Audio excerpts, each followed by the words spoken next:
Oh, this is all copywritten, by the way. You know how it was like, oh, I hope that it's not copyright music because it's made by creators.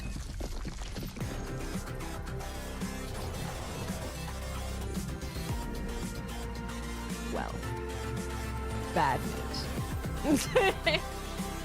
It's all copywritten.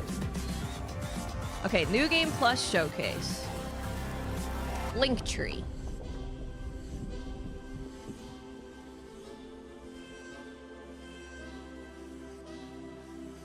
New Game Plus Showcase. Yeah, this is the right one. Yeah. New Game Showcase. New Game Showcase.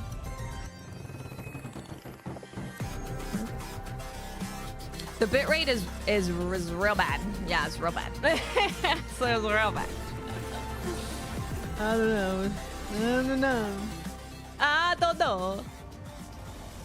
Maybe it's because this is their hype trailer. Maybe the actual video will get better soon. Let's take a look at Twitch.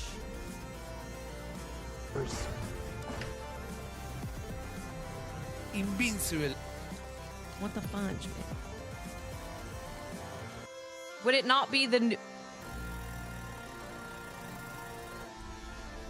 Hold. Twitch.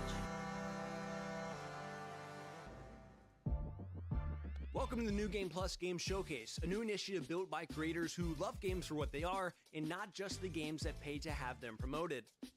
First up, I'm Hunter. I'm normally behind the Star Wars Battlefront 2. Then we have Jake Lucky, kind of the point where gaming, esports, and streamers collide. If you look at him for too long, you'll Nadeshot paid him to tweet clips of him every single day. His favorite games of all time are RuneScape, Age of Empires 2, Halo Infinite. We'll just watch on Twitch. We'll just Straight up spoons and a love for dragon sex, Lua probably has more personality than the rest of us in her pinky. Her favorite games include Baldur's Gate 3, Cyberpunk 2077. Well, I assume that they've XCOM worked 2, with Twitch and Witcher 3, YouTube to get everything set up to like Then look Luke Stevens, the mind of good, a critic you with know? the heart of a fan. Luke breaks down games to their DNA and really looks at everything a game has to offer. Where our brains might be smooth, his is nice. Anyway, this is fine. Games of all time Can are I? Elden Ring, Kingdom Come Deliverance 2, Last of Us, Oh Witcher no. 3, and Batman Oh Arkham City. no. The fifth and Oh final no. in-person Abort, member this year abort. is I Am Rob. They Rob didn't will turn bring that the hell off. of Oh making God, Call of Duty abort. videos to Abort. the other hell of platinum in games. What is His that favorite new games of all game? time are Witcher 3, Showcase. Halo 3, Batman Arkham City, X-Men Legends. Oh my and God, this is Call what I'm of talking Duty about with Modern this damn Warfare 2. plugin. Not to be confused with Call of Duty Modern Warfare 2 or to the other Call of Duty Modern Warfare 2 remastered. Then our final member is Blue Thunder, the man who is always spotlighting the next hidden Come gem on. before anyone else sees it coming. This is He just delayed. had a beautiful second child that luckily takes after his wife, so he's not here in person, but was a major part of the showcase. His favorite games of all time are Resident Evil 2, Silent Hill 2, Elden Ring, The Last of Us, and Metal Gear Solid 2. And I can't fast forward the stream How we think game showcases for some should reason. feel. Conversational, authentic, and transparent. We are here to celebrate what actually excites us. Oh, it's so delayed. But it's probably better than having emotes pop up, right? How we think game showcases should feel. It's probably better Conversational, than authentic, emotes all over the screen. We are here to celebrate what actually I'll do one more excites refresh. us in stories Two more behind refreshes. No marketing scripts, just pure passion and excitement good enough. for what's coming up in game. Good enough. You can expect a wide range of content, including new trailers. Yeah, I do not want to be watching a new trailer and there's just like a swarm of emotes.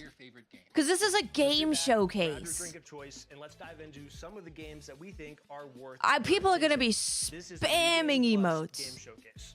People are gonna be spamming. New game. It's a work in progress. Wait, what's the name of New it? game plus shows the new showcase. plus a game plus a showcase. Have we trademarked that yet? Because I don't. Oh God. Well, we have cups. We that's already most of it. got the cups. Sick name. The cups are done, We dude. might have to cut our losses. There's no changing it up. It would be bad. Cheers. Perfect. This quality is really bad. God, it looks so ugly, guys. It's so bad. It looks so bad. Okay. So first up, we have 3 awesome games. It's fine. We have Blind Descent coming from Owlcat. We have Deep Dish Dungeon coming from Behold and Raw Fury, as well as an exclusive interview with the Dawn Walker creative director. All right, here we go. What's up, D-boy? How's it going?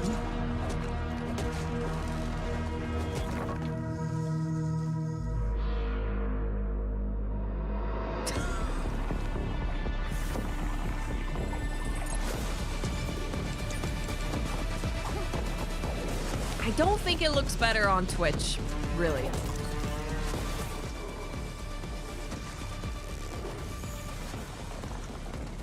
I didn't get water or anything. Uh-oh. Oh, God, I'm gonna die. I'm gonna be here for 3.5 hours. Oh, God.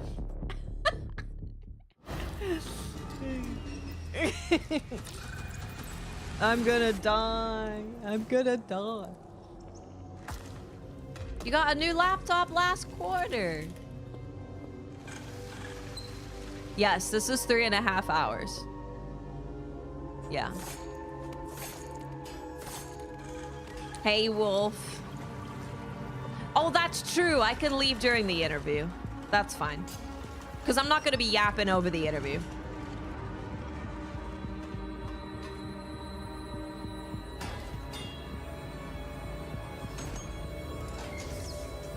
Well, no, I think it just looks the same. For a content creator who always complains about trailers not being in 4K, I'm disappointed in them. I'm disappointed. All right, Blood of the Dawn Walker. Here we go. Must be here somewhere. Always men with buns and babies. Buns, babies, it's all the rage.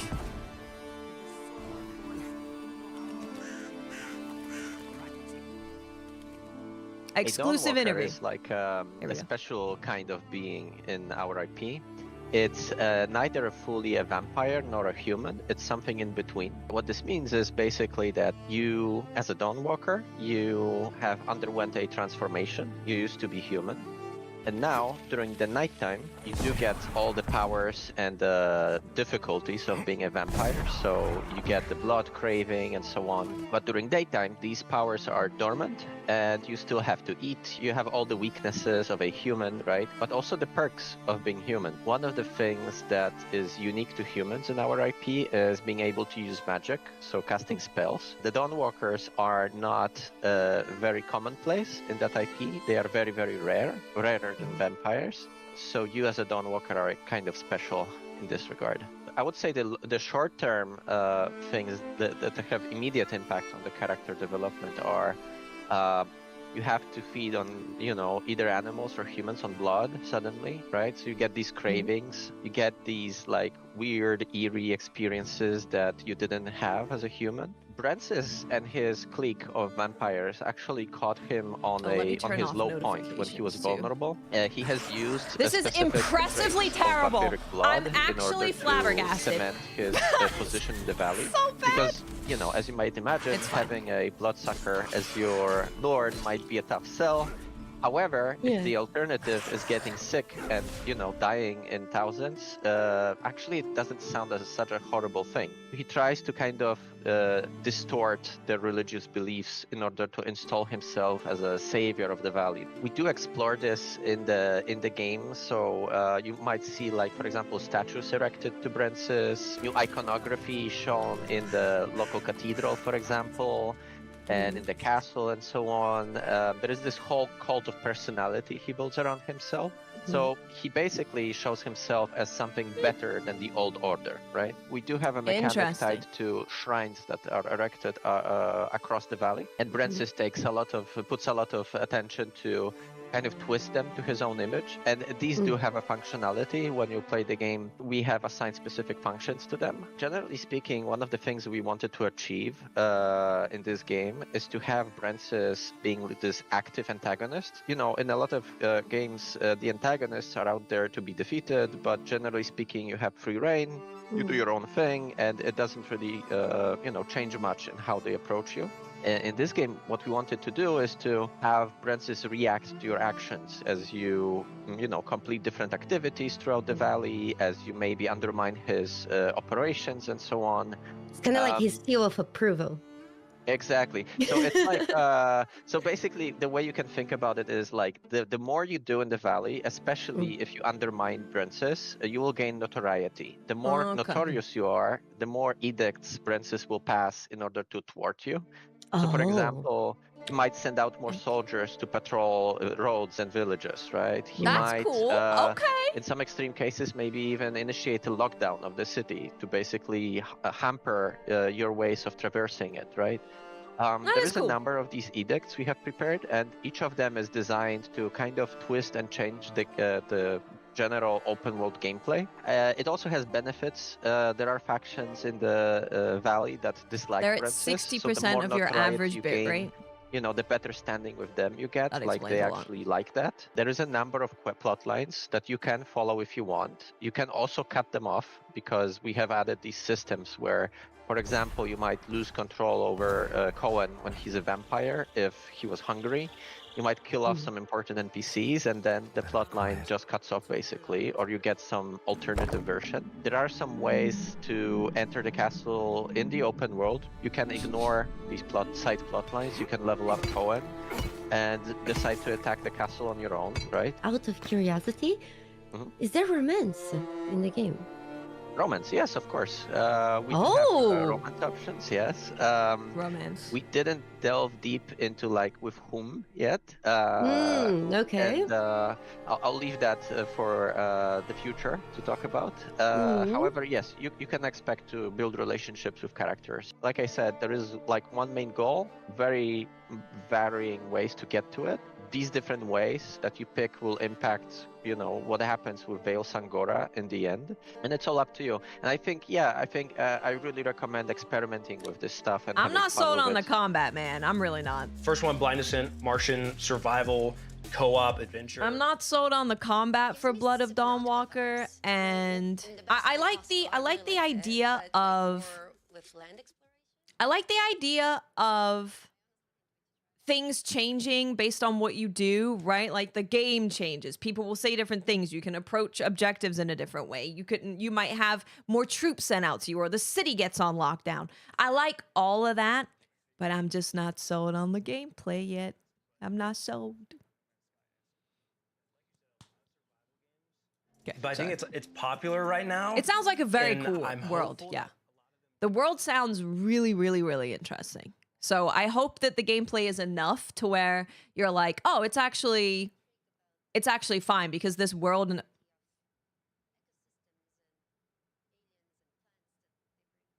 the world and the story is because people like them, and so they share a lot of things mechanically, but for me it's usually the vibe, and this one has a vibe. Yeah, it's a good vibe. That's what I wonder how that gameplay loop Maybe we goes. should have Like, done how a far couple down test can you go? streams. What kind of biomes are you experiencing as you continue Maybe to we go should down? have And like you said, with just survival, had someone stream on the account a little bit. So how can they? You know? Trees you can cut. Yeah, like again, we're gonna talk about it a lot, but if you can cut a tree down, I'm good for survival games. I'm like At that point, I'm the target. I'm the target audience. Then we have Deep Dish Dungeon, Co-op dungeon crawling, a survival game, handcrafted dungeon. You gather resources, cook to strengthen your party. You can party up with friends. I'm excited for it. Speaking of vibes, this thing is a vibe. It's their first go around, but they all stream, and they're just showcasing a pre-recorded video. Pixel art, but then they also have like some voxel type tech for digging and breaking things. I don't know, whatever it is. They're not doing like a live. Okay, so when Luke said voxel, a live show, that's big word count. You literally just need to set the bit rate to be correct. That's got to be some form of pixel art, which is definitely coming back. I feel like we're seeing more games. They have all of these. It's the same settings that I would use for streaming. Whatever you want to call it, voxel. Like if I was to stream to you guys a 3.5-hour video. While you guys are talking about pixels, I'm thinking I hope I can kill my teammates in funny ways.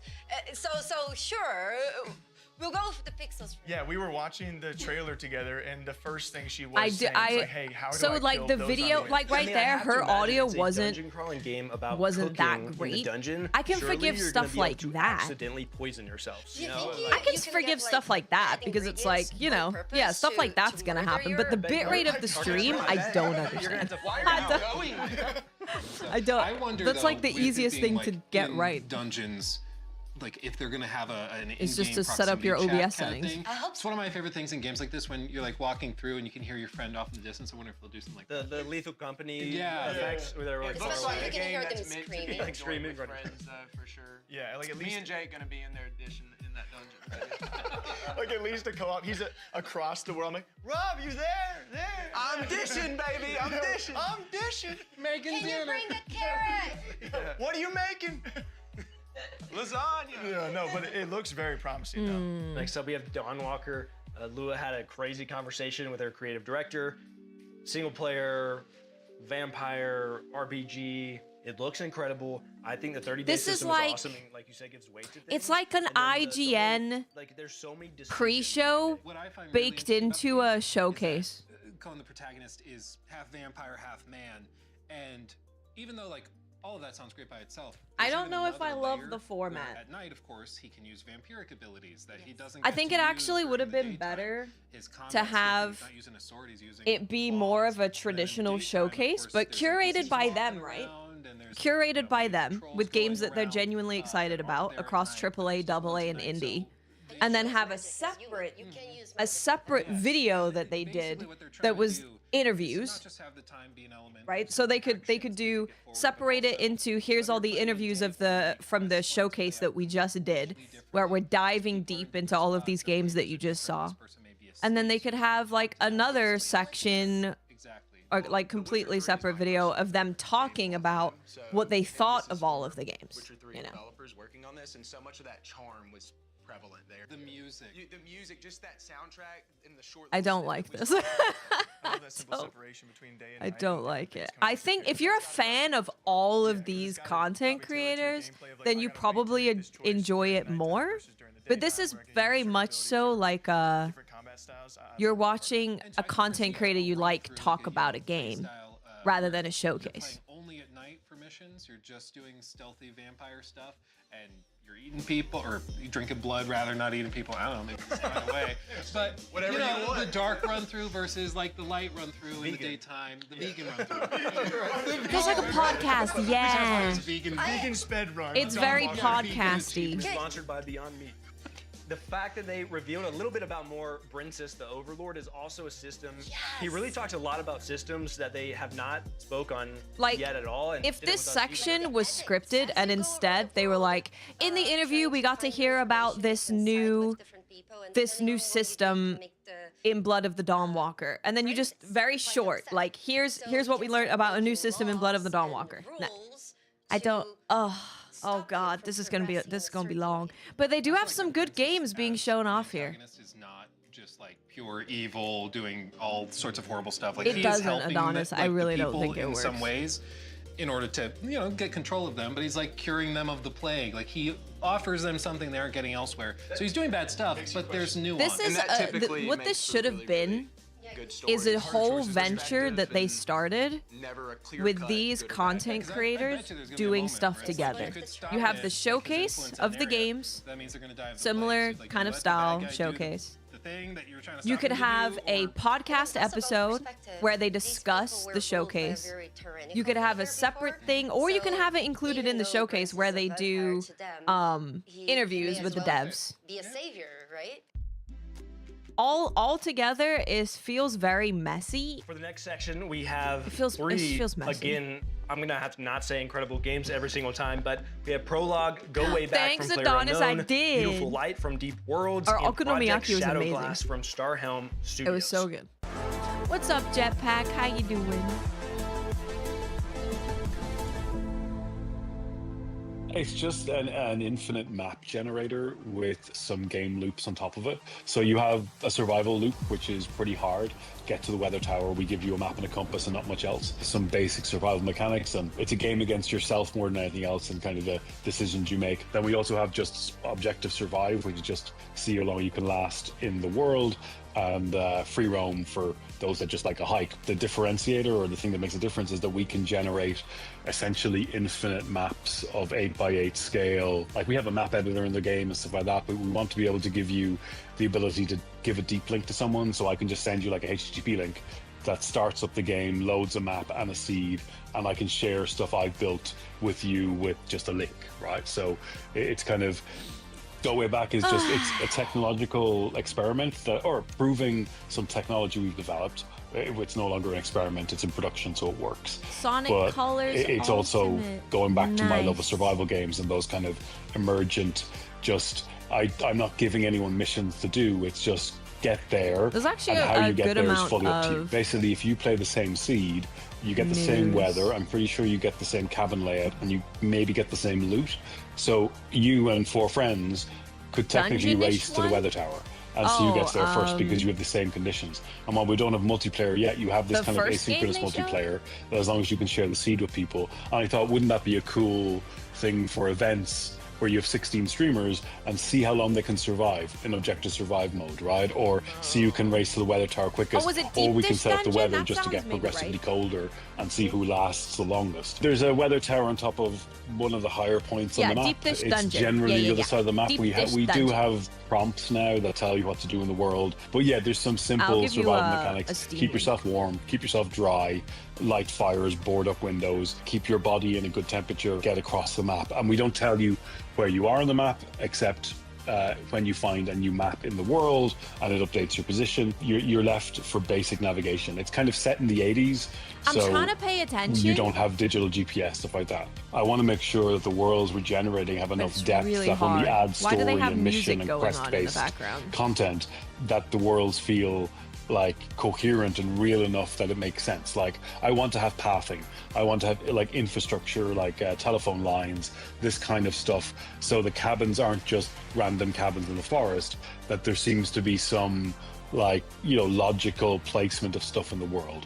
And once we have Okay. those in, then we can more easily go, well, okay, You don't need need the to music connect at all, the right? substations During an interview? bring power to the weather tower so you can get a message or go and do various things. don't Right need- you now, don't it's need music at there's a all bunch of cabins during this and there's part. survival mechanics, but we want to add a lot more depth to the environment. Preface is a tech demo. That I always said I wanted to release a free tech Everyone demo go and apologize of the to Jeff engine we're Keighley building, and that's what right Preface is. now. And the kind of poetic thing is that my last game Hey, will Jill, be what's up? Preface, because it'll just be a visualization of Go what's write possible him an with our apology engine at letter. that time. Okay. And it's more like Minecraft Survival, that it's an example of what you can do with the engine, and it'll be open source and free for everyone, so you can do whatever you want. So having this kind of digital space, like an internet in 3D, I don't see anyone working towards that. I see small bubbles, but I don't see anyone really trying to do Earth-scale terrain with millions of people. And that's kind of the bigger goal, and that's why we've broken it down into 3 games. I don't know The what's aim is going that on. you should be able to do anything from 10 by 10 to 100 by 100 with 5v5 or 100 v 100. Listen to how loud the music relatively is. easily and not have any problems. We will build maybe an Earth-scale It's terrain, so maybe loud. smaller, with hopefully a interviewing the network man, or layer are we that doing like supports what are we doing? millions of people. That will be kind of a survival civilization MMO I can't even see type if the game. game But looks again, good, that's 'cause the just bit rate one is, like, layer of the 2. world. Like, I want you to be able to just jump around the world and see what's happening. Like a 2 because bit you rate. should be able to, like, I think if you want to interact with the world, there should be a layer of survival you have to do, or a layer of gameplay in order to kind of leave your impression on the world.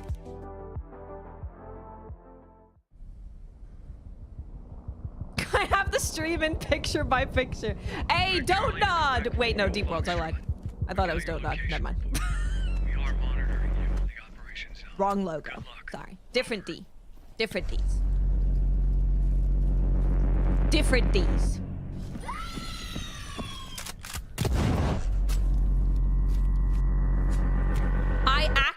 I literally can't tell if the games look good or not. Like, I actually cannot tell because the quality is so ass. It's really bad. I can't see anything. Oh, God. Oh, God, why? It's fine. It's not fine. I'm gonna be triggered the entire time. Okay, no, it's good. This is fine. Oh, a scary monster.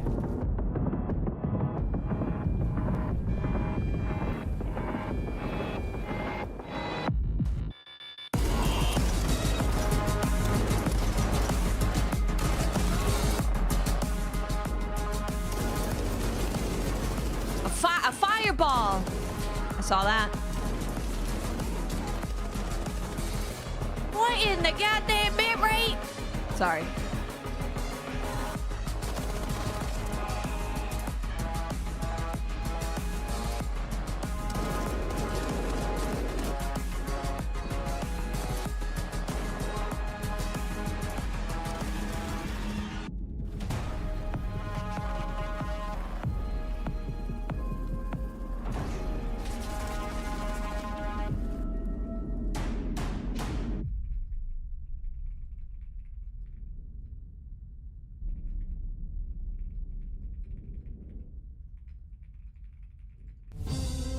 In a world where pixels were once only 2D, now What's up, they're Momochi? Oh, I'm just with you. I'm Dominic John, the dev behind Project Shadowglass, a 3D pixelated RPG that's a love letter to classic immersive Maybe we can see what's sims going like on in this Thief kind of and art System style. Shock. This video is a series of prototype rooms that Actually, I've been working though. on some of the core systems in. No art, no assets will be generated by AI. This is all human-made, hand-placed, made by me and artists like me because we love what we do. That's lovely. Light and shadow detection. Footsteps on the surfaces. Oh.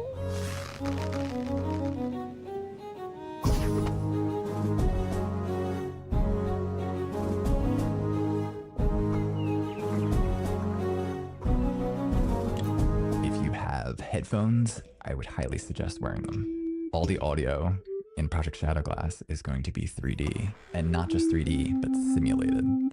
The music emanating from this orb is going into the left ear and the right ear, but as I change the size of the space, you can hear the character of the sounds change. Orb!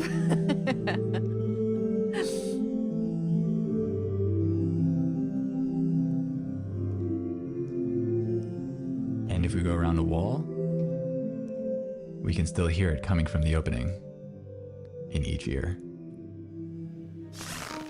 What's the objective? I have no idea what's going on. I'm so bothered. I'm so bothered. There's just a lack of focus and a lack of quality that Actually launched the I'm kind of Shadowglass baffled. I'm Discord baffled. today, so Actually, if you the have focus any is fine. ideas or suggestions, or The just wanna focus, follow the along, feel free like to the wish list Project formatting and Shadowglass everything. on That Steam. I totally Hope you understand enjoyed this that sneak not peek being on how perfect things are coming because it's their along. first time compiling something. But the video is inexcusable for people who already stream.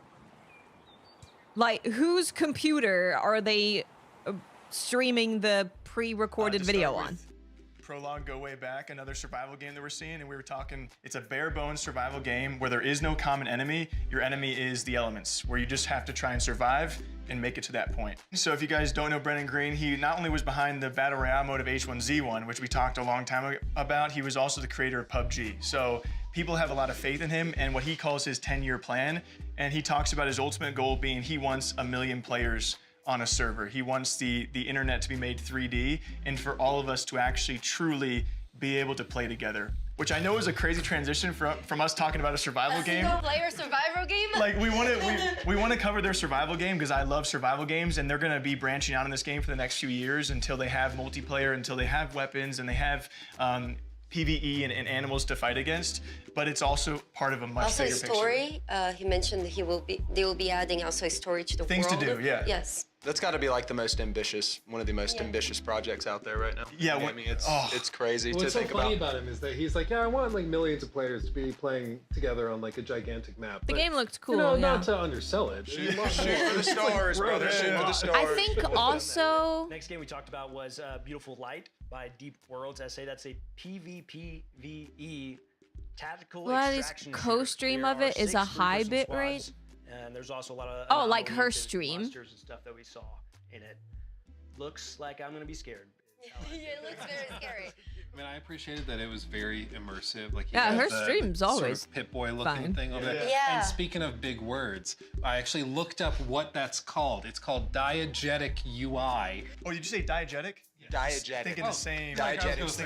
Write that one down. Write that one down. Also, I think this part would be better if they had like their faces maybe, or if you had if you had them on the couch in one window and then they had the game in another window. Listen around you, look Because at the thing like on the character it's itself. kind of hard to keep track of what they're talking about and what they're referencing when they're talking about like games, and then they're talking about like they're showing games and then they're like talking, because the only thing we have is down here, and I don't know what Beautiful Light is. I have no idea what they're talking about. Obviously better than mouse and keyboard is better for that, but not for him. I would edit my own YouTube videos with a controller. if Yeah, I he could. said that That's earlier. How, that's how passionate. Which is a patently insane thing to say. Yeah, then we have Project Shadow Glass. Voxel art. I really enjoyed the This is Starhelm Studios. Exactly. I It's have an no immersive idea sim. what game they're talking We've all about, seen because it. I they're think it went talking viral about from it in that three AI post. There was, like, an blocks. AI They post show that 3 looked just games. like They it, talk and then he was about like, 3 I'm making a games. game like this. It's not AI. I don't looked get up it. the video because he has a YouTube channel where you can actually see kind of behind the scenes. And when that clip of the AI generated art went viral, he saw it and thought like, I didn't think anybody wanted this. I was just like, it was a fun side project. And then he saw people wanted it and thought it looked awesome, and he put it out, but it's real. Well, we talked about it earlier. You know, there's a desire for stuff like that. This more started 30 simplicity, minutes kinda ago. retro feel. It feels like the game is still like learning what it wants to be. Like he's working on the graphics, the basics, the music, and as like they have a bow and an arrow, and hopefully as they work on the project, they start feeling what it will grow to be, what kind of game it will develop itself into. Yeah, my understanding is right now Anything it is stand just out? I Project can't even Shadow tell you Glass, what I've and been then shown. It's gonna I eventually actually just become don't like know. a video game, but right now it's just kind of proof of concept that the art works, the crazy math behind I it just works, don't know. and I don't like know.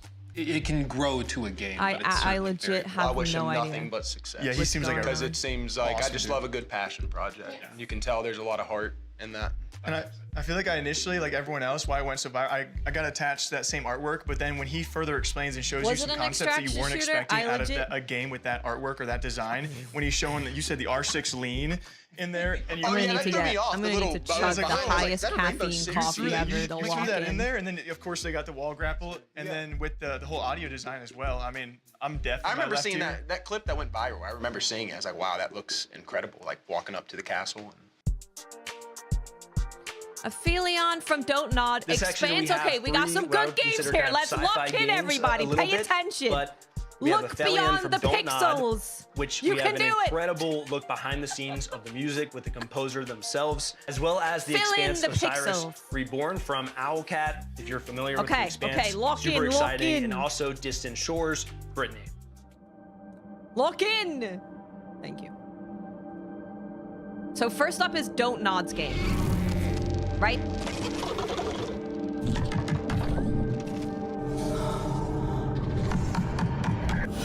Cool audio.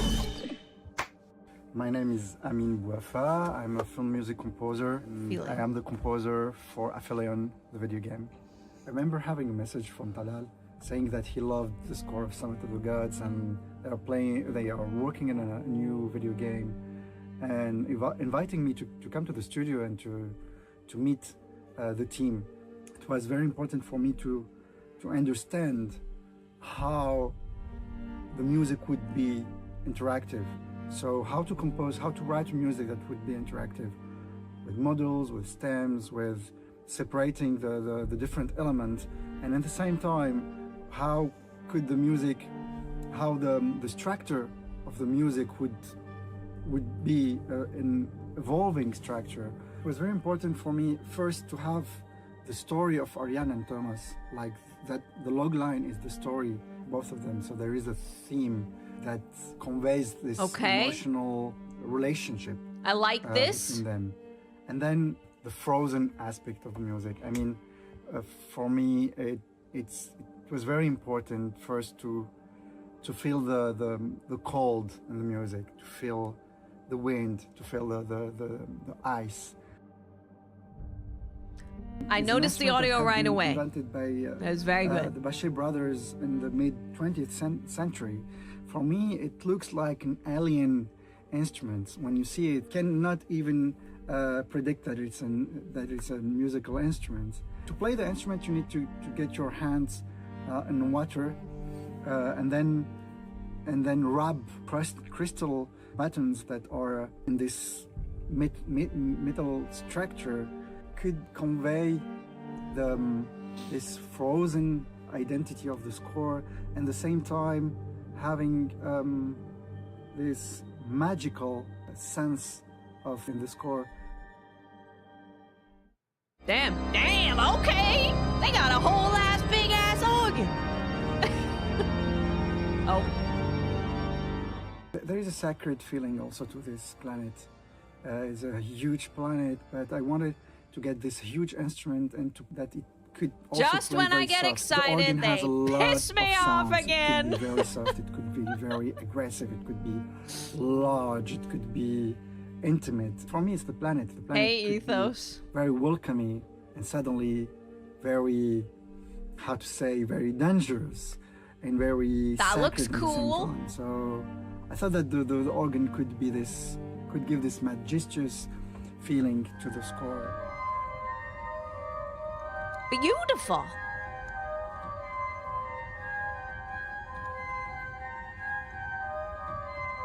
I'm so happy to write the music for Aphelion. It's the first time for me to write a video game score. Yeah, it's exciting. It's a lot of fun and a lot of passion.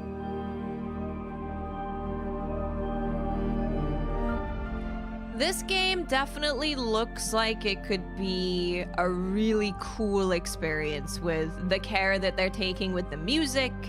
Just the way the audio I noticed right away. It's a little creepy, it's isolated. This seems interesting. Yeah, this one seems interesting. 2026. All right. All right. Okay, we did it. Cool. Yeah. This is Osiris, right?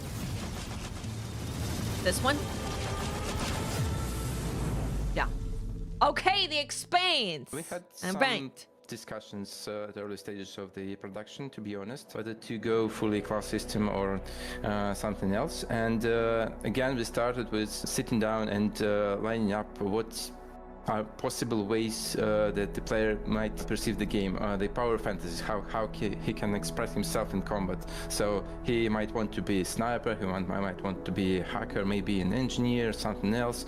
As we designed those playstyles, we thought how to mix it up a bit, how to let player to experiment with what he encounters during the game. So, for example, when he finds a neat shoulder cannon, as we've shown in the announcement trailer, even if he's a sniper, he might want to experiment with that. Why not? It fits the universe, it fits the playstyle. He might want to see how it works. And so we decided why not to give him the possibility to do that. That was the idea behind the playstyle. So playstyle is basically the starting preset that kind of gently guides you towards the certain direction of your power fantasy of how you play the game. At some point, the player will need to commit to his choices. So again, it's an important part of the choices system, you know. If you just can switch everything on the fly, that kind of makes your choices less important.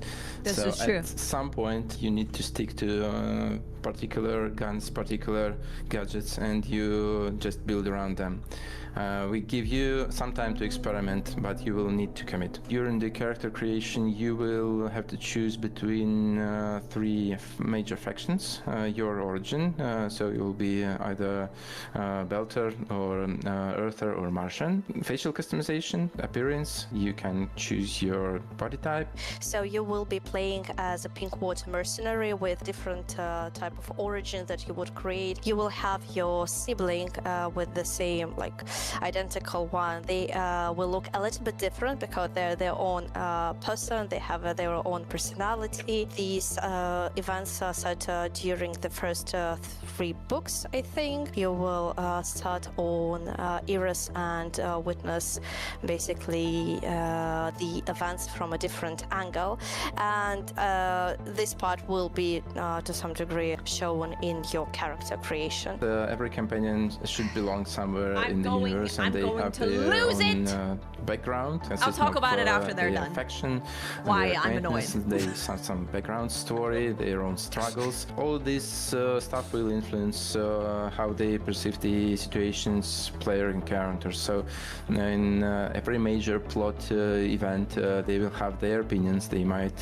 hint you towards some decisions. They might provide you some assistance, or maybe even some crucial contacts to go for help, for advice, for military support, maybe. Of course, they will have their own stories, their own struggles, and you can choose to help them, or maybe to ignore their own stories, totally depending on how you want to be invested in this particular companion. The choices you make for those companions also will matter. Guys, what are we talking about? Long term. Yep, some of them will have romances, and you can see okay, romances. Lock in. Companions. Perfect, We cannot thank say you. which who is going to have romance, but there will definitely be romance in our game. Expanse It's where a you small crew on the small ship. You know, the Expanse, it's a universe where everyone flies in very tight spaces for a very long time. So there is a dynamics in the crew as well.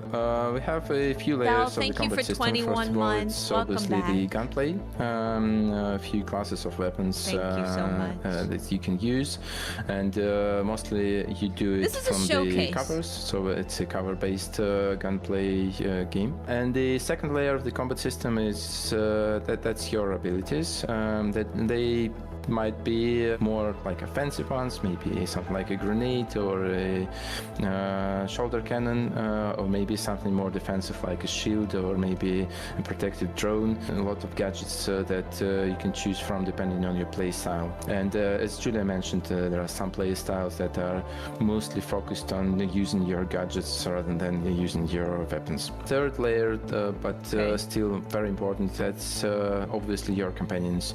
They have their impact on the combat. They have what we call combat opportunities. That's particular situations when you can order your companion to use an exploit in the arena, in the environment, to gain a certain advantage in combat. We decided against the management, the gameplay part of the survival stuff. So you won't be counting your gallons of reaction mass or how much water you need to recycle before it dries out, nothing like that. But still, the Expanse universe is very dangerous. So in terms of narrative, the survival will be a part of the game. You will have a tremendous enemy.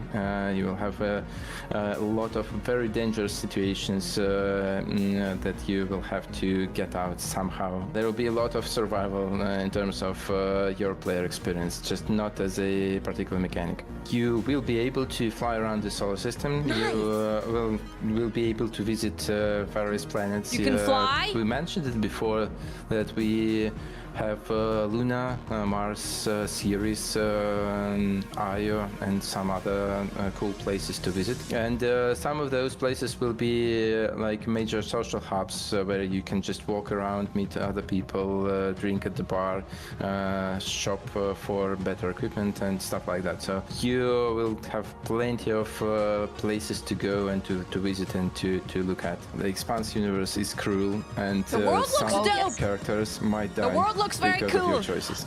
Stay tuned for more. We'll show more very soon. Have something cooking. I hope you will like it. Oh my god.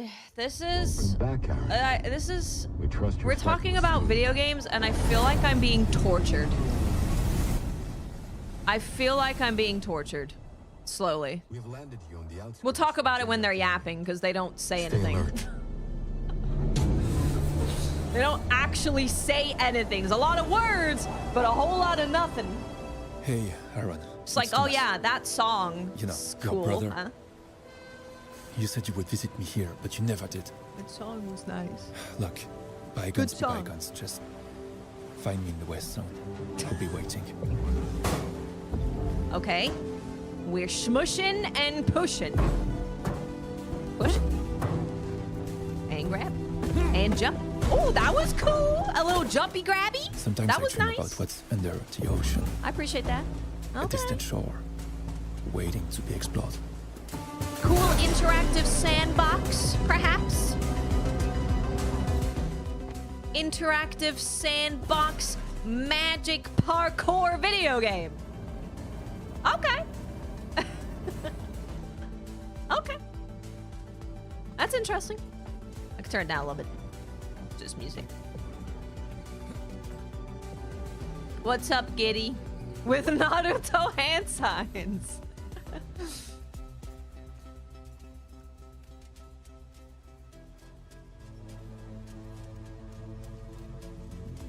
I was gonna say the same thing, Seely. It really does. Something about it.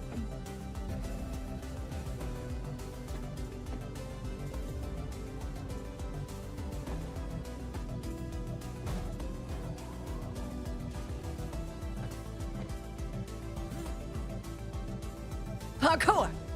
Parkour!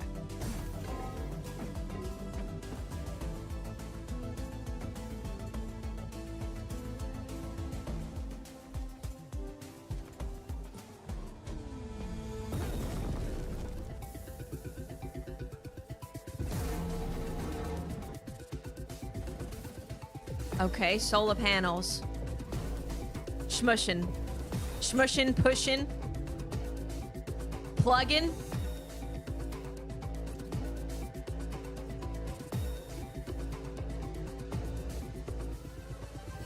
Spinning.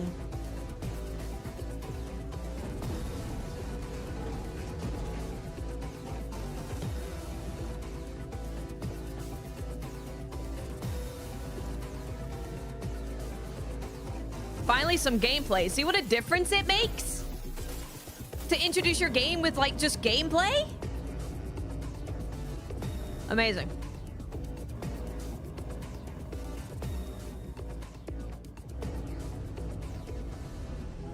Yeah, this is cool.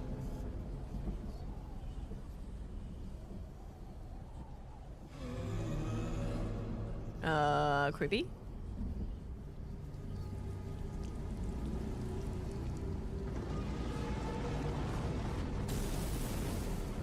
Oh.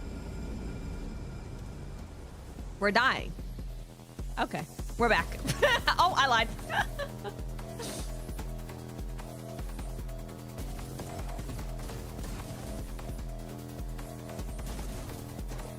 How do you fight him? How do you fight the turtle? What's up, Blank? How you doing?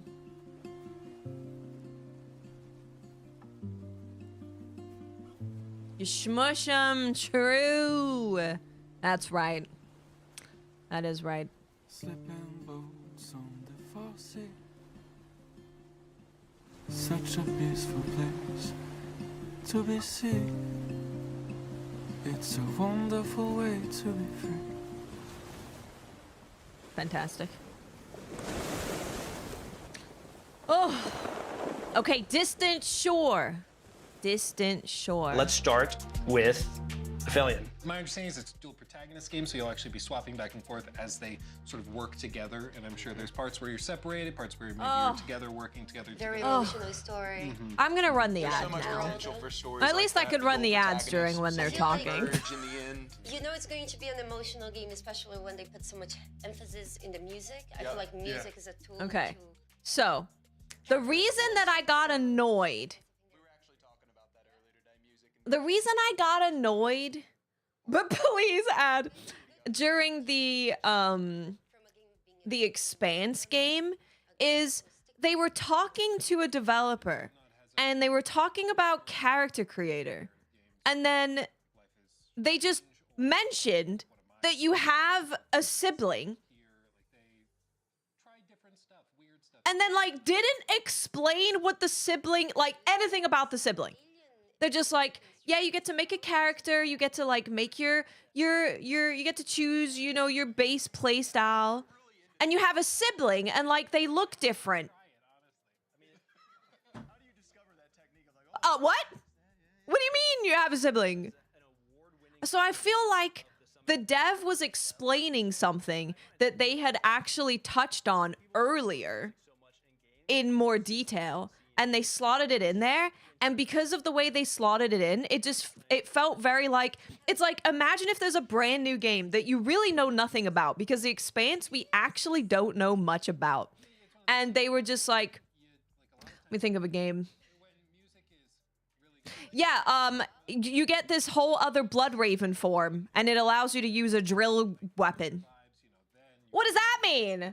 We were just talking about, what? Hello? What? What's going on? You're just throwing in like a random thing that you've given no context about at all.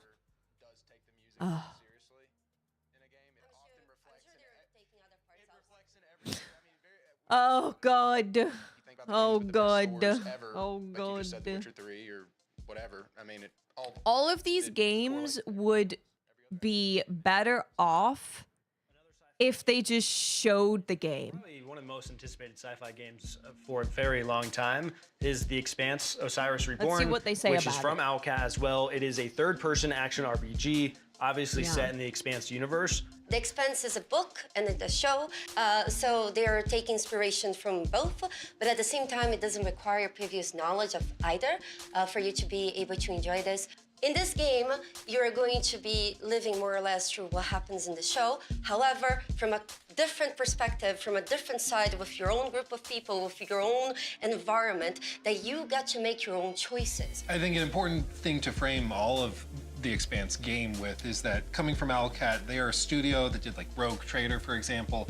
Their bread and butter Drake. is intense, Yeah, gritty 3 narratives hours of with this, by the way. unbelievable levels of roleplay depth and choice and consequence, complex systems that interweave. And so seeing them go into this, which is of course a third-person cover-based shooter with many, many RPG mechanics, it's a different road. And I asked them about that in our interview and was like, how did this happen? Because typically they do sort of an isometric thing. And they just said when we decided we wanted to tackle the Expanse, it required that cinematic flair, and that's what they tackled. And they're doing a phenomenal job. I mean, the game looks beautiful. It looks very interesting to me. It looks kind of like Dead Space meets Gears of War kind of game. We could take power naps during the podcast portions. We'll disagree with some. They also, That's good. They mentioned was that when you are making choices in the game, they're not necessarily going to tell you if that was a big moment, if that what you just said to them is going to seriously affect this thing over here. Okay. I was seeing if they were gonna say anything different. But they're literally just talking. I don't understand. We're just talking about the thing that you just showed me. You're not adding any more context. You're not going into more detail. You're just saying, yeah, they talked about, you know, The Expanse. It's a book and stuff and like a TV show.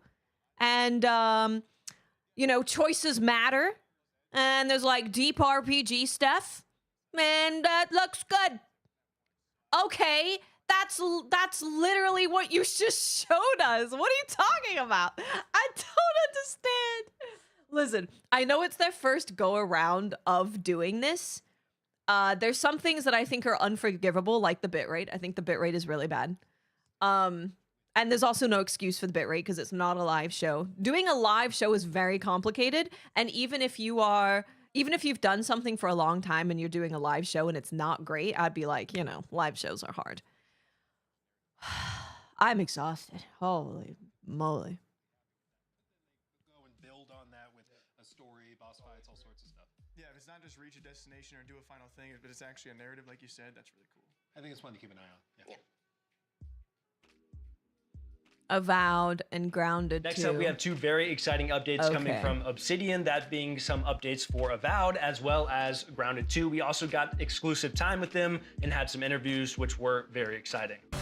What's up, Johnny Deep? How you doing? Also, the interviews, and again, this is a hard thing to do. It's hard to structure interviews and choose what portions you want to use for like this short segment of the developer. First-person action RPG set in the world of Pillars of Eternity, where the player but the plays bits as that an they're envoy choosing sent are by like the not Emperor of Edir very to the good. living lands to investigate a mysterious plague that's kind of spreading throughout the lands, causing chaos, and you play as the envoy trying to figure out what's kind of going on down there. Do things that affect it in positive ways, negative ways, or in Yeah, they between should have types of ways, separated that type of choice and trailers and in terms of, interviews the from post-launch things we've been podcast supporting format. on it, like we've gotten a bunch of abilities They added should have to separated the it. ranger and fighter trees to kind of more fill it out comparatively to the wizard tree. Aspects about it that are like arachnophobia mode. That It's was okay, like we a have big really good community trailers to watch requested feature, as well after as this. changes to progression, improvements there, Will be some gear good stuff. improvements, and as well as bug fixes and crash fixes. And you can play now as the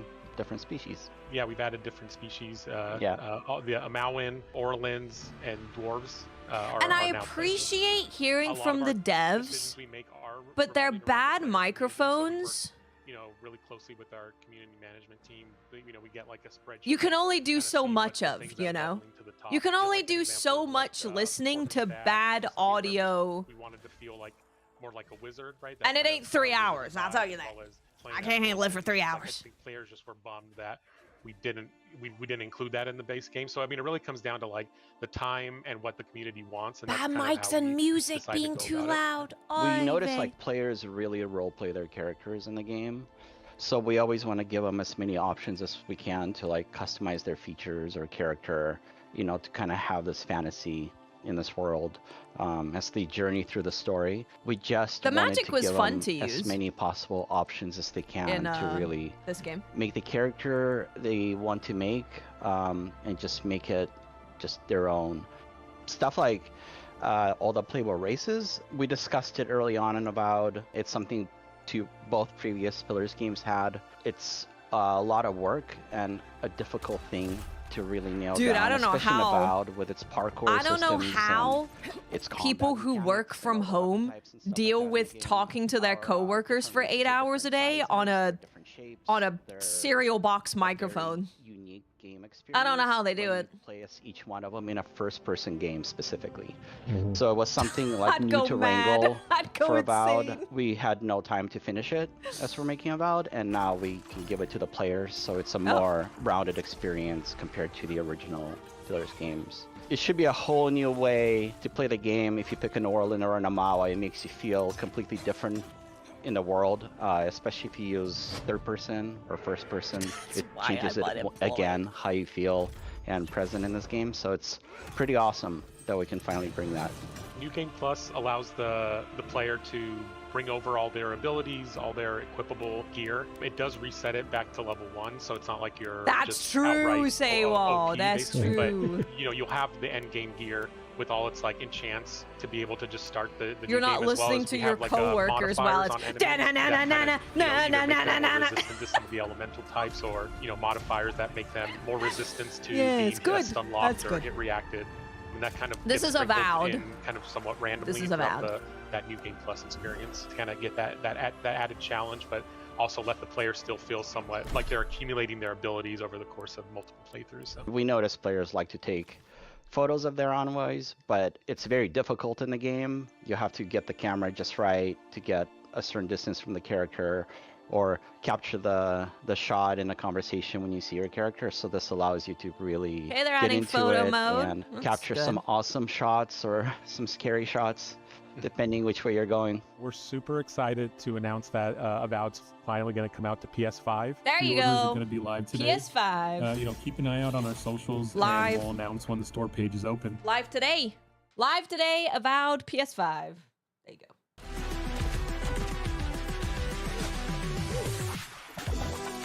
It does, K-Mac. It's quite bad. Which I totally get, not like understanding of hype format. If you've never done it before, I a get it. gigantic city park. You play as a teenager who has been shrunken to roughly the size of an ant, and you just have to survive in this environment with, insects that are the size of a bus, and figuring out how to eat and get some water and fight those bugs and craft new materials and new weapons. As you go and gain in power and get over those initial survival challenges, you can sort of get into the story of what has really happened in this park. A number of huge updates planned for the park. This is the first big content update that we have. We've been calling it the winter update. It's really about adding in this next big chunk to the park, and that comes with a lot of things that are very, very exciting for us. With this winter update, which is the community garden, is attached right to that early picnic area. On the map, it's just to the east of it, behind the gigantic statue of Tully and Burgle. This was our opportunity to really start delving into a brand new biome with everything that entails. You've got a vegetable garden, you've got a greenhouse, and you've got a pumpkin patch. All of these introduce a lot of new and different types of artwork and places for the player to explore. And then, of course, we need all the insects that go in these areas too. And so a ton of new insects that are in there. As I love to say, all of these insects, you can fight. Maybe they're docile and you can attack them. Many of them are aggressive and will attack you. And regardless, you fight them, learn their tactics, and then eventually turn them into fashionable attire and new weapons. Going to a new biome, a new area in the park allows us to fully lean into what makes the park unique from the backyard. And for us, that means that mixture of really organic structures as well as that man-made touch, that this was designed by humans at human level. Wasps are coming back, which are a lot of fun to fight, but can be kind of annoying. Again, this is a survival game, so excited about those things coming back. Black ants are also coming back too. Monster Hunter. And like with both of those, Kind of like sets of Monster armor Hunter. and different weapons that you can craft after you've defeated these creatures. We're more excited about the new creatures that are coming in the garden update, though. So we developed a brand new creature in the cricket. The cricket is pretty big. Again, this is the size of a large bus, probably. It has some I know this very game is unique good. attack I've never combinations played that are it. a lot of fun. It can also, of course, jump very, very far. It has its own armor sets. Look at that. It has its own weapon or weapons that you can craft based upon it. And then the same thing for Literally earwig. Monster we actually Hunter. have two different types of earwig. There's sort of a ranged earwig and a melee earwig that tend to travel around together to thwart the player with their strategic opportunities. Again, you can turn those into armor. Of course, turn them into your base furnishings. You can turn them into weapons, and we think they'll offer some exciting combat opportunities. We really want Grounded 1 players to be excited to see these creatures again, but also to be surprised and delighted by the changes. Just like we did in the picnic area, we've revamped the combat. So that means even looking at the old legacy creatures, okay, how do we make them a part of the system? How do we make them challenging in this new dance? How can we leverage our systems to make them more interesting? And so hopefully there's a couple of twists coming, even with the old favorites, that will keep veteran players on their toes and will surprise and delight new players. We have a brand new buggy, the Ladybug buggy, which you'll be able to get and raise and hatch, and then ride around in the yard. And we're we're pretty excited about all that stuff. Like, I think all of it is coming together just really well. I think every single Grounded player from Grounded 1 at some point jumped on the Ladybug and let it transport them around. And we often joke that that was the original buggy prototype. And there's something so iconic about the Ladybug and getting on it and wanting to ride it that it felt like an inevitability for us. But what's important for us whenever we do introduce a new buggy is we don't want it to just be another one or just a horse, you know? And so it really boiled down to what can the Ladybuggy bring to the table that the other ones weren't? I love what the name can make her stand Ladybuggy. apart and bring a utility and an experience to the player that the other buggies aren't? How can we carve out her own little niche? Yeah, in it the collects game? water. She's the tank.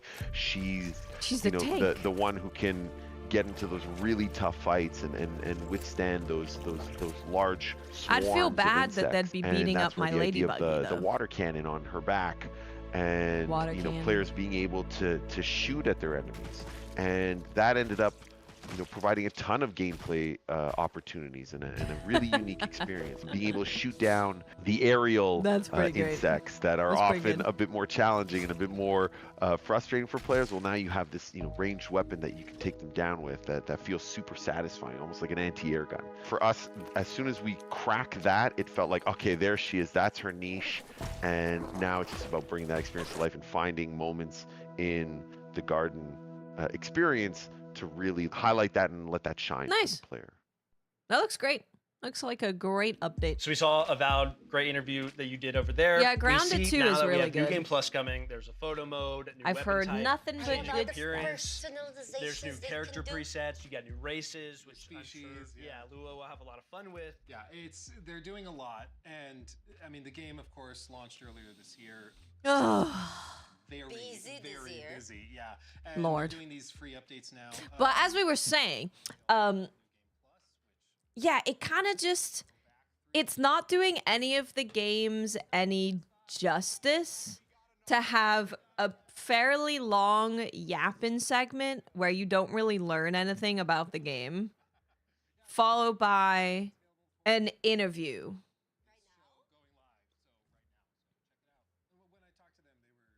They even have all of their interviews in on another thing.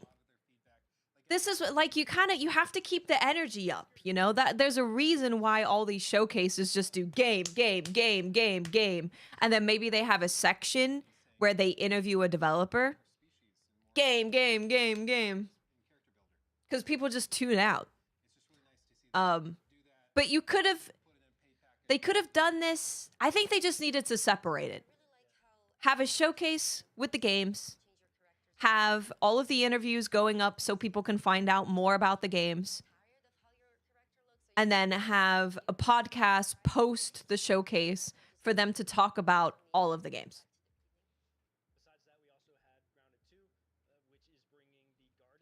Ed, thank you for 66 months. Welcome back. New tools, Thank a new you so mushroom brick much. material that you can build more stuff with, and also a new Exactly, yeah. If someone's really interested in delving deep into something, For those of you watching, it's a play on word. Allow me to explain. Ladybug E, because you can mount it and ride it like a buggy. Yeah, and speaking to the listening community, they also take a lot of feedback. This is a game that launched back in Yes. early access back in July, and so this is a major winter Yes. update is what they're calling it, and it was heavily requested to have more types of transport, which they are still planning more for the future that people can be excited about, but they always listen to feedback about, should an insect be an enemy? Should an insect be what they call, is it docile or docile? I'm from Iowa. Whatever you prefer. Yeah.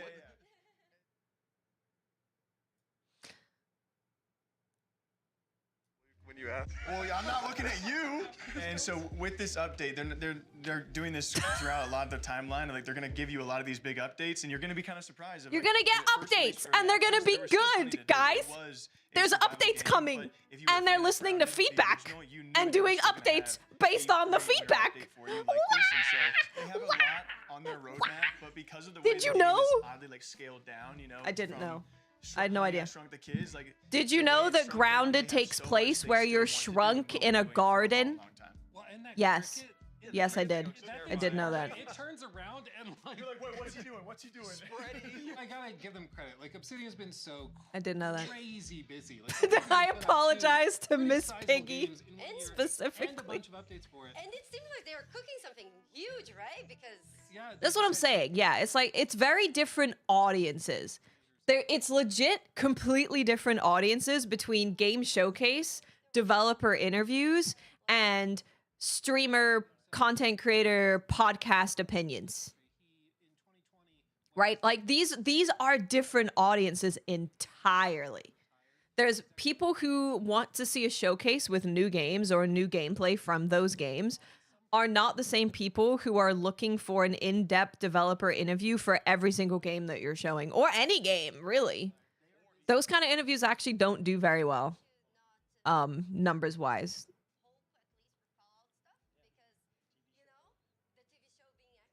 For a reason, really. Because, yeah, it's... If people really... Okay, Hour 2, Forsaken Realms, Dragon Twin. Okay. If people want to find out more about Avowed, they can go and look at the interview. I think doing all of those things is a really good idea because you're really fleshing out what New Game Plus is as like a brand, that you really delve into the depth with developers. You allow them to speak and talk about their game and show it off. But it just doesn't need to all be in the same showcase. Outward is an open world RPG, which for once you're not some kind of special superhero or the last child from a prophecy. You're just a dude or a dudette. And the reason why At least his mic is better. downscaling who the player is because they want to be immersed more than they want to be powerful. And that was the big change in our approach. And we made all of our design decisions Hey, to Marco. be in alignment with this vision. If you were just a regular person and you wanted to Yes, think they're like a different human audiences. would, but in a fantasy world. Yeah. It's when People you are- are people who are aloof, here for a when you're just showcase. like, that's not so dangerous. I've done When it it's before." called a And that's when showcase, life just are snaps going back to at you. tap Like, in out real with life, all of the that's like talking. that. It should be like that in the design as well. So one gigantic thing is the Happy character New Year, creation. Marco. Not with one, like we had very ugly protagonists. And we didn't have a lot of options. You know, you had like 3 skin colors, a handful of faces, a handful of haircuts, and that was it. It feels like really drawing yourself into an RPG. You choose a background, you choose traits, you have a very granular system to modify and customize your character to your liking. One of the big thing is you choose one of 3 starting locations. So as a regular person, what justifies Haboob. throwing yourself into danger? How do you become an adventurer? Well, we have 3 different quests depending on which city you choose. So if Exactly, you are Creamy, in yeah. Simeon's Bastion, you are a homeless person. That's why they have a pre-show, in Tramontaine, showcase, you are a post-show, miner and these and are all trying to, different like, types of improve your content. status and your quality of life. In Haboob, you are Haboob! just a clerk who just bought a house. What could possibly go wrong? You know, and very mundane situations, like you're not special or anything, but something special happens. Each to of you, them, yes. and then you have to yeah. live up to Which, the listen, situation. I We like want a developers weather talking system about their that game, is, but the very dynamic. showcase So now we have, itself like, isn't the year-long place to do calendar it. with seasons. When and it's you just go through every all game. that, so it's That's gonna be why when there's a winter and then showcase spring and then showing off summer and then trailers, they might have one game where they, or 2 games that they talk to the developers about. Not every single Now game. You can't combine anything that goes in one hand. What game is and this? I that don't opens know. up a lot of possibilities. In Outward 1, like you had your What game offhand, is you could this? only have a set amount of things, and you have What your main game is hand. this? Now you can Outward just interchange- 2, you can thank have you 2 so shields much. if you want. If It only it was sucks. on the I don't screen recommend it. somewhere. But you can't. Of What course, game like, it just was while we're visually talking, and the that would be fact nice. It's much more lush. It's more filled. It's more visually vibrant. Exactly, That's really something that JRX. people It's a will word. notice very It quickly. words. Just like in Words Outward have 1, meanings. We have 8 skill trees, and all those skill trees have some exclusive Words skills. So have if you meanings. take one, you can't take the other, and you have a maximum of 3 breakthrough points. So there's only 3 skill trees that Ethos? you can learn from to the maximum of the I couldn't tell abilities. ya. Otherwise, when you have like the first few layers of skills available. I One thing couldn't we tell ya. added are the attribute points, the core stats. So strength, agility, constitution, willpower, intelligence. We added those. We're gonna track a lot of different things that you do. They're all gonna have like different thresholds. So let's say you dodge attacks successfully a certain number of times, you unlock a node that will give you a passive trait and increase your agility. So very small incremental changes. We start with very simple things, and it expands us in more and more circles. It is you just won't word be able salad. from the very Yeah. start to unlock all 3 skill trees just because you have the cash to do it. You will have to Yeah. have experience. You will need to You can't practice the light have of a danger showcase and where you're Ori to be introducing able to games understand, like get to the to next level. new of the skill people trees. Other than that, well, I think it's important to note that and be all talking 4 about regions like are new intricate regions, systems. So it's really just completely new environment to explore. Like, what is the game? It's an open world action RPG. There's a skill tree. Today, we're going to be There's taking combat. a deep dive into our upcoming action RPG, Varen's Call. The world of Leda is entirely shrouded by darkness on one side, while scorched by endless sun on the other. Okay, These what are we incredibly talking hostile about? areas are known as the Forsaken Realms, Okay. which, as you may have noticed, Forsaken is the name of the universe we're meticulously crafting. Kaboom. Your first steps within the Forsaken Realms will take you to the Vale of Varen, a city on the brink of collapse, and the first of our narrative-focused adventures. Okay. You'll step into the boots of a lone mercenary, seeking to answer Varen's call for aid, and maybe earn some gold and glory along the way.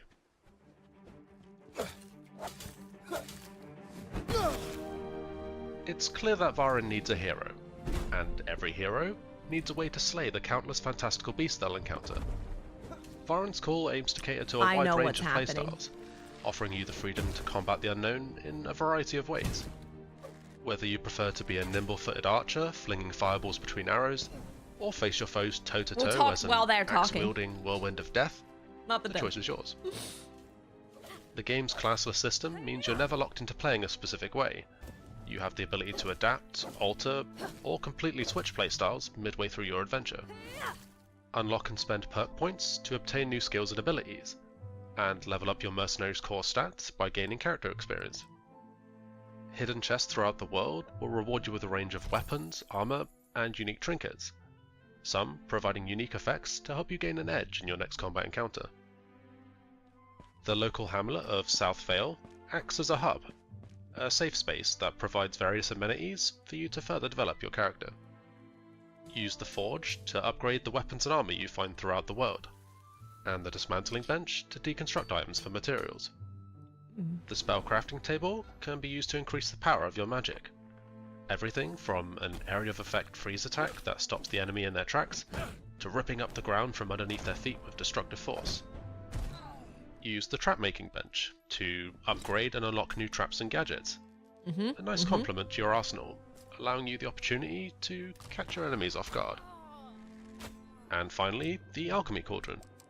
This can be used to custom brew a multitude of mixtures, from replenishing health and restoring stamina to curing yourself of nasty status effects.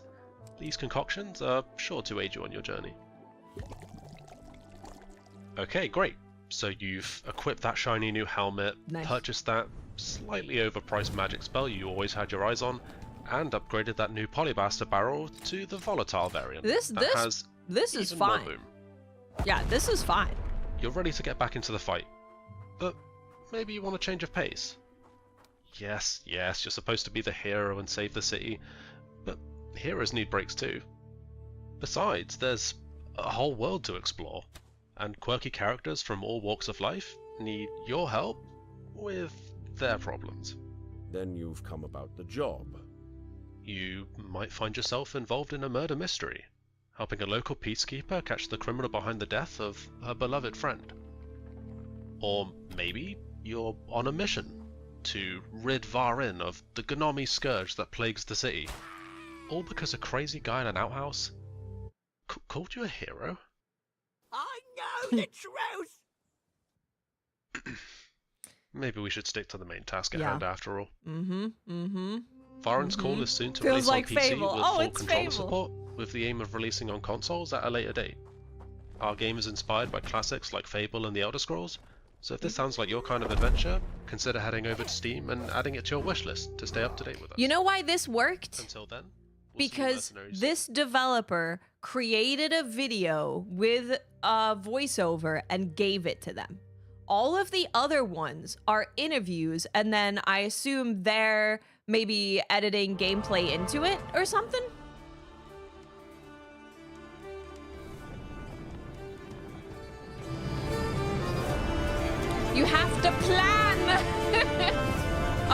Dragons, the ultimate Dragon Rider experience.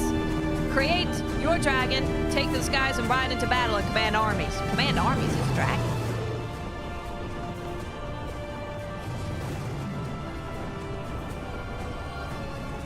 Fusrodar? The focus at this stage is on the tech and systems needed to bring the concept to life at an unprecedented level of fidelity.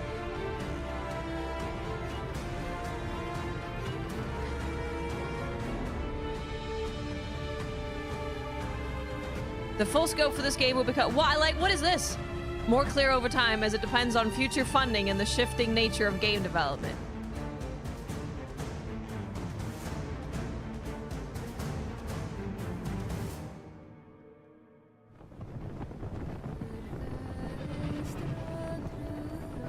An early access demo is available to Patreon supporters.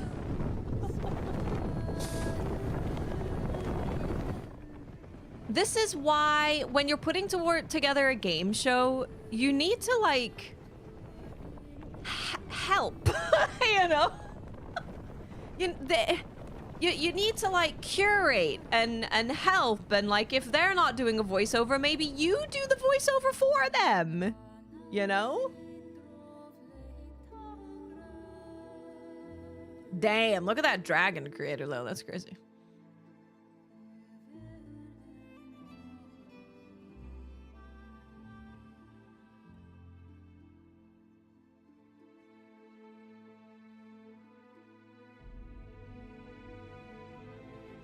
Yeah, it's cool. Yeah. It is cool. Oh, Jarvie, yeah, it's pretty bad. It's pretty bad. The bitrate is bad.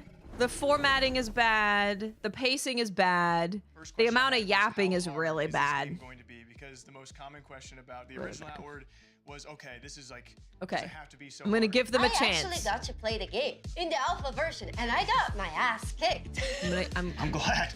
We're gonna give them a chance. Tell me something I don't know.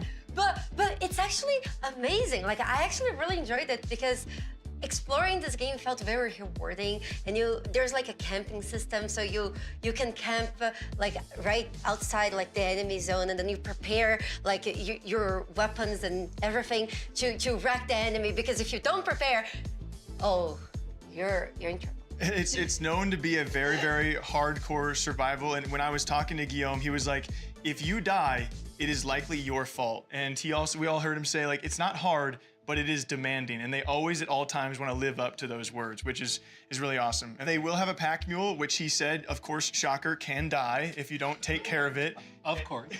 But it's, one of the big struggles was with inventory and spacing along other struggles that players had to really try and, play out this game. Like you were saying earlier, you can't dilly-dally in this game. You have to really know what you're going to do, and eventually you'll get a hang of things. But another big one was dual wielding. So you can dual wield, he says, anything in the game. You can even double shield it up, which he says is not recommended. You can attack with the shield, it's super close. He really loves to stress all of these niche things. Yeah, there's a lot of like you can sprain your ankle, you can perforate a lung. Trauma. She has clearly sprained. You can sprain her. I also got brain damage. You can have a concussion. It will all impact you, and all these ailments like take different lengths of time to recover from. I got a concussion in game as well. It was really tough. As well. What were you doing? What were you doing out of game? It was it was just kind of like a play on, because whenever I told people I got a concussion, brain damaging. Apparently, they know that they need to work on things. In game.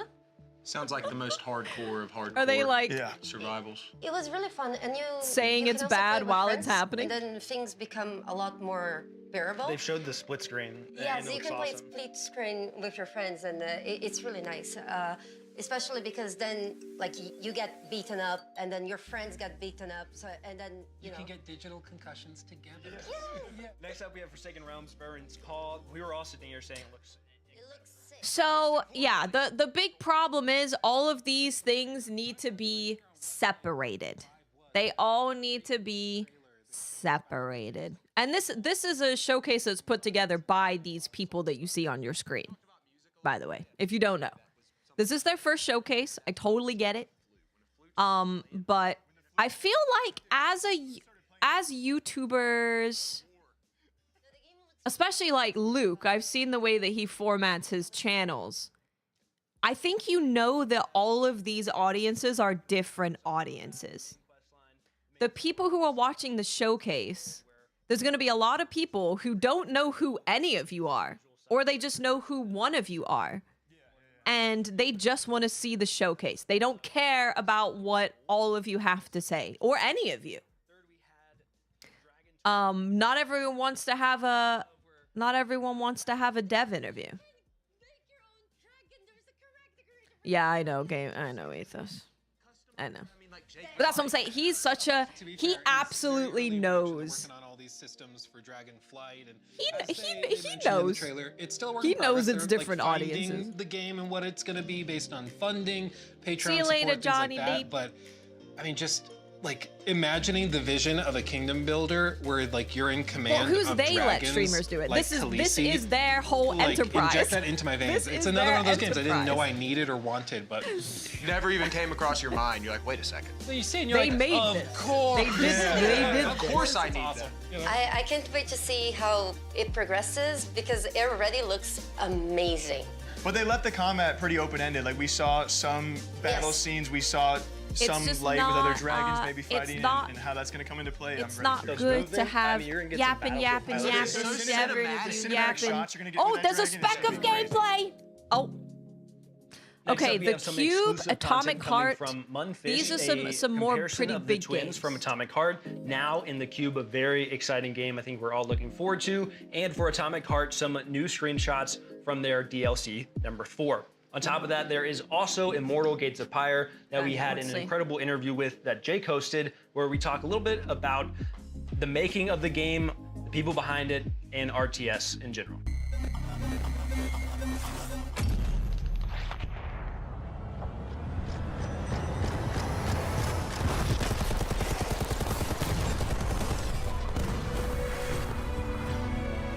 Oh, we're doing Atomic Heart first.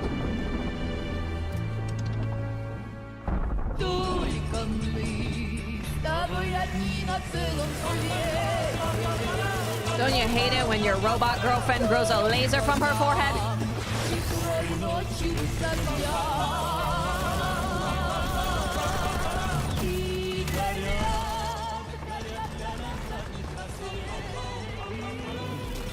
I like this song.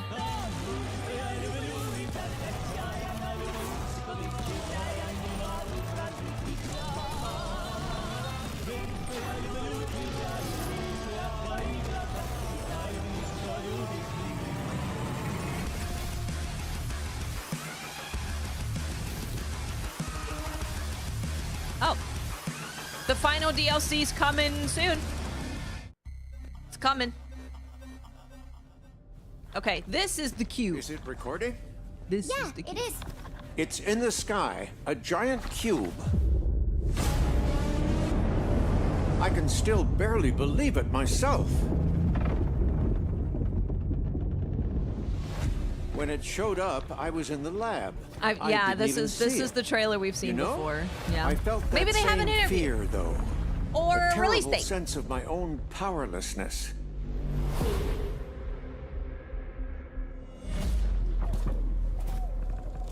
How did the whole of humanity miss it? And did we actually miss it?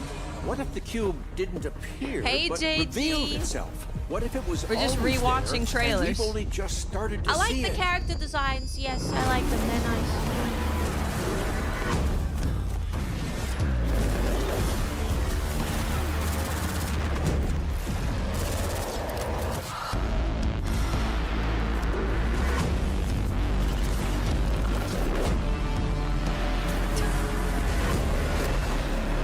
I didn't know they had that many either.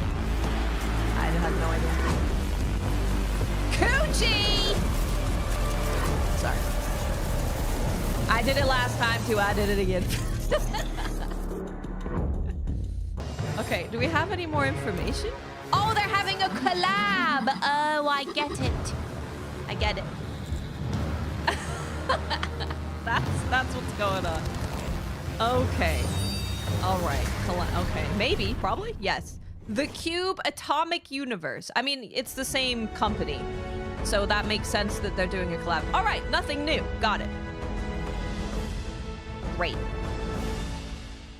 So Immortal Gates of Pyre is an attempt to modernize and make more accessible the RTS genre while simultaneously keeping all of the complexity and the opportunities for mastery that have made RTS so popular over the years. So it's I would refer to it as a Blizzard-style RTS, the fast action, big battles, very tactical, kind of very rapid-fire chess. We realized that RTS, in part because it was dominated by a few big players, never really went through the kind of indie transformational experimentation. Some of the companies that tried to do so did so by stripping away features or losing some of the things that really made RTS great. In the early days, we surveyed a lot of players in both MOBA and RTS communities, and found that they really loved the fantasy of commanding an army. RTS, at the end of the day, if you were to strip it all away, is just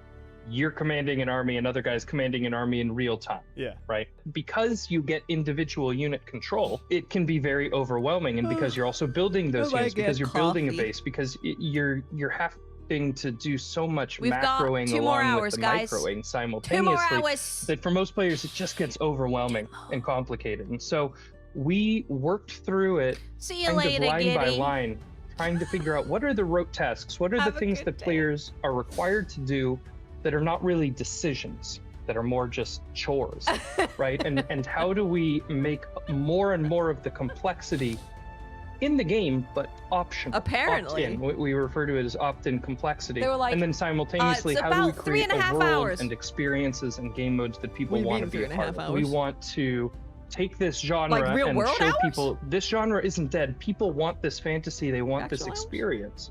A lot of it has to do with things like the UI and the UX, the unit design, and a lot of that opt-in complexity. So, for example, in most RTSs, you always have to be building workers. If you're not building workers, you're falling behind on your economy and you're screwed. The correct move, with very few exceptions, is to build a worker every chance you get. So we made that automated, but have a toggle. If you want to turn it off, you can. So if you're trying to do a specific timing attack, you can, but we took that complexity away. One of the other things is how in MOBAs you have a unified command card, right? All of the abilities and castable abilities on your hero are easy to reach. You can hit all of those buttons very quickly on one hand. We redesigned the UI UX to be the same way. So you can select your whole army with one button by default, and then all of the abilities, castable abilities of your army are also on that one unified command card. One of the things that people often tell us is that when they watch our game,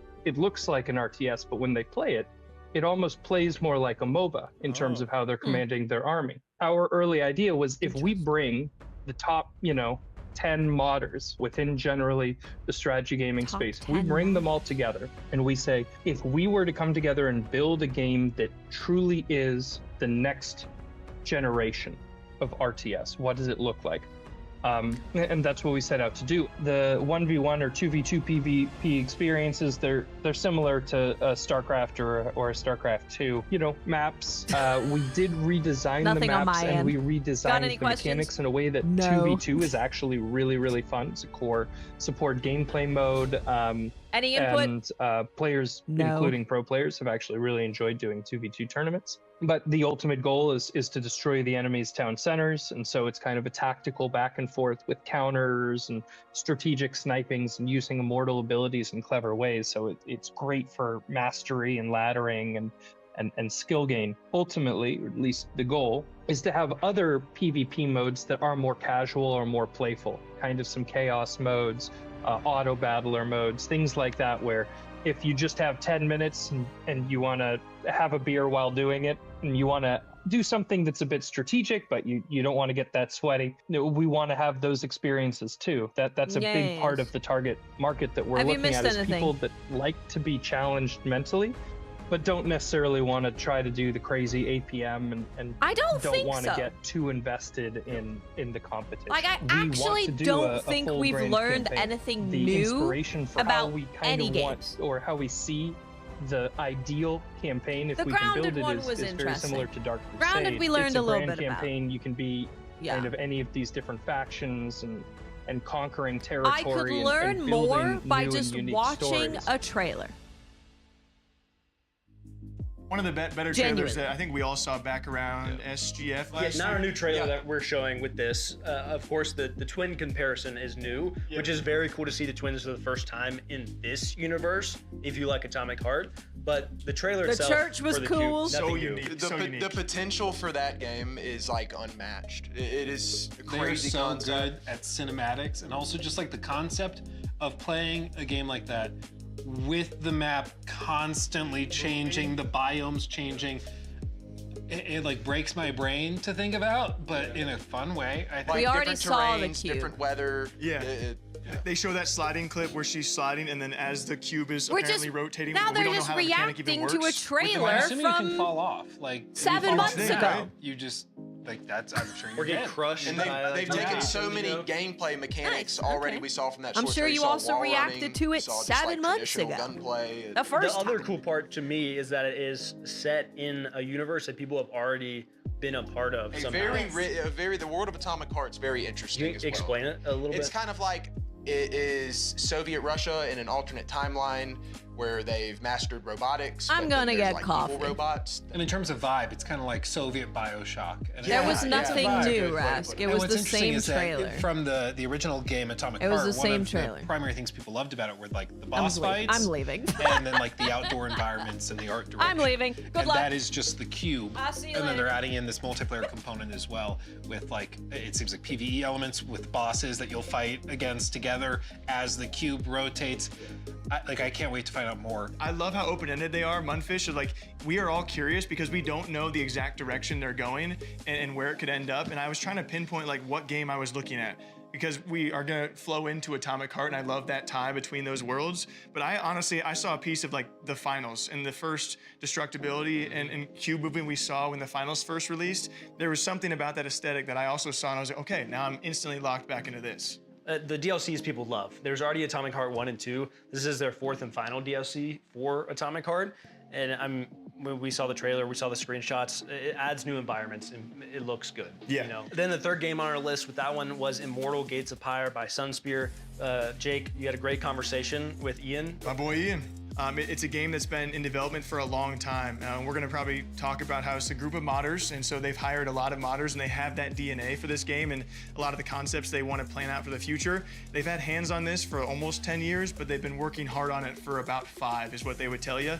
And they really want to try and combat, as we all know, like the RTS genre is really hard to get into because High barrier of entry. I agree, because it's like you see these games, you know RTS games, and you're like, I don't want to do that. I don't want to work on micro, macro, and all those movements per second and whatnot. And they want to try and combat the pillars that have already established themselves in the RTS genre. We know Age of Empires, but we also know StarCraft is the one that people kind of go to.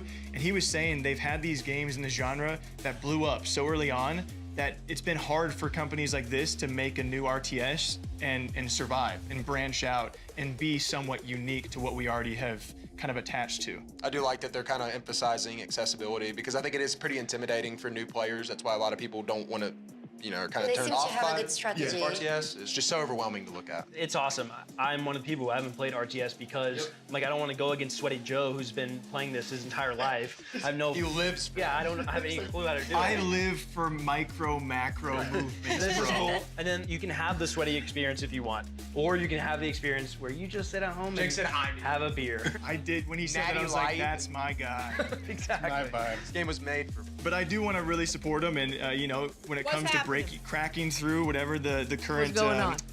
the current So we're stereotype in that genre is, they're trying to innovate, they're trying to do things differently. Did I miss And one anything? last thing, they're Nothing. very, very All right. community focused. So like a lot of the devs we've spoken to, they love their community, they found their diehards, and it really has shaped the project. And so I hope we see it They're in a dating near future. and it's confirmed.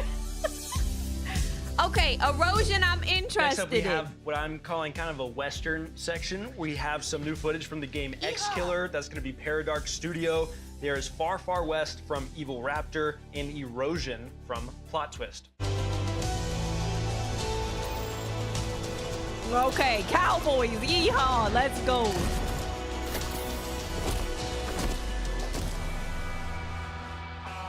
Welcome to the world of Execular. We are Kasia and Amadeus, the creators of the game. And this is gameplay overview. Okay. These devs seem to know what they're doing. It's a first-person action-adventure game that encourages exploration, rewards curiosity, And never holds your hand. You play as Denzel Phoenix, an Execular, a corporate bounty hunter. A corporate bounty hunter. Execulars hunt down fugitives and reclaim souls from those who try to escape the system. One of the game's main hubs is the Tower, a massive fortress city ruled by the Helion Corporation. This is where you accept contracts, upgrade your gear, and prepare for missions. Job well done, contract fulfilled. The game is structured in chapters, and almost everyone begins and ends in the Tower. The Tower! Destiny reference again. I can't believe it. Outside the tower lies a harsh, scorched desert. You travel through it in a heavily modified car designed to protect you from extreme conditions, such as heat and radiation. Inside the vehicle, you have access to your computer, storage, and a working radio. I enjoyed Pacific Drive with that stuff. From your...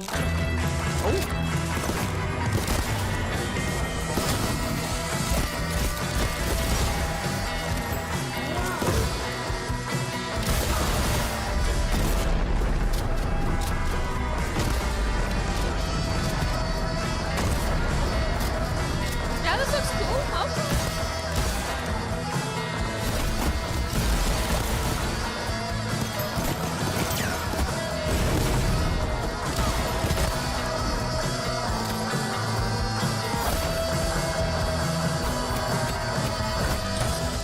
Damn, Jesus. Survival is a core part of the experience. Inventory space is limited, and every item matters. Am I gonna get forcing players to make careful decisions about encumbered? what to carry and what to leave behind. Helion's high-tech systems allow you to hack devices, pick locks, and access restricted areas. Your cybernetic implants help you uncover hidden elements and investigate the environment.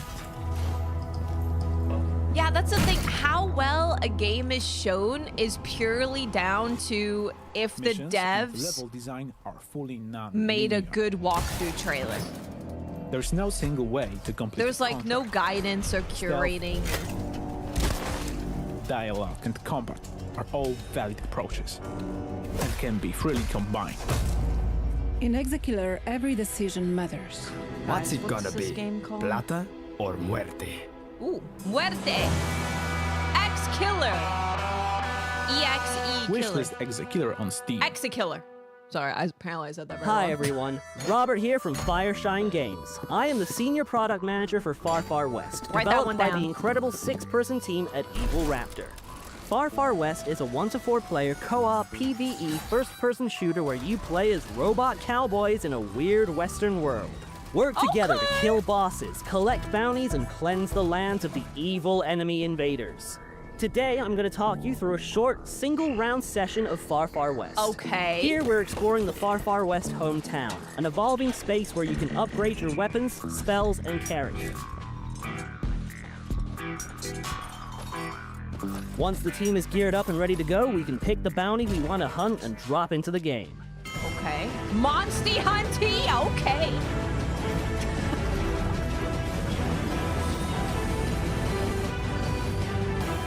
Imagine how fun it would be if every game was like this. Now that we have dropped into the map, it is time to head to our first objective.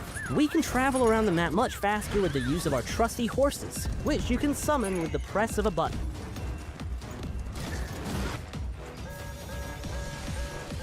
When fighting enemies, I can use different firearms and a variety of spells to do damage or heal myself and teammates. Okay. Spells and guns can also be comboed together to make their effects more powerful, spread their damage further, or even create new spells. Nice. I like it. I like it. To summon this Yeah. boss, we need to do the obvious. Launch a nuke at its nest. So let's get this rocket loaded with explosive and shoot it into the sky. When playing co-op, you have to work together as a team to complete the objectives and defend yourself from enemy attacks. Right now, we're throwing sticks of dynamite to my teammate for him to put in the rocket, of which he is actually only catching a few. While carrying out objectives, you will attract the attention of the enemy hordes, who will try and stop you. Okay, I like this. This is good. I like this. Now we have the rocket all powered up. This looks fun. Let's launch it at the boss nest to really make it angry. This bounty is far from over. Now we have to take the beast down. Let's summon the boss and get this party started.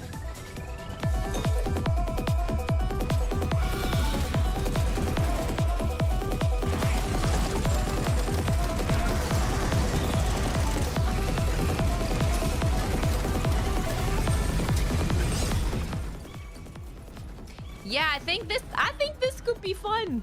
We won and the boss is dead. What do we get? Aren't safe yet. So let's get to the station to get the last train out of town. Okay, you get the train home. Got it.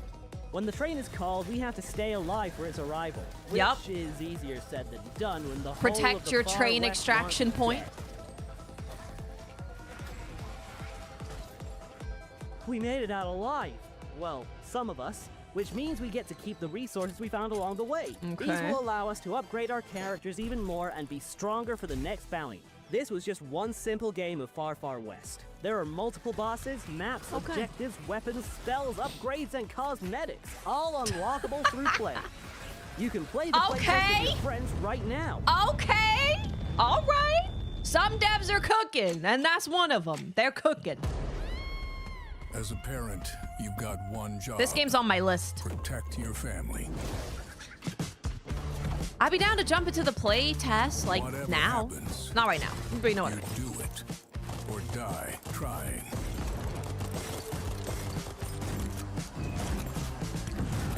But even if you kick the bucket, you don't stay dead for long.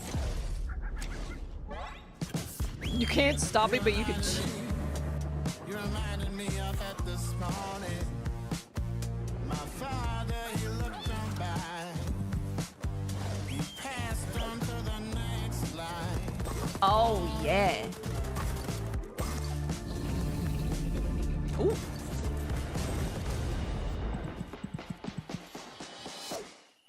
This music is great.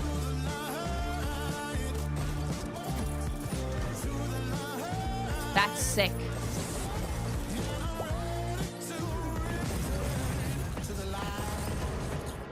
Damn.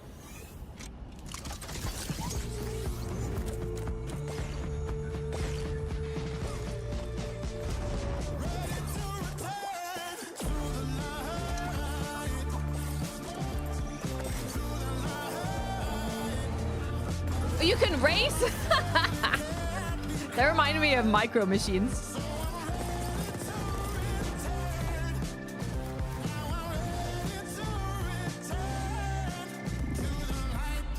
You gotta save her. You gotta go through time to save the lady. Of course. Yeah, this game's cool, man. This First game's up, we cool. saw X Killer. That's coming from Paradox Studio. This game's cool. It's kind of, I mean, the vibes look great to me. All right, let's see if they give us extra info. Because they didn't do an interview with any of these I games. just see it. I just see it. Which is why it was good. Animation work was to watch crazy good. Like the world building. I think the way it's described is a post-apocalyptic Western-style FPS with a bounty hunter vibe. And so we even saw in the trailer they were picking up bounties. It kind of reminds me of Fallout as well. Yeah, a little bit, a little bit of Fallout in there. So I think it looks like a lot of fun. That could be a new kind of like staple in those types of games, to me at least. Yeah, What, it's a great combination. bounties? I mean, it looks fantastic. Like it's stunning. animation- It's coming from such a small Sci-fi Yeah. cowboy, I'm in. yeah, done. Say less. Money. Then we had Far Far West coming from Evil Raptor, Western-themed action shooter project. I don't know. The way I've been describing it, to be honest with you, is Western Sea of Thieves. There's a lot of depth there. It looks like I mean, that's not a bad comparison. Sea of Thieves was very fun to me. What if Sea of Thieves but cowboys, basically? Well, it's that, but also with specific hunts and like bounties, we're going out and doing boss fights with each other. It seems very teamwork based too. Like you saw a clip there where they were fighting the boss on the ground and one of them was up top and your teammate threw the dynamite up, caught it, planted it. Looks really cool. third on this list, another Western. This game is pretty mind-blowing. It did look like Helldivers, yes. yes. The art style is Erosion. divine. I could see this one being like, This is gonna be a big one. This is a big one. Well, like the most compelling aspect of it to me is the time passing affecting not just the world that you're exploring. but This also is kind of the world your making me daughter. want She to grows jump on older my neck every a bit. death that happens. I think it's a decade goes yeah. past. So the worse you are at the game. If you die 20 times, like she's not gonna be there when you get there. You're gonna be talking to a gravestone. But it's just a very captivating art style, like you It's also open world. I like the you know. People that, you know, are gonna wanna go I deathless slightly runs feel this. like I dying. hope that maybe you there's know. a glimpse Just a of hope smidge, of, like, a little bit. If you have a deathless run or maybe a one That's death like run, the true ending or Little something. bit. there's a That's happy ending. Yeah. But I imagine that most other endings are not gonna be so happy, or at least a bit sadder. Exciting stuff. Yeah, It looks exciting. really good. We're gonna see a lot from that game. For sure. See, they couldn't yap as much because they didn't talk to Next them. up, we Keep have a the very devs away from exciting them. section for people who like competitive Division games, shooter games. 2, We have an guys. awesome interview that Jake did with the executive producer Listen, of the Division franchise. I We also have have developers, game right? coming from the I original appreciate the creator of developers, Counter-Strike Min Lee, and I Businessman, whatever you know him as, Last Man Sitting from like their Pixel Pizza, interviews, and Raiders of Sophie but they need to be separated because a lot of devs are not content creators or even used to speaking in front of a camera on a microphone, so they're not If you imagine very engaging. a real world location, You need to just the most important city in the United States, Washington, D.C., completely ravaged by a pandemic and struck by the strongest, worst blizzard of all time. And you are going to have to I enjoyed my survive time with Division 2. and extract the when most I played valuable it. resources. And of course, that leads us to survivors. So They what just are we repeat doing? it, Like, yeah. we can't rest on our laurels, our 10-year-old laurels from survival. So we're reimagining it. We're bringing this snowstorm, this weather change to Washington, D.C. And that's something that you've never seen in Washington, D.C. We're going to transform the entire map. We're thinking Never about before it seen in a blizzard very in different way Washington, with innovations that haven't been seen yet. There's a Never seen focus a on this blizzard. to make it Best such blizzard. a different feeling experience from the core Division 2 experience. I think we've got something super, super promising here. Survivors is developed with Magnus Jensen, who is the original Division 1 creative director. So this Okay. is a guy who lives and breathes the Division. He's good. I mean, he's so excited I think. about jumping into Yes. this type of game mode again. And good. There is a hint in the title of something that we're going to be doing really differently Should I from forget the everybody title? else. We always develop with a player in mind, with player types in mind. And I think here we have to acknowledge that the Division 2 has a large player base of passionate gamers. And one of the things that we want to do is really lean into the sort of comfort game of the Division 2. People are happy to jump in, know their way around the controller, know their way around the map. They know how to play this game.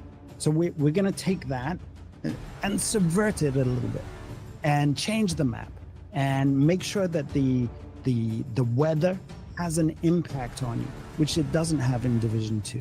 So there are lots of little things that we're doing to surprise our core audience.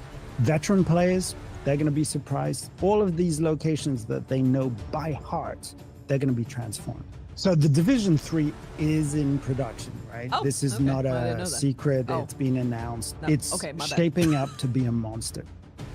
I can't No one really knew. say anything Apparently, more than no, that. no, But no. this is within these walls in Massive. We are working extremely hard on something that I think will be as big an impact as Division 1 was. There's a team in Paris working on this, and they're putting the final touches on a mobile execution of the promise of Division 1. So, Division 1, New York, pandemic strikes, take back New York. This is a brand new Phone. story Oh. with mechanics that are really fine-tuned Breaking to news a mobile for me. phone. Graphically, Yeah, that's fine. This looks like a PS5. You may have seen the adverts can't for it. tell on It the looks stream. You know, never phenomenal. mind. Really, really good. It plays really good. And it has a few innovations. You know, the Dark Zone, this area of atypical PvP. It was an area where, much you like played a other PS5? games today, popular games today, you could walk around, you could hear gunshots, go over there, there'd be another. Has this man played a You'd PS5? approach cautiously, feel each other out, and decide whether to partner or to actually engage. At least in his PvP. mic is good. The whole of the Resurgence map is friendly to other agents. So you'll hear gunshots on a corner.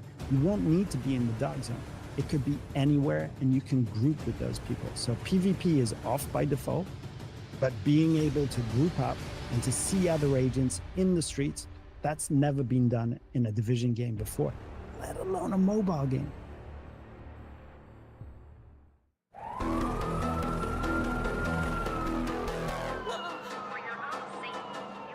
What would I give the showcase from 1 to 10? Okay, let me think.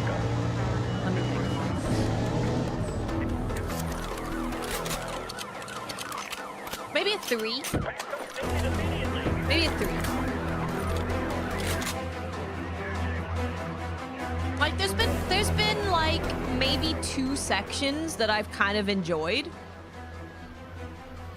But those sections, I hate to say it, are the sections where they don't interview the devs. Where instead they're showing the devs like showing off their game and talking about their game instead of the interview. Because you know what? You know what the problem is? With the developers curating a video with their gameplay and what they want to tell players about, that's going to be pretty well put together, right? It's the devs curating it. But when it's an interview with the developers, it's, I assume, these guys editing an interview and editing the gameplay and all that stuff. And they aren't doing a very good job of either asking the right questions for introducing brand new players to a game, or they're not doing a very good job of picking the right answers of what you would want to hear a dev talk about when no one really knows what your game is.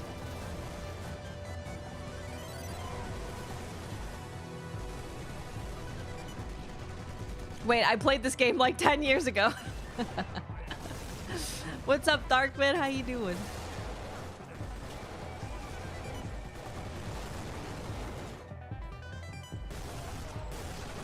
That gun audio is disgusting. Holy sh... Listen to this.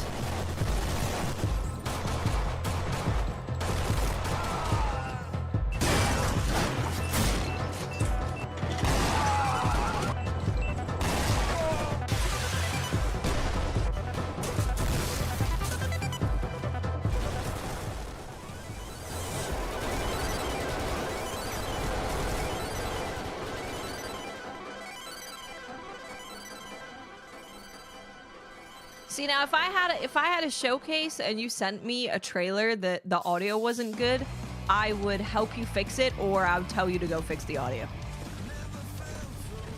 For the sake, not just for the sake of like the showcase, but the sake of your game, right? Like if I'm hosting a showcase, I want every game that I'm showing to be shown in the best possible way and to get as many players excited about the game as possible.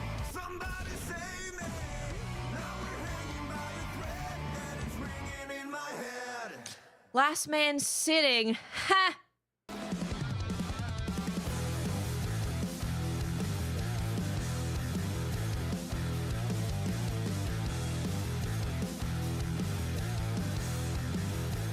Yeah, I would tell them to go get new gameplay. Where you blast through the environment mounted on an office chair. So you're always on an office chair, and you also have a freaking gun. So movement-wise, it sort of feels a bit like you're skating, but it's also most definitely a shooter. And you guys also described the game as a battle royale. So does it lean BR, or is it more shooter? Is it a mix of both? How's that go? So many years ago, there are early like prototypes of the game. It was a battle royale game. and it sort of went viral and got like a lot of followings based on some short videos of the game. But then as we developed the game more, we found that we wanted to gravitate away from that a bit. So we saw some limitations with the Battle Royale gameplay. Eventually the game became more like more of a 4-player chaotic PvP shooter, more like a shooter version of Super Smash Bros., which is like one of our favorite games at the office. There's like different maps, there's different modes also. We worked on the PvP mode. We also made a PvE mode, which is more like maybe best compared to Swarm survival games. So it's more like a lightly narrated story where you go up against the manager, maybe it's and you like maybe go up maybe in I'm the the floors problem. of an office building. I might you be have the to survive problem. for a certain amount of time.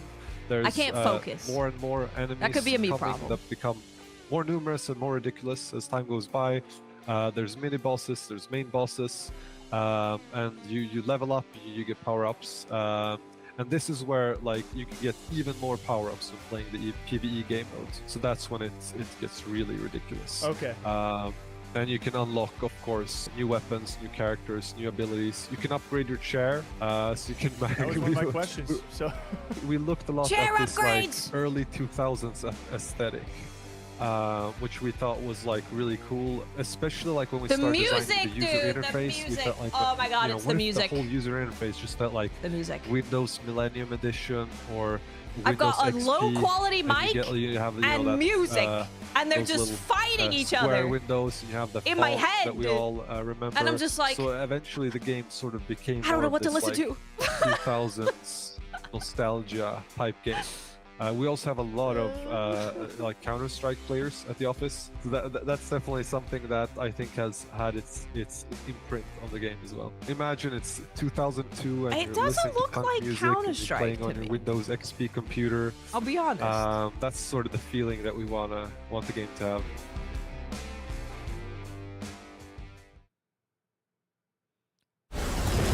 Okay, we're going right into a trailer. Oh. What's happening?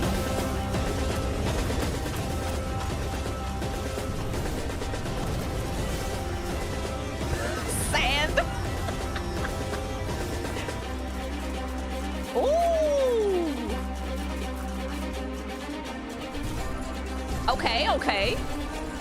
Okay.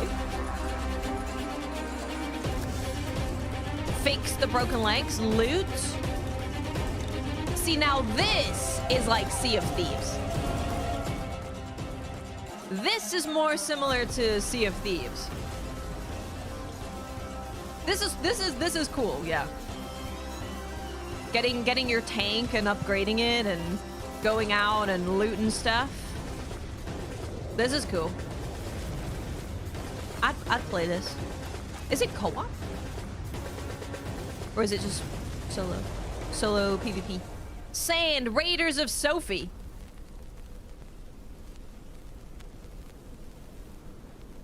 Excuse me? I say first up, we're going to talk about the Division interview. Of course, we weren't able to get a ton of new information, but they are working on a lot of different projects right now. I don't know if I've ever talked to anyone else who has Raiders of 26 years at a Sophie. single company in gaming. So talking to him, he was. Oh.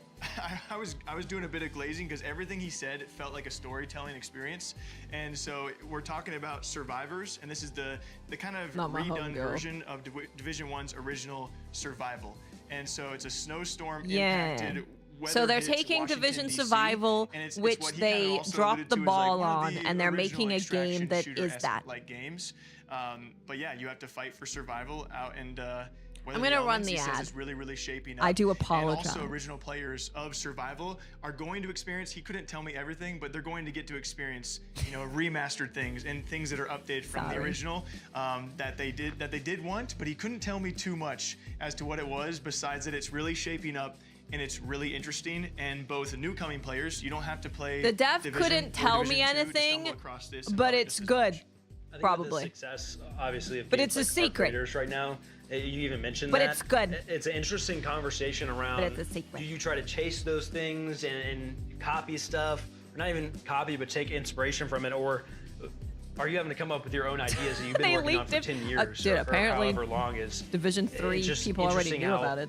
they've been working on this for a long time, and now there's a mega popular game in the same exact vein. Yeah, and he said it a lot more eloquently than I can ever represent it as, but you know, he realizes it's probably a mix of things. Like a lot of other games are doing extraction shooters with certain things here, but they've also had an image of where they want to be and where they want to go for quite some time now, and now they're finally getting to breathe that into existence slowly. They also talked a little bit about Division 3, which when I say a little bit, I mean like a little bit. He gave me a quote. He gave me a quote. He gave me a quote. Julian said this. He said, "It's shaping up to be a monster." And I said, I'm gonna clip that, Julian. Thank you very much. I would say a highly anticipated game that they can't share a lot that was about, literally but in we the were thing we excited just to hear watched. that it's a monster, as much as people love these other games. I'll tell you what, this showcase isn't making me like For anyone these who doesn't people. know Min Lee, the original creator of Counter-Strike, I love this guy. We've had the chance to meet him on a couple occasions. Also sit down Luality and is talk with always him. like He, went so to his sweet first and full of Counter-Strike major energy. this The past year. others. It was an incredibly rare experience to see like such talk a to me. notorious Don't talk dev to me get to anymore. see I what don't his wanna game hear- has I truly don't wanna hear become, from and he them was again, there since the very, very beginning. And is then this? to see like an esport develop out of it was crazy. Not to go on too much of a tangent, but he still has that shooter on the DNA right- in him. I don't know And so who this he is is. kind I'm of so a sorry. It's probably mission-based messed up with me. shooter, might you? And you also play he hasn't said as law much. enforcement, but the goal is to complete a series of missions. And yeah, definitely remains true to the whole shooter Gooseman DNA. It looks like Counter-Strike meets here you go. Payday, but you're the good guy. I mean, you're the law enforcement. Then, speaking of Counter-Strike, we talked to a guy who was highly did you inspired catch by that? Counter-Strike, which is so cool to me to have in the showcase. So, like, He's like- we had the he's OG like, who made this game. then we have a guy But who you're was the good. inspired by I mean, that the law guy. enforcement. This was Last Man Sitting. It's so ridiculous, and I I hate love it. We need games the like this. It police. feels like a mixture of like Tony Hawk's Skater Pro, but replace. But you're playing as the skates good with guy. Chairs, and then And give them all Law weapons. enforcement. and give them some guns. Why not? The clips are going to be insane. Yeah. You're going to see some wild stuff come out of this game. The things people are going to be doing. And they're still No, working I on a lot saw. when it comes to PvP versus PvE, but at the core base of it, they want it to be PvP based. It's going to be a round-based game, and so I believe 4 players, so super competitive lobbies. But I think you can It's also a chaotic shoot. very, very chaotic, and it progresses round I don't by know. round. So their unique feature in competitive I balancing don't know. is It's the just all first bad. player to win 5 rounds. It's just but all- if it's you just lose all a bad. round, you get a power up. So you get an It's just ability, bad. and that is their way to balance. Even the odds a Yeah. little bit. You can even upgrade your chair. Yeah, so by the end, which you can, and by the end, it's going to be pretty hectic because, of course, if everyone's taking their turns and winning 3 rounds, 4 rounds, whatever, by the end, you're all going to be super OP. And so the ultimate goal is to win that 5th round. You're going to have to beat some pretty high-powered people. My favorite part of the interview is hearing him say, you know, we're inspired by Counter-Strike, Super Smash Bros, the Call of Duty era. He just wanted to see people 360 no-scope others and like made a game out In of an it. office chair. And if you see the trailer, you'll see the agents or the characters. I'm and looking and you'll be like, for, "Oh, that like, looks trailers Counter-Strike," to and he'll say, watch "Yep, after that was this. kind of- we're all big You just know Counter-Strike he fans." grew up on the quick scope montages, 360 trick shots. Well, and I love the idea of like they're sitting brainstorming the game, and he's like, "I want to make a shooter, but what's our unique spin on it?" Wait a second. Guys, get in here. You're never gonna believe this. You might want to sit down. It'll make sense.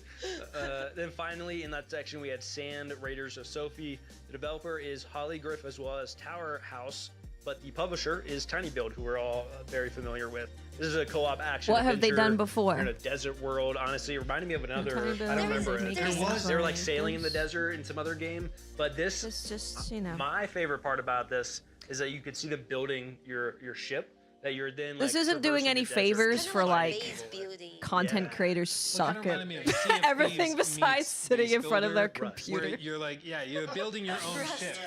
Yeah, it's very cool. Not doing any It's favors. also normal gunplay too, as well, though, which I found. At first, I was like, "Oh, it looks cool," but then I saw there were like normal guns too. So I like it's a new concept. I feel like where they were probably, I have to assume, fans of Rust or fans of different types of games. They're like, okay, what if we make a moving base in the desert, and then you can explode people's bases? Or I'm curious. We didn't see it in the trailer. I'm curious. I if you saw can the raid big other tank people's and I thought, that'd be the coolest nah. part. Raid their- But then they had normal Pretty shooty sure I guns, take other and I was people's like, bases, I'm pretty sure. yeah.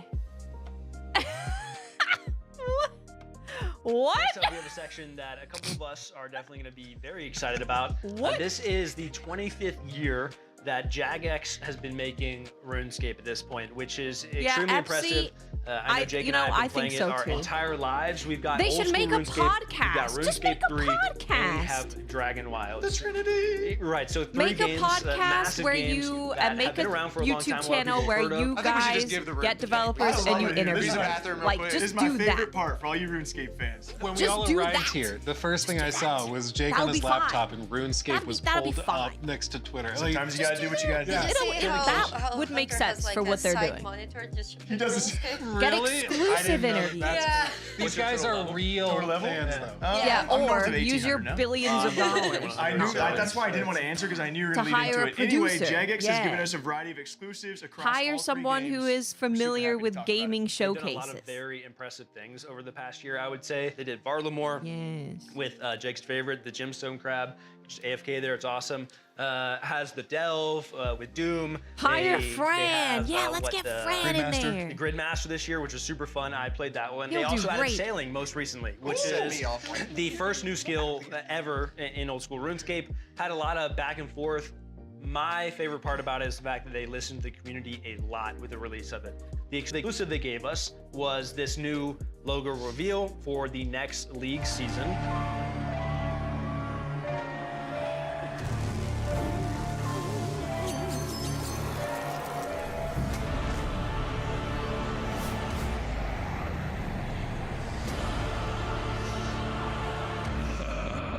So that was League 6 Demonic Packs. We don't know much more past that. Obviously, Leagues is a lot of fun and probably the most engaging time periods of RuneScape. I think you see player peaks every time. So I imagine a lot of It's those not wild the players early are gonna come 2000s. back and be a Like, part this of is a that. cool Outside segment. of that, RuneScape 3 was This also is a in the cool news a lot segment. this This year. is For fine. a variety of reasons. One of the biggest ones being they've Probably removed not for the biggest, showcase. Maybe at the end of the monetization showcase. methods they had in the game, which Did was, you miss was widely anything? talked Not about and a has been goddamn for thing, my probably friend. next to a decade. You know, obviously in the MMO genre, Nothing. you have to make money to sustain such big games and big servers for a reason and to keep these updates coming. They're not small teams, and so it was that community battle of But, like, like, we need maybe? monetization, but at what point is But it I'm too much pretty sure no. monetization? And they finally reached that breaking point. I think we also have some reveals of some of the areas they're revamping, which is very cool. They're trying to declutter the entire world because right now the game, if you, as an old school player, log on, We have an you're hour. probably like, what is going on? Yeah, and most a of the time. bit left. So that's very cool. They also gave us the image of their I think. anniversary cape, Unless they lied. which looks fire. Isn't that beautiful? And I actually have one behind me. This is Jake's Avengers Endgame. Oh man. And then finally, we also had Dragon Wilds, which is a game that we are very excited about. Another too. incredible I mean, game. we are big fans of those types of Dude, games. this would be so much Valheim, better we spent a ton if of they time just on, had so a RuneScape if they had a podcast or like a weekly news show that they did. It would have been so much better. Them getting these games that they're really excited about and doing interviews, exclusive interviews with devs and talking about it on a news podcast show. I would have been so much better. And as you said, it is early access, still developing. Wolf, They are aiming for that full this release, is though. It's still a great game. this is one of the worst things I've ever watched If you in like my games life. like Valheim or Enshrouded, I would say this is the kind of game 100%. you would like to play. Dragon Because it's just Wilds. like that. You can spend a ton of time building your house Dragon Wilds. and making it better and better. And then they're also adding iconic RuneScape things. Again, we talked about that with Oh, like the yeah. cube. It's cool to see a world you Let already me get love. you guys in the another Lamb's form. Fantasy Fresh Critic. twist. Yeah. They already have released their roadmap, but we have a lot of cool stuff that is coming to the game that RuneScape players will recognize. New skills come out at each time, so fishing, prayer, agility. You're gonna get mithril armor, rune armor coming out. There's 3 new regions next year coming with the 1.0 update, like over time. And then we got the first look at Dowden Reach, which is their next region. You're gonna recognize these Black Knights, which look a lot scarier than from, He's not gonna make it from to RuneScape. If this is the Black Knight's fortress, it looks absolutely incredible. Incredible. I think it's gonna be a lot of fun. Right. I don't know if I'm going to continue after this segment. You guys have heard me and What Jake brand talk way is too much that about this. laptop? We also have a message from a couple of creators that you might recognize from the RuneScape community. RuneScape and Jagex has just turned 25 years old, and the recent year has actually been incredible. And what is to come over the course of 2026 and beyond is something that, as a player myself, I liked the of RuneScape idea for 23 of years, creators putting together a showcase that has spots purely based on if they think the game is cool. Doesn't matter if it's AAA, AA, indie. They think it's cool, so they want to put it in their showcase. I like that idea. A showcase with everything in it. Not an indie showcase, not a AAA. It's a showcase of just games that are cool.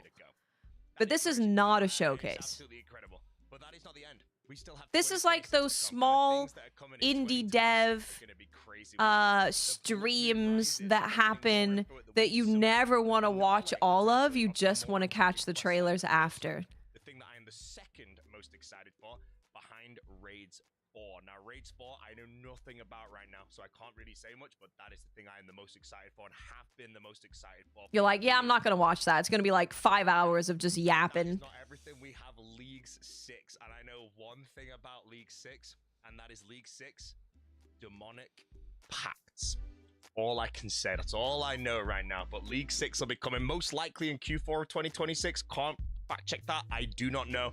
But that means League 6 may contain Blood Moon Rises and Raids 4 inside of whatever League 6 is going to be, and that is going to be incredible. As for RuneScape 3, I'm not a huge player or ambassador of RuneScape 3. I am more on the old school side, but there is a massive update that occurred earlier on that I was able to get behind, and so did all of the old school RuneScape community and basically anybody inside the community.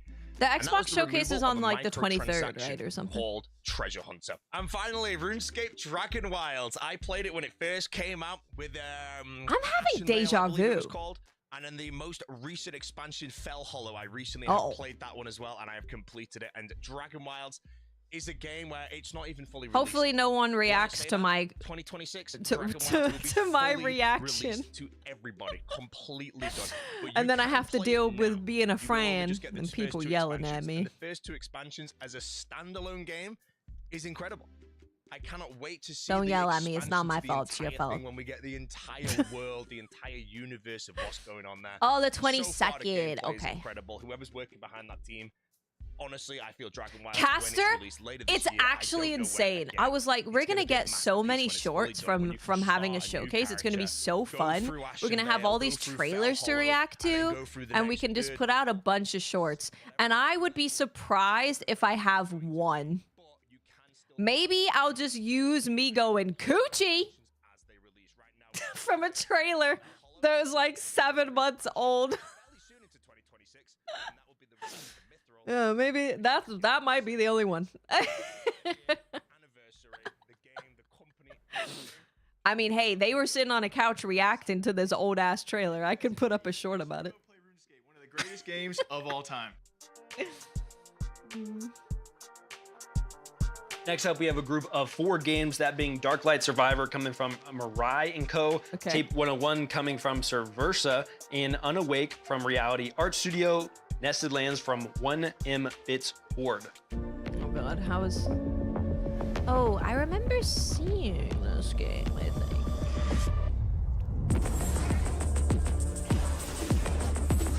Yeah, I think I saw this game before. Yeah, I remember this game. Yeah. I don't think there's been really many announcements that are new, no. I think Avowed coming, like, being on PS5 right now was new.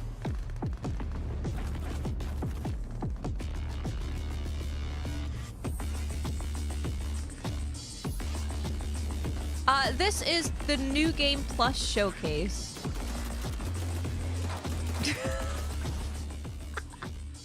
Chris, it's kind of true, though.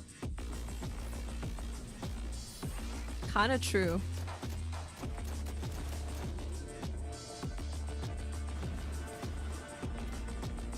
Oh, someone said that I use mods due to the 12-minute GOG clear. Oh, that's funny. I didn't see that. That's funny. That's great.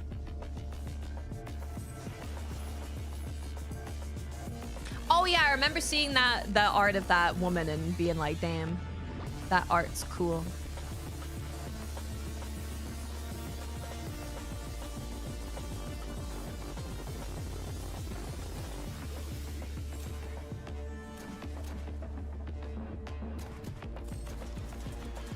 I uploaded the short at like 11 a.m. Pacific that was us talking, making the connection between the No Child Left Behind Act and AI, and how games are removing all forms of friction from them. Bring out your dead.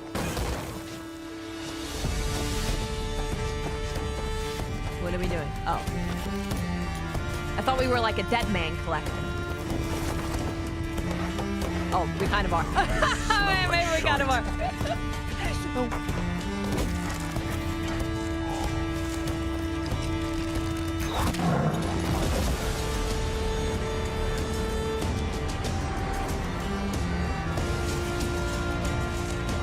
What the hell is that smell?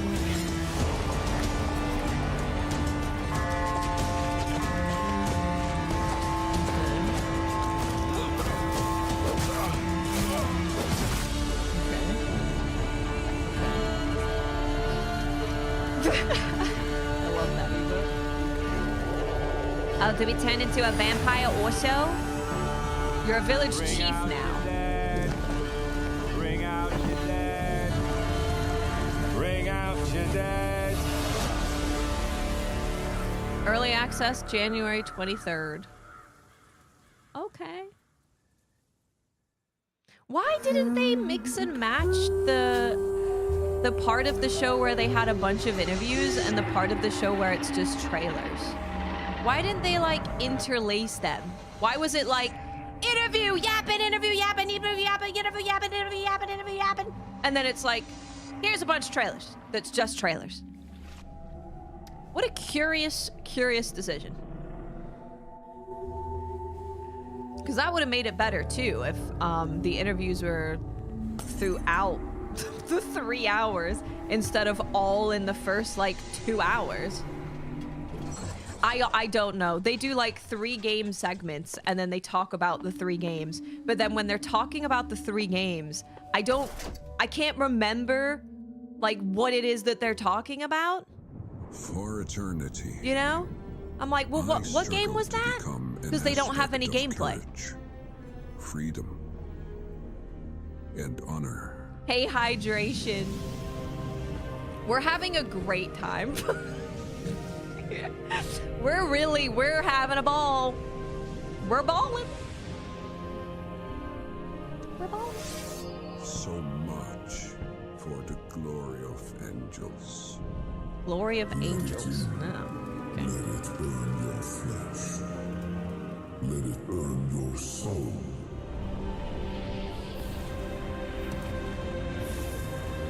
Okay. All right. Oh.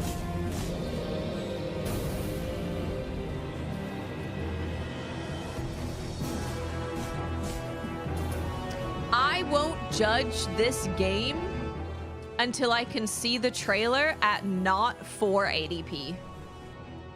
Because like the action looks I mean shit. But I think it could be because of the bitrate. It could be because of the bitrate.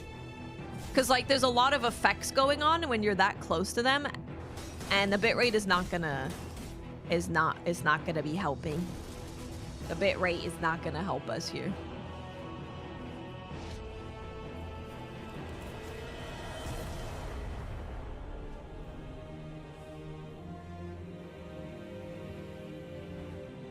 Motion blur. How's the showcase? Hey Keith. You know, it's like a 3 out of 10. I might bump it down First to a up, 2. we saw Darklight Survivor. Maybe one of the games we've seen that kind of blew our mind a little bit. You had top down, you had third person, and something else. Oh, the instantaneous switch, of course, between top down and third person, but then the pixel art, being able to instantaneously adapt to. That's it's insane. really sick. Yeah, combining both those features, because you said it and I was like, wait, is that what it's doing? I had to. Yeah, you can sort of like just toggle it. That's such a crazy. My understanding. Such a crazy feature. So it's a game like a roguelike game. Yeah. And a little bit kind of like Vampire Survivors in the style of Megabunk. So you can either She have actually the top-down gives view, information first-person on the view, game. whatever you prefer. The and only you person to do this, by the way. swap all the time. Sick.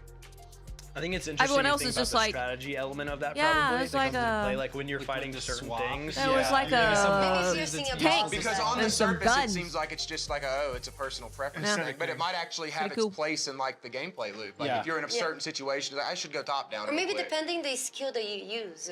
Yeah, because you may think that it's just like a gimmick for a different viewpoint or filter or whatever, but the idea that you could use it tactically It as is a Luke gameplay Stevens, mechanic yes. too is really cool. Aiming for early access in late Q1 of 2026. They already have a demo out that a lot of people have played, and we've said this a lot of times. One of my favorite parts about these devs already is that they have listened to their players who have played the demo. They made it a point to tell us, like, we've made 6 patches in the demo based on player feedback, and I think that's super important, especially for a game that looks as good as this, because it can be a lot of fun. You know, roguelike survival with mechanics we've never seen before, as far as I'm aware, so it should be fun. Next up, we had Tape 101, a game that's probably too scary for Jake to play. If I had to, I had to literally cradle him while we were watching that. I thought he was gonna. All these cry. things are true. Yeah, you guys know me so well. what I appreciated about it is it's not a jump scare game. Yeah, they've stressed they don't want to do jump scares. It's specifically psychological, mind melty, unnerving horror. You will not have jump scares, but you will have nightmares. You know the thing is, that sounds like something that a developer of a game that has jump scares in it would say. Yeah. You know what I'm saying? Like, there's no jump scares. Yeah, You said they sound like my chat anytime I play a scary game. No, I feel like you just have trust issues because of unresolved problems. You're 20 hours in. That's when you're gonna I finally don't know, see the my. jump I scare. It's don't gonna be know. one big Why are they not showing footage of these games? I don't know. I can't tell you. Twist to the background too, right? Because I guess they think that we're just here to see them talk. That's why we showed up to watch a showcase. Because we're just we tuned into this showcase, gaming showcase, to watch people a lot of us don't know, because a lot of us either know 1 or 2 of them talk about stuff. Management games. I love management games and sim games, village management sim games. Like this is right up my alley. This feels like Manor Lords meets survival. So it has a different viewpoint, This, and you gotta take care of I would not recommend anyone to show your game at this showcase. It has made a lot of the games look very boring. Like, really boring. The first hour and a half of games, I can't remember a single thing about them. Imagine you're also recruiting people for your settlement as like the king, and then you have to like choose who to recruit and build out a village. Initially, it may start with you doing the micromanagement, but you eventually can assign villagers to go do the forage, go Kind of like hunting. in Power World, how your pals become your workers without a wage. Exactly. Yeah. Then finally, we had Unawake, a game, a first-person action game, mixed kind of a little bit of fantasy. You're battling hordes. Maybe they thought only with their melee, fans ranged would weapons. watch It's it. hack and slash. It's It's roguelike. just- Looks like kind of like a. I Doom don't think Skyrim so. to me. Because I feel like then, I feel like if it's that case, I would be like, hey, I'm really interested in doing this like show. Let's get together and do it. And I'd have it like, it would be on one of their channels. Right? It could be on one of their channels.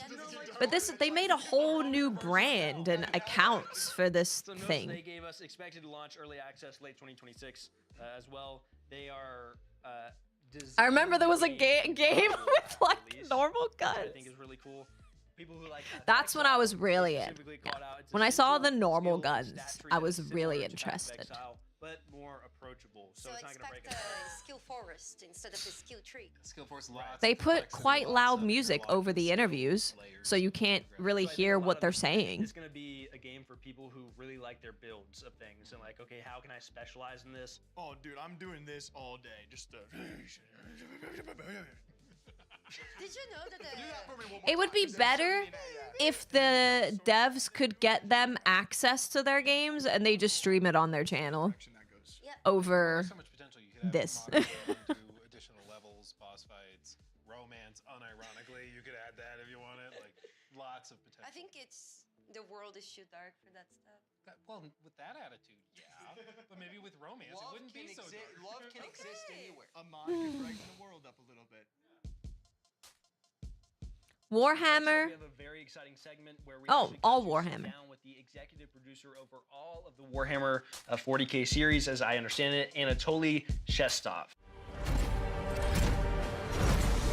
Yeah, a weekly gaming news podcast with exclusive interviews with developers would have been a much better idea than a showcase. Showcase requires you to have like it requires you to have knowledge of production and how to put things together. Like it is Imagine quite you're playing it's different. It's a different skill Warhammer set. universe by the guys who can't use I'm the glad. army, who need to find this particular person in charge of bad things to make Imperium stand for one more day before grumbling to dust. That's basically how I would describe it. Just imagine the true Warhammerish stories where no choices are good. It would be but you beneficial for don't them to do have an option subtitling for to go accents away. as well. You need to get your hands dirty. Also, just in general. And it's just I can't hear a matter of goddamn thing how without subtitles. precisely you will achieve this. One of the most significant changes that any player would experience compared to the Rogue Trader would be more stakes, more value in a surrounding, in any environment that you're playing with. The covers, the line of sights, we read how they are calculated, how they are working, and how much benefit they providing to the party. So it's basically would be more playing around the environment. We abandoned the step-up mechanics. I so do like if you're having ending your subtitles on turn everything. behind some wall, you are behind some wall. There won't be like one circle around you that allows you to step up of this cover and to shoot at anything. If you so the place where you start your turn, the place where you're ending your turn would be more significant. Other thing is role-playing model. There are way more roles being made inside the combat. Lots of the things making you roll something, lots of the things make your opponents roll something. So it's after not this just segment, your weapon skill if you or feel like it was ballistic good. skill, it's way more I'd be curious. I'd be good. way more significant influence of the role-playing choices that you've made previously. Almost all of the combats in the game will have alternative ways to finish them, not just killing all of your enemies. We are allowing player to target specific parts of the body of the enemies, and by doing this we're allowing to make your opponent lose an option to move or lose an option to use abilities. There are different ways how you can tactically approach your desire, your design of how to proceed with the combat. And of course there is a whole new subsystem that came on a change of the momentum. This is a morale system. Momentum was a party based, and you spend it to activate some heroic moments of your companions. For the Dark Heresy, we feel it need to be more intimate, more personal, and not just for your party. We are not just telling a story through the environment There's no or the context words of the to in the what the dialogue. devs No. are talking about. We're actually making cases. We're actually making the culprits. We're actually collecting and interpreting evidence and discussing them with your retinue and analyzing them They're and making making me feel really conclusions. stupid. There are some other mighty forces I inside just the don't know what's scintilla going on. because I you're don't know not what's playing going in a on. vacuum and you need to struggle for power. But most of the time, you are playing as a person in charge, as a person that have authority, and the person who need to make hard choices. One of the most significant ways of the influence of a story for Dark Heresy would be your decision of which case is more important. For example, Would there be is nice a if they had under something on the fire screen that said slums, the name of the and game this is the a whole toxic time, right? waste, and the level of the toxic sea is growing. And if you're going there as a first place, there will be toxic waste somewhere nearby, and This there is will Dark be people Heresy? getting ready to be Yeah. consumed by the toxic waste. But if you are going there late stage, there will be actual toxic seed, and you will be playing around, and there will be changes in the geometry, and changes in They done in the set combat these encounters devs of up, how guys. they're playing, changes in the narrative. They're working for the behind this, executives and of Ubisoft, changing I based think. on the timings, Yeah, how I you, think so. How you decided, how you approach this. They're working for the Saudi games Venture division. forth into darkness and bring the light of the Emperor to the uncharted void. Yeah, it's Warhammer Dark Heresy. All must be cleansed in his name. Ooh, they're working for China. Anything you can tell us about? Because they're making all the Western games look new awful. notable characters, or iconic Warhammer 40k lore. There would be Treason, I don't know, most iconic thing that you can potentially name and encounter as a rogue trader, as a Treason. It would be some interesting takes on Astra Militarum. I won't share specifics not to spoil the fun, but it would be there. And there would be some brand new systems, like augments ones. You will be able to replace some parts of your body with interesting pieces of Imperium It's like technology. each of them edited There would be some stuff completely differently. on a story of the world behind the main road of the Inquisitor Calcasar's shenanigans. Let's say it like this. It would be Byronic, how some you doing? interesting dive on a past of the von Valancius dynasty, even further than Theodora. There would be some new takes on how dangerous wildlife can be. Other thing that Like they didn't have anyone look over it and go, player okay, let's make is, sure that we have some cohesion. Vaults, the Treason vaults, some collections of pretty wild This is a things showcase, being gathered by Kiltech. this This is a showcase. Of course, It's not a podcast. This is a rogue trader Sorry. story, and rogue trader is kind of part I'm of listening. his void ship. So there would be some expanding of the void ship, some new places to visit, some old places to I want a revisit. Fran It would be reaction. new campaign. It's so with long. a He could just whole watch, like, the set first of 30 unique minutes, though. mechanics inside it. It would be the general system of augmentations provided to the players. So if you always wanted to replace the limbs of the Heinrichs with some like pretty adamant ones, you will have such an option. Not just Iron Hands from the Biomonsi, but the real Iron Hands. Yes, that's an option. It's the first DLC that allows us to expand the late game parts of the Rogue Trader, and expand it not mechanically, but expand it in a 100% of the different aspects of the Get game. Fran to write an email. Let's first talk about the new DLC for Rogue Trader. Actually, I'm gonna interrupt you. Can you tell people generally, basic bitches like Jake, can you explain Warhammer 40k as general? Like what's the playthrough about? We actually asked Anatoly to describe all of this for people not familiar with Warhammer, and this is how he described it. Imagine you're playing inside Warhammer universe by the guys who can't use the army, who need to find this particular person in charge of bad things to make Imperium stand for one more day before grumbling to dust. That's basically how I would describe it. Okay. There's a new companion, and there's also this companion has unique mechanics. And They're also doing things like new environments. They're revisiting previous environments and then overhauling them. They're altering and It's just he's they're not changing, not to get too specific. There's a They're changing reason- things about the late game. So, to extend what's that going on roadway. here- This DLC alone offers 12 to 15 hours of additional the content. devs could There's a just lot of put out a video. So I'm very happy. I was extremely happy. The point when of they having say hosts that, and stuff this game is going is to that be they use their skill set voice acted. to like And I'm really TLDR things, to explain things in an interesting and short way so you get it. I don't what do we To understand how the characters really feel, especially in a world that's so heavy and difficult. Dark even. Yeah, at you times, should but start to be with clear, what Dark is Heresy is 40K? not. It's not like a sequel to Rogue Warhammer Trader. It's Yes, a it's separate a system.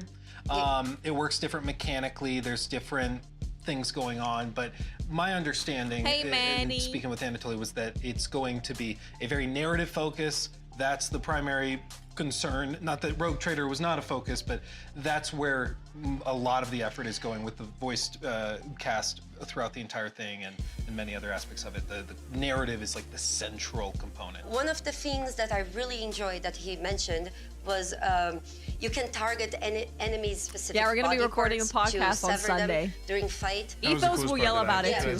So it's really nice because if they have like a they're very fast. So you want to target their legs to cripple them and so on. Not only that, but you know how sometimes you get into a very awkward situation where you're crushing the combat, and there is still that one guy that, in spite of all his friends being dead in the battlefield, he's still trying his. That's not going to be really a thing. Enemies can surrender. You need to get rid of all the men. They can try to sometimes maybe even They're not negotiate their way out engaging. of They this, don't have and it's anything up good you to decide what say. Yeah, hearing all those combat options was the coolest thing to hear him They talk really about. don't. Like, you can render your opponent useless in whatever different limb you want to actually target, but you just can also said that. make them blind. There's so many different unique features to the combat where even when I was listening to talk about it, I was like, okay, wow, I've never played a game like this. There's so many unique but it sounds features, really but I intriguing. just mentioned the feature that she just mentioned. Describe how the team wanted to revisit some of those things that are taken for granted in RPGs, like the concept of just an People enemy. are still like, well, you "What's fight until all the Warhammer?" enemies are dead, and that's it. But the team went back and was like, that doesn't like necessarily make sense. Like sometimes the guy would be like, you just blew his head off, you just exploded that guy. Yeah, I'm I covered in John, you know, like I'm gonna run away now. Yes. And that just makes sense. I you know? love They're that talking about description he Dark gave. Yeah, I Heresy. love that one. It's lovely. So question for the group that I want to spin off of this. How do you play these games? Like, okay, now we know this critical This system. needs you to can be blow their bigger, arm off. right? You can maim Like them maybe and take they up will this much? surrender. Maybe We know how she's gonna play it. So the choice, like, In this whole section. Let me take one something? arm and then feed him that arm while I take off the other arm. Oh, are you surrendering? I can't hear what you're saying. Too late. Yeah. I think he understands me. There are some things that are really exciting about this game, and I cannot wait to try it. So I hope you guys are as excited as I am for this one. And I can't stress enough, Owlcat Games, they I'll know be what honest, they're doing when you it comes guys to have CRPGs. never Like, made they gaming are appear more boring. not to be messed with. They know what they're doing, and I think I'm this is one to keep actually impressed. Genuinely. Next up, a few games that I would consider kind of couch co-op games that I would have fun sitting and playing with people, like at a party or with my family. This is going to be Towerborn, coming I'm from Stoic and blocking Xbox all Game of them. Studios. I We don't have wanna Sprint see City them from for Double like a Dutch year. Games. These are the creators of Speedrunner. After a year, I and might be Genshin over it. Attack, I might be coming over from it in a year. Undercoders. This is offensive.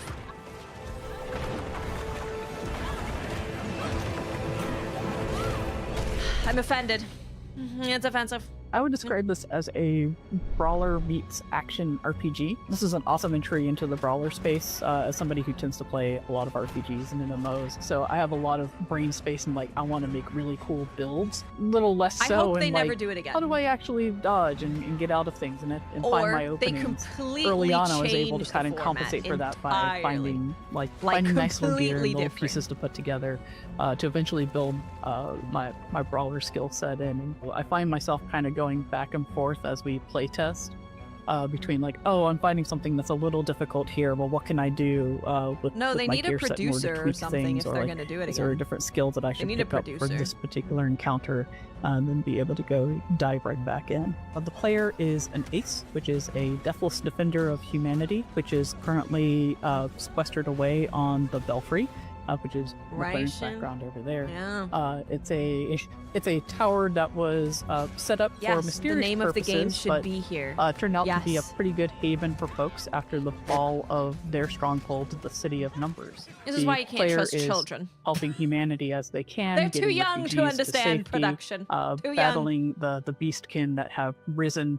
Yeah, and this have is become Towerborn, incredibly and this game aggressive, is actually really while good. Ultimately, attempting to find out actually really good. why did numbers fall, and cool what game. conspiracy is still brewing there. We wanted players to experience a brawler type combat inside like a Diablo style RPG gear sort of system. And so we've spent a lot of time over the last 6 months or so taking a ton of feedback from our players to really kind of hone that particular system. So players should be able to come in pick one of the 4 classes that we have.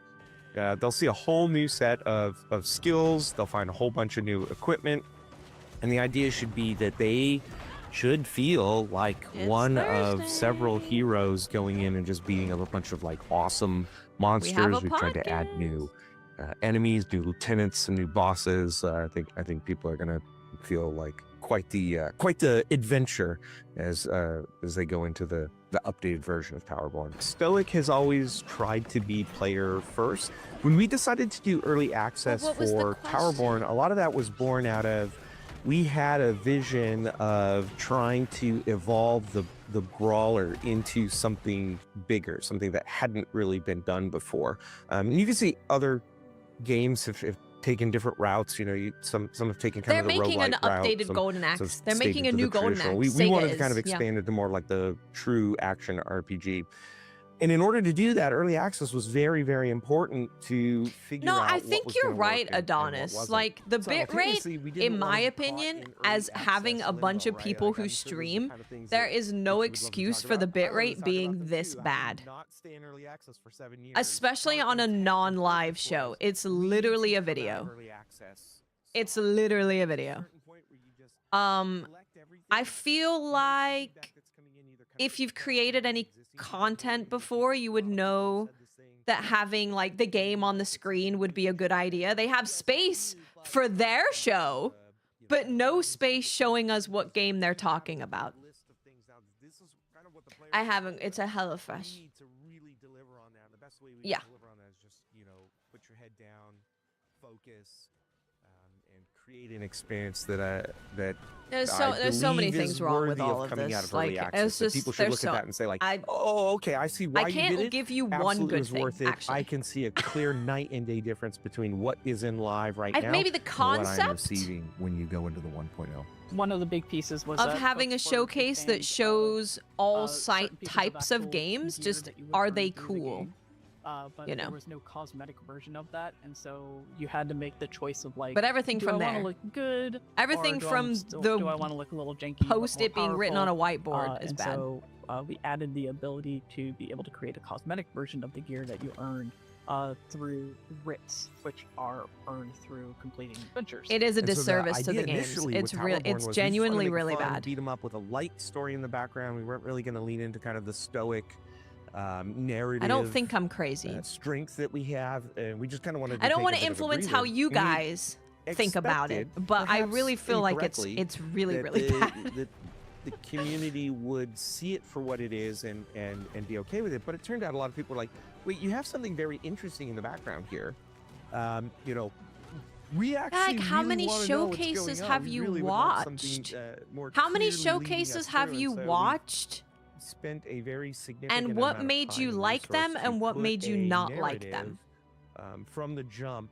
And so there is I feel like that's enough. There's a primary antagonist. You will understand that antagonist. You will confront that antagonist, and there will be resolution. It's pre-recorded. So there's probably a 12 to 20-ish hour story arc now in the game that players can look forward to and feel like there's a resolution to. They promised a lot a week ago, and we ended up with this.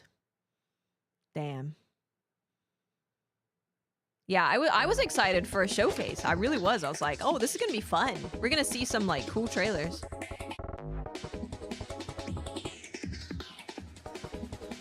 I like showcases where half the showcase, probably more, is just people yapping with no gameplay.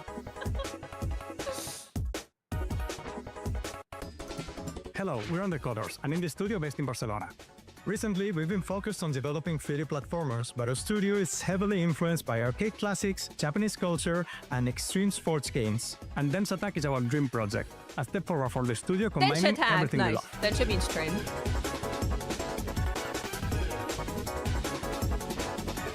In Dense Attack, you'll discover a not-so-distant future Japan in which local railways have been abandoned and are now used by underground gangs to compete in illegal contests of train acrobatics. You'll have to rack up points by chaining tricks, explore huge levels, race against rival crews, and uncover a wild story as you travel through Japan taking the railways back. We are making a game that is not just about what you do, but how you do it. It's expressive, stylish, and totally up to you.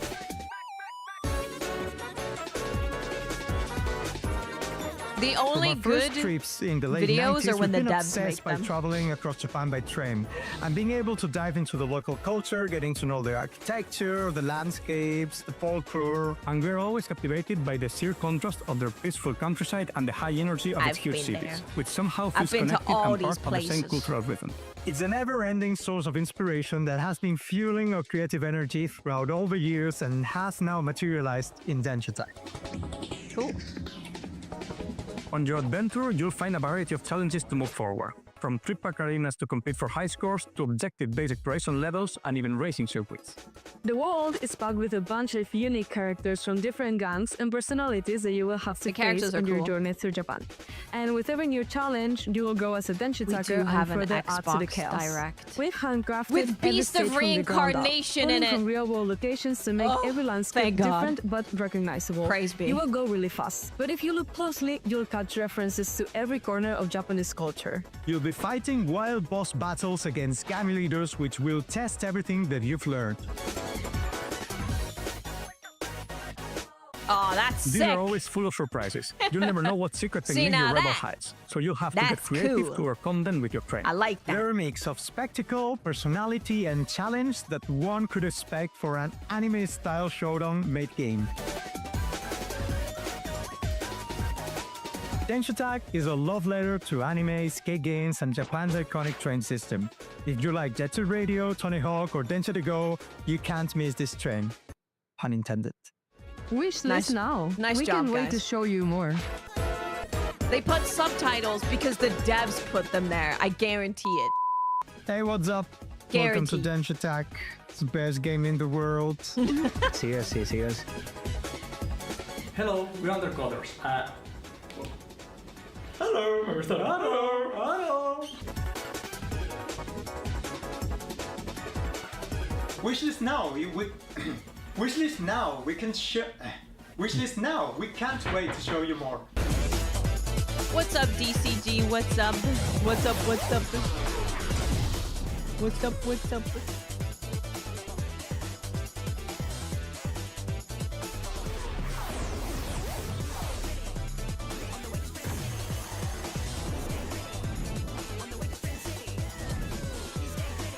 I'm a big fan of bloopers. I could go for some bloopers.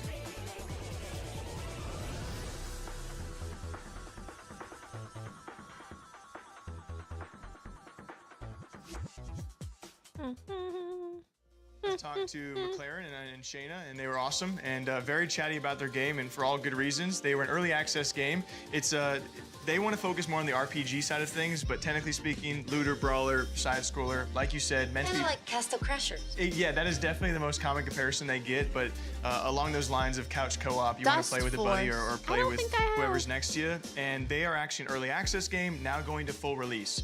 So this is their big update to justify the full release, but it was already definitely justified. Upon full release, we're looking at 170 plus missions. What they say is probably around 20 plus hours of content. They were And very also wanna chatty focus about their on these game. builds, which lead to an Okay. ultimate replayability. So there's also a difficulty bar they're going to be adding Very to all good. of this. They have a level that is going to be called Luality. I believe, Brutal. Yeah, it's and Luality. From what I'm being told, it will be extremely difficult, but the game is meant to be replayed plenty with you focusing on what builds you actually want as you play through it all. There's definitely a huge market for co-op couch gaming right now in a world of like online multiplayer. I feel like that's kind of a lost art. You saw successive games like Split Fiction, stuff like that. So. For those of you Ay, who ay, ay. are lonely without You know- friends, I No, it's relate fine. to you. I actually played this game by myself every time I have played it, and I still had a blast. Moxie retweeted the Cube official trailer and was like excited for this one. Sad the reveal today was basically the same trailer we got 7 months ago. Pretty fleshed out. to begin with, but they're wanting people to be like, Yeah. okay, this is technically a new game. So for those who are expected to stumble across this, you are getting a brand new side scroller with so much replayability. Right. And it's another situation where they took a ton of feedback from early access. Yes, heavily community focused. Again, we've said it many a times. A lot of these devs know how to listen to feedback because those are their diehards, and they have definitely done that. Next up, we had Dinch Attack. I like Train. I love these. You tried to steal it from me, but I was taking that. I love Who these guys. doesn't like trains? I love these guys. This is my favorite Japan-inspired game ever. I had seen this It game would be before, better but I didn't if really they just understand what kissed. it even Can I just was, watch them But now I kissing? understand what it is, the inspirations. Like, it makes sense. Let's As make weird as the it is to say showcase just that an like acrobatic gay porn train next game time. makes All right? sense to me. That's my It makes feedback. sense now. Yeah, because we were talking what, like Temple. That is a game for the new generation. Like yes. Temple It would be Runner a lot X, better. Like TikTok. Yeah, you Slap. see it's under a Joe Rogan clip on TikTok, like to keep people's attention. But in the best of way, because also I love doing this kind of format because you see a different side of those devs. Like they went out of their way to send us that stuff, and we get to see a different side of them, and to see and connect to the faces behind it and see their enthusiasm. They're kinda, so fun. Yeah. How could they not make a fun game? Yeah. It's impossible. The boss, the mecha train the mecha thing. train and, like, boss So is what sick. when I heard there's going to be a boss fight in the train acrobatics game, I was like, At first glance, Am you're I like, good? and then you realize you see more of it. I Like, can't wow, wait there's to a know lot these more to this. storylines. I So it seems fun and engaging. I and then went there's from there's a story disappointed behind this, and you're like, to annoyed. And real inspirations. Like So they show you I what, think what now has I'm actually inspired angry. them to make this I think I'm Japanese style angry game. now. I think I've reached anger. Train out of 10.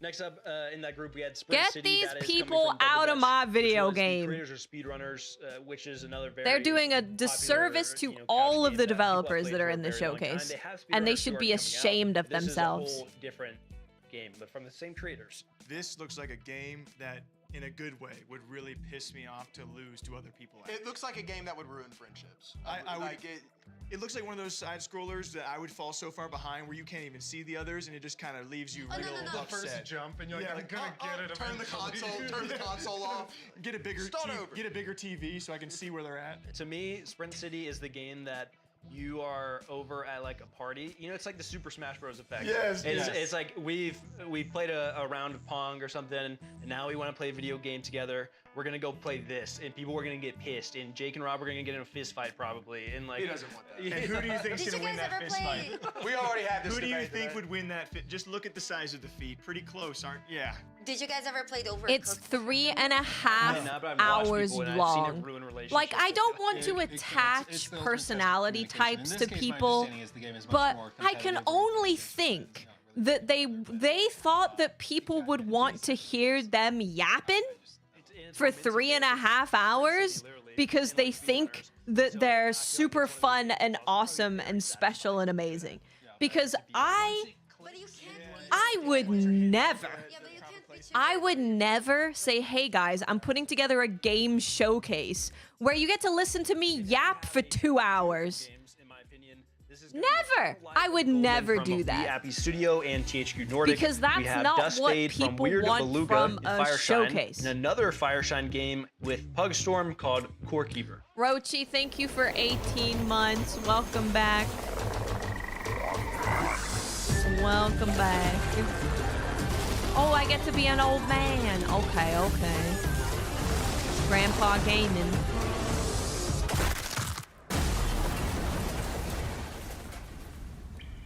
What do you mean? What? What do you mean he smashed? What do you think? He fell from a great height. Yeah, but Well, he that's what couldn't I'm have... saying. It should have been. It should have been a podcast. He really die? I imagine he was crushed to a pulp. Do you think Cute. they'll ever find his body? Mom! Okay, okay. I was just making sure you were paying attention. I like the art style too. The art style's cool. Yeah, and this is cool. This is cool.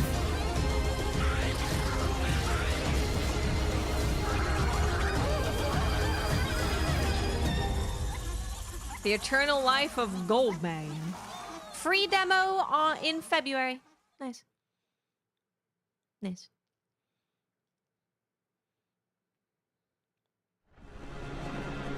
Oh, is this just? Are they're probably. Yeah, I think they're probably just showing us trailers from God knows how long ago.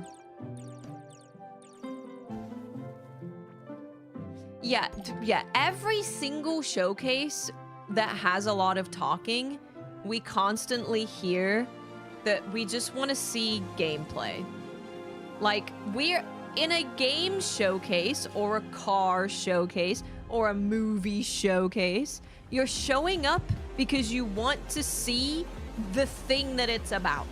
I want to show up to a game showcase to just see non-stop video games. Show me the gameplay. Whatever. You could do like maybe a couple of interviews max. No constant yapping. No constant yapping like it's a damn podcast. No, no. That's what I'm saying. The people who are on this showcase have complained about too much yapping in showcases. I have heard it directly from them. Who's gonna drag me? Because I'm right? If you have a problem with, if anyone has a problem with what I'm saying, you should have done a better showcase. At what point have we ever seen a game showcase and gone, you know what would be better? If streamers sat on a couch and talked for most of it.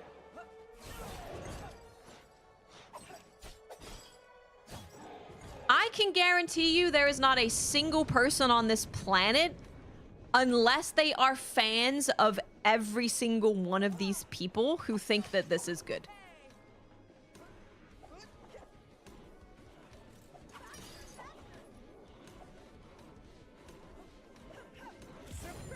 And it's annoying because they've had some pretty good games, and the way that they've showcased them has just been, one, the bitrate is awful. So a lot of these games that have a bunch of dark parts of their trailer, you can't even see what's going on because the bitrate is so bad. It'll be different, but you'll both be okay.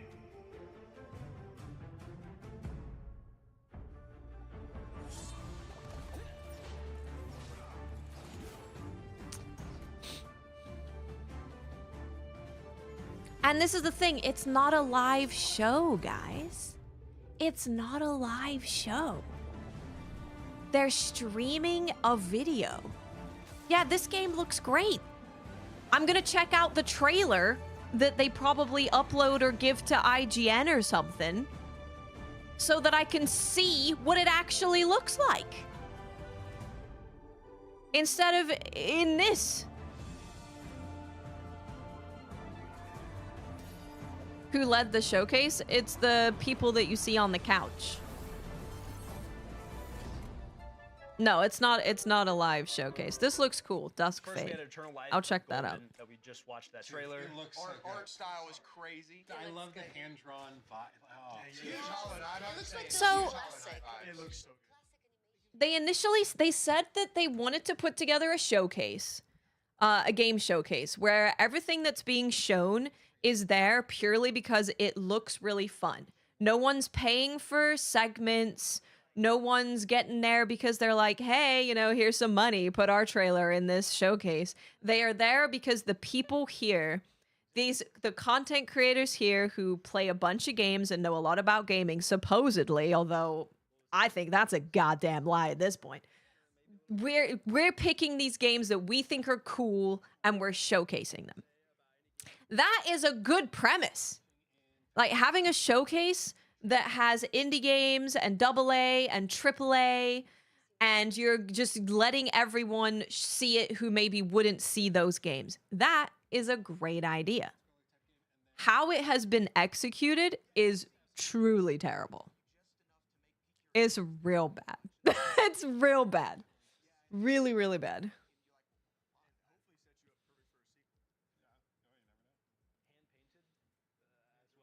hand drawn. I don't even know how you do that though. Like, how do you hand draw a game? That's crazy. See, hopefully next year we have People a few... more talented than us. This is why we're sitting here. And I'm like, where are the frames at? What do you? That's one of the games that would be really cool to go do a dive on in the studio. Like, I want to just to see. I want to see what Yeah. how you did this. Very disappointing. We'll go. We will fly there. I promise. You know, I was next up we starting to had, get Core a Keeper little Human. sussy when they kept saying this is a showcase put together by content creators. We're content creators putting together a showcase. And we're content creators who know a good game because we create content and we're putting together a showcase. And I'm like, that's a little cringe. Like we're better than these guys because we play video games. So I was looking at it and I was like, it's a bit weird to keep bringing it up. I think it's a little bit cringe. It's making you seem like because we're content creators, we will do a better showcase than all of these other companies. We stayed up till 1 a.m. playing it when we meant to play till 11, and it's just because it's good. Yeah, it's just one more run through the mines. I'll be right back. How would you define this game to someone who hasn't seen it? I mean, I would say it's Stardew Valley, kind of meets Terraria, but it's like procedurally generated, up to 8-player co-op, so you can play with all of your friends, unless you have more friends. I legitimately, I think the reason that I feel maybe a bit better about being so harsh on it is because I know at least one of them for sure, because I've watched them say it, have complained about really bad game showcases. And they went and did the worst one. They went and did the worst one. It seemed like it was they wanted to do it because Jeff takes money to get trailers in the showcase when he doesn't even know how it works, by the way. None of these people actually know. I'm not talking about Luality in any of this. She's genuinely like a really interesting and entertaining person and is the one person who has actually done good stuff in these couch segments. But it seemed like it was Jeff Keighley takes millions of dollars to get hit your game on the showcase, but we're content creators and we know good games and you'll get on ours purely because it's good. Well, I was gonna say, you see some play and you just you know it's gonna feel good. Yeah, you can tell by watching somebody else play that. SJ Dub? I don't like him either. He rubs me the wrong way. Good to know. Good to know that my judge of character is correct. I guess maybe putting something together is a little bit harder when you can't just make 17 videos about Concord and why it's bad. I guess so. I guess so. It's a level to be able to say that. There has to be some level of confidence there. Like I know what I have and respect. Yeah, it's actually kind of phenomenal that Luality, like all of these people are content creators, and Luality is the only person who has charisma and is interesting to watch and listen to. That doesn't make any sense. As well as how does that Liberty happen? from Black Mill Games. Citizens of Nippon, a new dawn rises upon your land. Through progress and technology, we bring prosperity to all. Your nation ripples with mutiny. They gotta take away the pillow. But our technology will protect your peace. She's probably uncomfortable because she's sitting on a goddamn pillow instead of like a regular couch. Stand in the way of progress. And they've been sitting there for, I mean, if the show is 3.5 hours, they've probably been sitting there for 4, 5, 7 hours. Where there is darkness. Their ass is probably hurt. We march. What is this video quality? Tomorrow.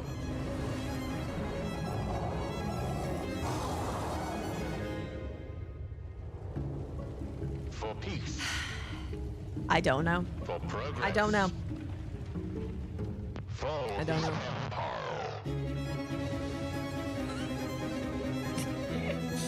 It's better to just watch these trailers independently of this show because they're not even showing them in like a good quality. This is Ricard Pillosu, and I am the co-founder at Epic Terrors Entertainment. I'm here to tell How you much about longer do our we first have? game, Okay, we should be Pathfinder nearly Aftermath, done. Licensed from Paizo. We should be nearly done. At its core, Starfinder Afterlife I've been is a over this party-based since RPG I saw in a the universe bit that rate of mixes the stream. technology and magic. I've We focus on progressed creating from great disappointed and storytelling annoyed inspired to by being movies just like Guardians of the angry Galaxy because or I shows legit like I've been Phantom. trying to think.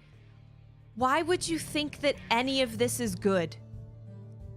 I do not know. While in the game you will create your own character, in the They're demo just you play showing as us one of the old companions, trailers, Sterling. and then they have interviews with devs where we So you don't give know up? what they're talking about because we don't hear the question that they're responding to, and then we get to hear people talk about what we just saw The success of for our like Kickstarter, 30 minutes. Our game will have full voiceover. The dialogue system is the main way to introduce the player to the lore of the world. I apologize for being a streamer. I'm so sorry. I'm gonna have to apologize profusely every day of my life to make people feel better towards us after this. This has done irreparable damage. Oh god. I don't apologize because Kenny G is stinky. I do. I feel embarrassed. I feel ashamed. I need a new word. I'm a PC guy. I'm a video. I'm on video and a computer. Yeah, sorry to ruin happy hour for you, but I I don't know. have bad news about the big one and the runt. Don't worry. I promise not to say I told you so. Lou here is referring to Tycho and Cole. We might have to bring it back. Hydration. Vidman. Gone wrong, Yeah. should meet us here. Lou seems to know something about them. If you push Lou What did you about miss? the information Absolutely nothing.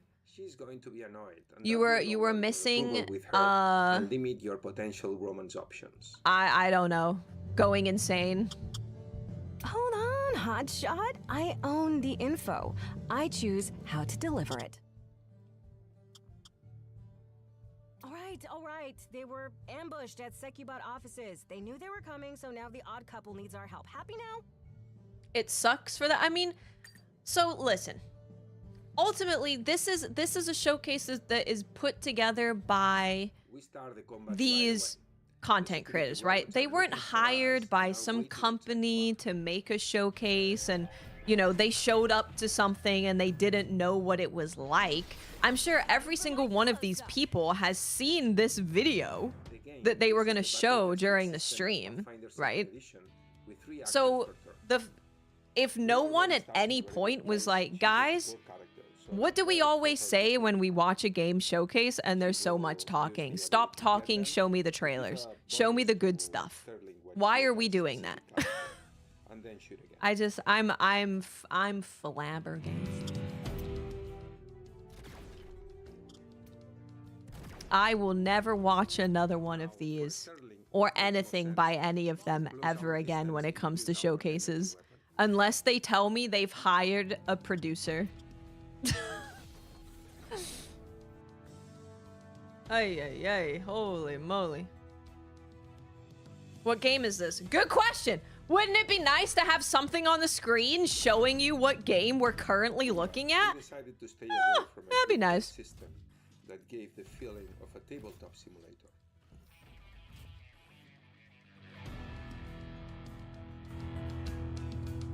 Time for my close-up. No, I would never watch this showcase again, ever again. Even if they said they had a producer or whatever, I would never watch it ever again. Never again. No. There's your first time doing something, and then there's Is in full this. production to release the first 10 hours in early access for summer next year. This is Cannot wait to show you more. impressively Thanks for terrible. watching. No, it's nearly over, so we might as well finish. Gallipoli is a hardcore multiplayer The train one was first-person Dench shooter Attack. set in the Middle Eastern theater of World War One. It features authentic weapons, locations, and factions that you play with 50-player servers. How we approach it is we have a unique blend of arcade where we don't compromise on is picking the locations. Those are always the actual battles. The weapons, the ones that were actually used. Are we and, going to uniforms rewatch that the are, trailers? Guess what? You accurate don't need as to. Because possible, most and of them possibly are used, like it sets us 8 apart months there. We old. go quite deep on the history, but then again we're more I have a accessible bunch than, of things say, I some of want the to military watch simulators, that are it's easy to new jump into, that games we a bit will more, be watching approachable. after this. So in that way, it sets it apart from another subgenre in the shooters as well. If you wield one of the rifles in the game, the bolt action rifles. Here, I'm going to read you guys things that I see on Twitter.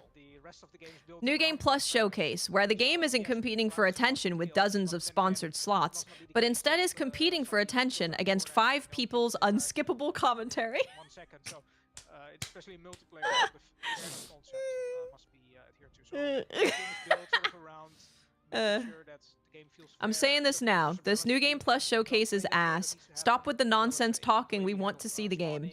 how quick you are back into the battle. You're very quick to be in How the F was I late to the New Game Plus Showcase and only 4 games have been shown?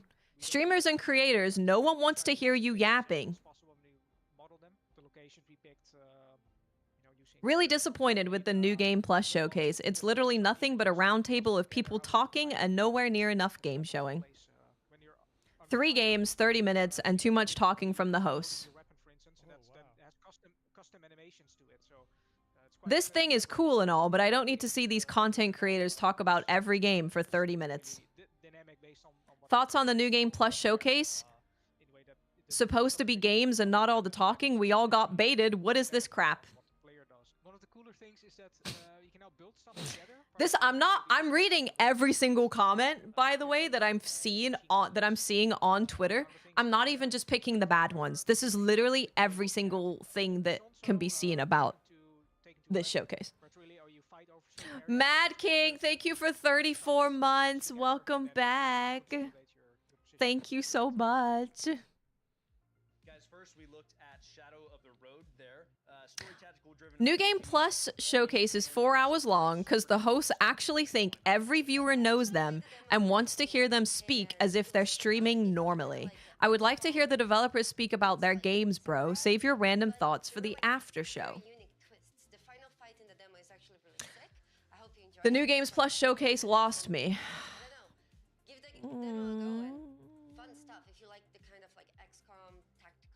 I stopped watching the New Game Plus Showcase because of how boring it was. There's a late 2026 release for this game. It's just, that's all it is. This is the only comments that you can see about this showcase. It's crazy. Everything. I've not seen a single positive thing. I'll catch the recaps of the New Games Plus Showcase. There's so much talking right now and not showing the games as they speak, so it's a bit boring to follow. Plus, they mention it's going to be a lot of survival, and that isn't my bad. Exploration is actually quite cool. You can like change things in the world. Then we had Starfinder. Hey, Jarvie. Thank you. Honestly, watching bad stuff with you guys is really fun. During Steam Next Fest. So when this airs, that will be a month away. So I actually got to talk with the devs. They were very happy that the Kickstarter was doing so well. They also got. It's even the people being nice are still saying it's really bad. Super exciting! I can't wait to hear more about it. I mean, being built I feel bad for the devs. I think you said 2nd edition. Yes. You know, there's going to be a lot of depth and complexity when it comes to combat too. So, I mean, I can see why people are excited. I can just certainly see. But to me, what I can already appreciate looking at it is, okay, you guys obviously paid a lot of attention to your art style. See if we can find more with of the pop-ups. plus instead of typing plus. As well. I think they have a couple of notable names. Sombra from Overwatch. Oh, this is a long one. Okay, buckle up, everybody. Oh boy, I had to tap out of the New Game Plus Showcase. What a terrible, painfully boring show. I had high expectations from a video game showcase supposedly made by gamers for gamers, but after 30 minutes, it becomes painfully obvious why streamers and YouTubers, once they reach a certain size, become completely detached from reality. 5 content creators who might be tolerable individually were put together in a room, and that was genuinely one of the worst decisions of the year. These are people used to being the center of attention, so they never stop yapping. You get 3 or 4 trailers, maybe a dev interview, and then it cuts back to the creators repeating exactly what we just saw and heard in content creator voice with the most lukewarm nothing burger takes imaginable. This is by God Empress of Mankind. That's her Twitter name. They spend more time talking than actually showing games. I ended up muting the talking segments and unmuting for trailers, and then stay muted for 20 minutes at a time. That alone should tell you something. This is a terrible format for a showcase. I get that they funded and organized it, but they are not hosts. They treated the entire thing like their personal channels, and it completely killed the pacing. If I wanted to hear any of them talk endlessly, I'd go out of my way to watch their channels. I don't tune into a showcase for creator commentary. I tune in to see games. The show was also absurdly long, and it showed. Half the viewers dipped around hour 2. I pushed through out of stubbornness. Remind you guys, this Okay. game, I think they do have a PvP focus, but they're also Oh, working we on should have a got single-player drunk. campaign. Yeah, Oh, they you're want to do right. it justice of telling stories of shoulda got actual battles that drunk. did take place, and they're Damn going it, to continue this missed string. Like, opportunity. they're going to continue. I even asked him, like, what do you progress forward Missed on as a studio? Like, he's like, well, we got a lot to do still for World War I. It was a big war, and it lasted a long time, and so they're not even done here. And luckily, they have found themselves a diehard audience that wants to see this story told, battle to battle, all encompassing the same war. Well, He dropped out after 5 minutes. Oh, I should have done that. I should have gone, guys, this looks like ass. I'm leaving. Yeah, exactly. Like in an interactive way where people can kind of go. Oh, boots I on should have the been ground running and the see ad. what I'm so it was sorry. I'm about to like run in the a- ad. Of course, a Sorry. gamified version, but Sorry. I think it helps educate a whole new generation on something that would otherwise kind of be important. forgotten. Oh God, Crimson Okay, Desert, now where our winds final meet. section we have All right, here, do we get a new very information? Exciting, Let's a see. very Let's cool see. one, if I had to say and use a word I haven't used Let's so see. far. For the first time, a very cool section here. First up, we have Where Winds Meet, a game that obviously is already out. I love it. But we are getting a brand new boss coming to the But- Western version of the game. But in first Dino Blade, was Crimson coming Desert. from Team Spino. Incredible looking game. And we also have Oh, we're not exclusive gonna be able to interview see content with anything. Crimson You're Desert. right. Oh God, good luck. Oh God. Oh God.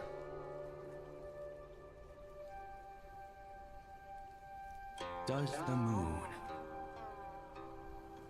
or the south Okay. still shine bright?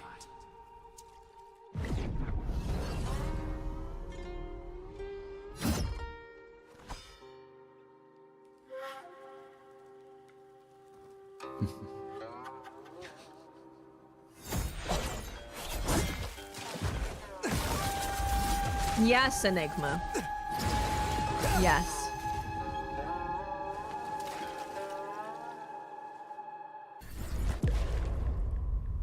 Ethos. Dear God. That's a cool ass arena. That's super cool. Like a paint boss?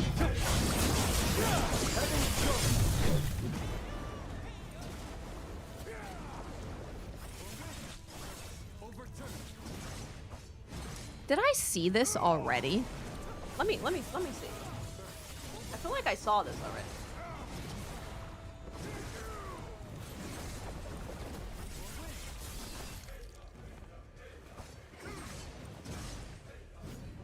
Where winds meet.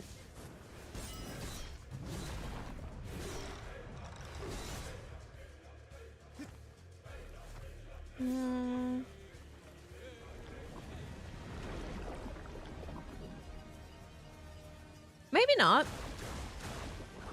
Maybe not.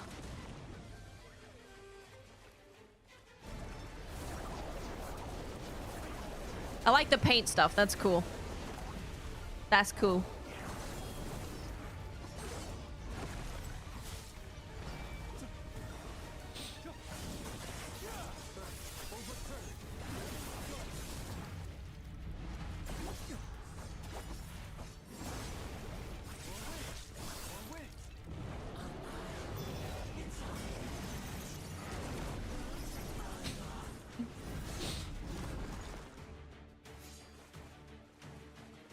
Yeah, this is a really creative arena.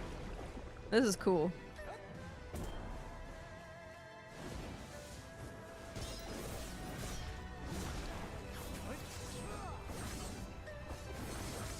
Yeah, that's really cool. This is where winds meet. I can't play this game because it made me sick and I had to take a week off to just lay in a dark room.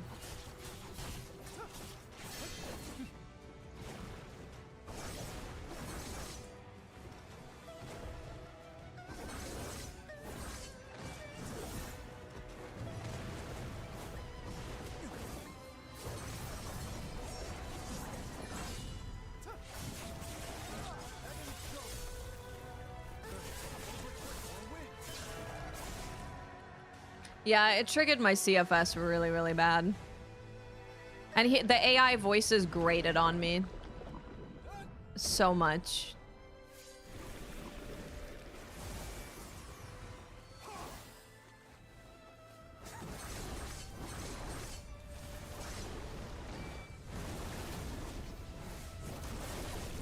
Yeah, they're showing the whole fight. Yeah. It just doesn't sound good, you know, when you want to be engrossed in a world and you hear, oh my god, are you here for the goose? Yeah. I'm like, what? What?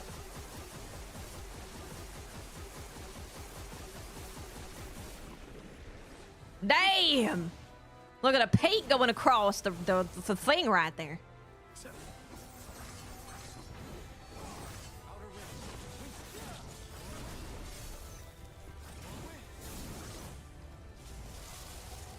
Oh, shit.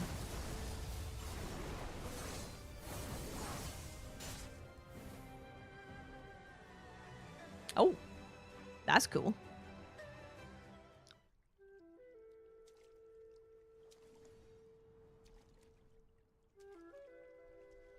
What's up, Bubble? How you doing?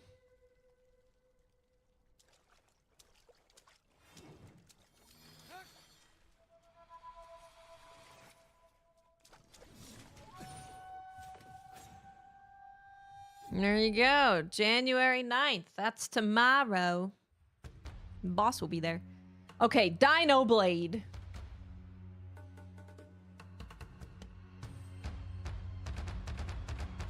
Why is it a weird aspect ratio?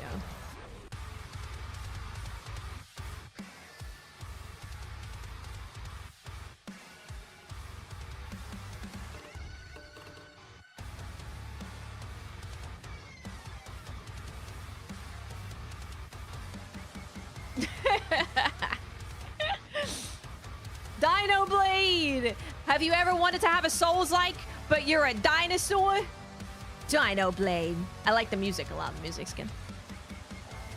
Dino Metal. Kase the Tyrant. This is the game that is made by the Ghosts of Yote combat designer, I believe. Like, he just made something in his downtime and people thought it was cool. Okay, let's see this bit rate. I'm so excited. Based on the trailers and based on a bunch of things that I've seen about this game, you can clearly slay dragons. Is that true? There are dragons in the game, and you do fight them. We haven't revealed just yet whether or not you can actually slay them, but you can fight them, you can fly them. Can you lay them? I'm sorry to the Lua fans, but at this point, we're not confirming whether or not there's dragon relations. Could you speak a little bit to how big this game is? We've been seeing some news out there with some specific numbers floating around about how big the map is. I don't think numbers really do it justice because how big is that in terms of scope and scale? But what we can say is the world's at least twice as big as the open world and playable area of Skyrim. It's larger than the map of a Red Dead Redemption 2. Open world games are about doing things, having activities, having distractions. I think he was like making so we wanted to create a world that's like not only massive, but is also incredibly interactive. Obviously, you and your community, Lua, care a lot about romance systems. This is not that type of game in terms of RPG elements and decision making. What it is, though, is you choose the type of character that you want to play as in terms of your progression within the systems in the game. And then through basically headcanon, you're having this very different experience than other players because of the scope and scale of the game. You'll be distracted by something, you'll go on this quest line, you'll have an experience that'll be radically different than someone else, even though they're playing the same game. Ugly. The guiding principle for the game is around empowering the player and not forcing them into specific choices. There's a lot of time between now and launch in March for us to be able to elaborate on those systems, show people if they have, say, I have an hour to jump in and play this game after work, what is my experience going to look like?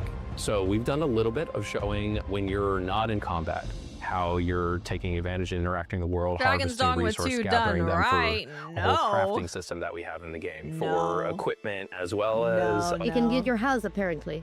there is a house. The world is made to be interacted with, and that's also how you learn about the world. So by talking to NPCs, by picking up chickens, then you've learned and your codex will have been updated about the chicken. What about things that go beyond like fighting? Is there like puzzles? Is there like different types of quests? That's a great question. One of the things that we showcased, we had a team over to Korea to do a deep This dive is Crimson behind Desert. the scenes last September.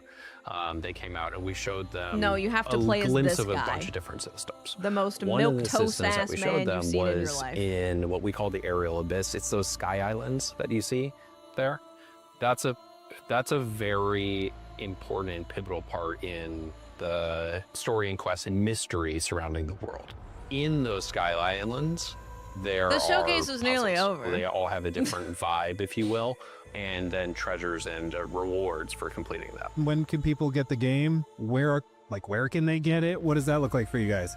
The game comes out on March 19th across basically every platform. It'll be available on consoles on PS5, as well as Xbox Series X and S, PC, as well as natively on Mac. First, let's start with Where Winds Meet. Well, since the game came out, I have played basically every day that game since it came out. I really like it. I love how many we just did get new footage of boss fight, but the game is like goes. No new info, guys. No new gameplay. Do everything by yourself. We can Absolutely nothing. The game like is Phenomenal. really annoying, especially because it's free. It's not pay to win. Everything. Amazing. Is cosmetic. So Where Winds Meet is such a crazy game because, for one, it's free, which is wild. It's monetized exclusively through cosmetics. So they've even said they never monetize. I feel like I've been on a plane, but instead of it being 3.5 hours, it's actually been like 10 hours, you know?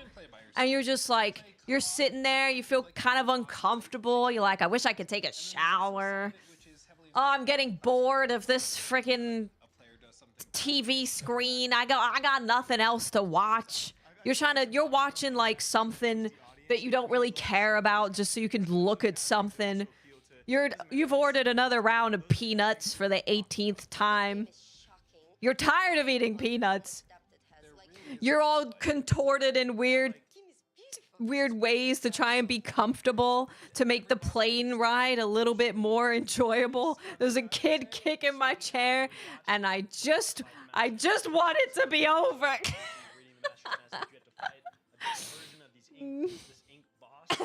It's a bad plane. It smells. Like you haven't played this game, but you're watching it and you're thinking, "Wow, maybe I should play this." Yeah, absolutely. Yeah. Why? Like, what looks good? It looks so satisfying. Like there's something about it. You know how it is when you're fighting a boss, and it's like the movement's almost fluid. Like and you're I almost, actually feel in a like rhythm we with have the been boss on and a their plane moveset. together. That's what makes games like that are boss centric. And it's been a really long, satisfying to play. boring, There's something about horrible mastering a plane boss's moveset. Yeah. Well, I think a lot of people like the combat in this game. Like all that stuff you said, very true and very expansive. And then the flip side is The combat is also really good. Yeah, it looks very good. I think that's like what Luke was talking about. It's just the fact that it's free to play. Even myself, before it was released. So like I was so skeptical of it. It's like there's no way that there's a catch. There's got to, because naturally with the nature of our I've never industry, watched there's this been so guy's much content. free-to-play stuff that comes Is out. he You're like, interesting? Not what on I his expected, stream? but this seems to Because be like a really, really quality game. all he Then we said also is, saw, this Dino game's Blade cool, here, which and an I wasn't action- interested in this game until I saw a An normal action gun. game centered, obviously fighting as a dinosaur with a sword. He's actually the demo funny. is available on X'd Steam out. right now for I PC. don't believe It's you. about an hour-long demo, so you can play it if you I'll be want. right back. I'm Have gonna some get fun. water. We got to see a new dinosaur in that I trailer got it. that has never been seen before, and it's planned for release still in 2026, so sometime next year. No specific date right now. I'm kicking it to Rob first. Dinosaurs with sword, like it's a dinosaur. It's a dinosaur. Soul. Like, dude, like just watching the trailer, like I could feel my testosterone rising. Like my bench press max went up like 20 pounds. Just I could. The music and everything. just Dude, really- dude, the Linkin Park montages are gonna be great. Dude, it's so weird. It's but ridiculous. So good. Like, I love give it it. to me. I want it. Highly anticipated, I think, across the board, just because it's like so fun. It's such a gamer game. Dinosaur swords, like you can't really beat that.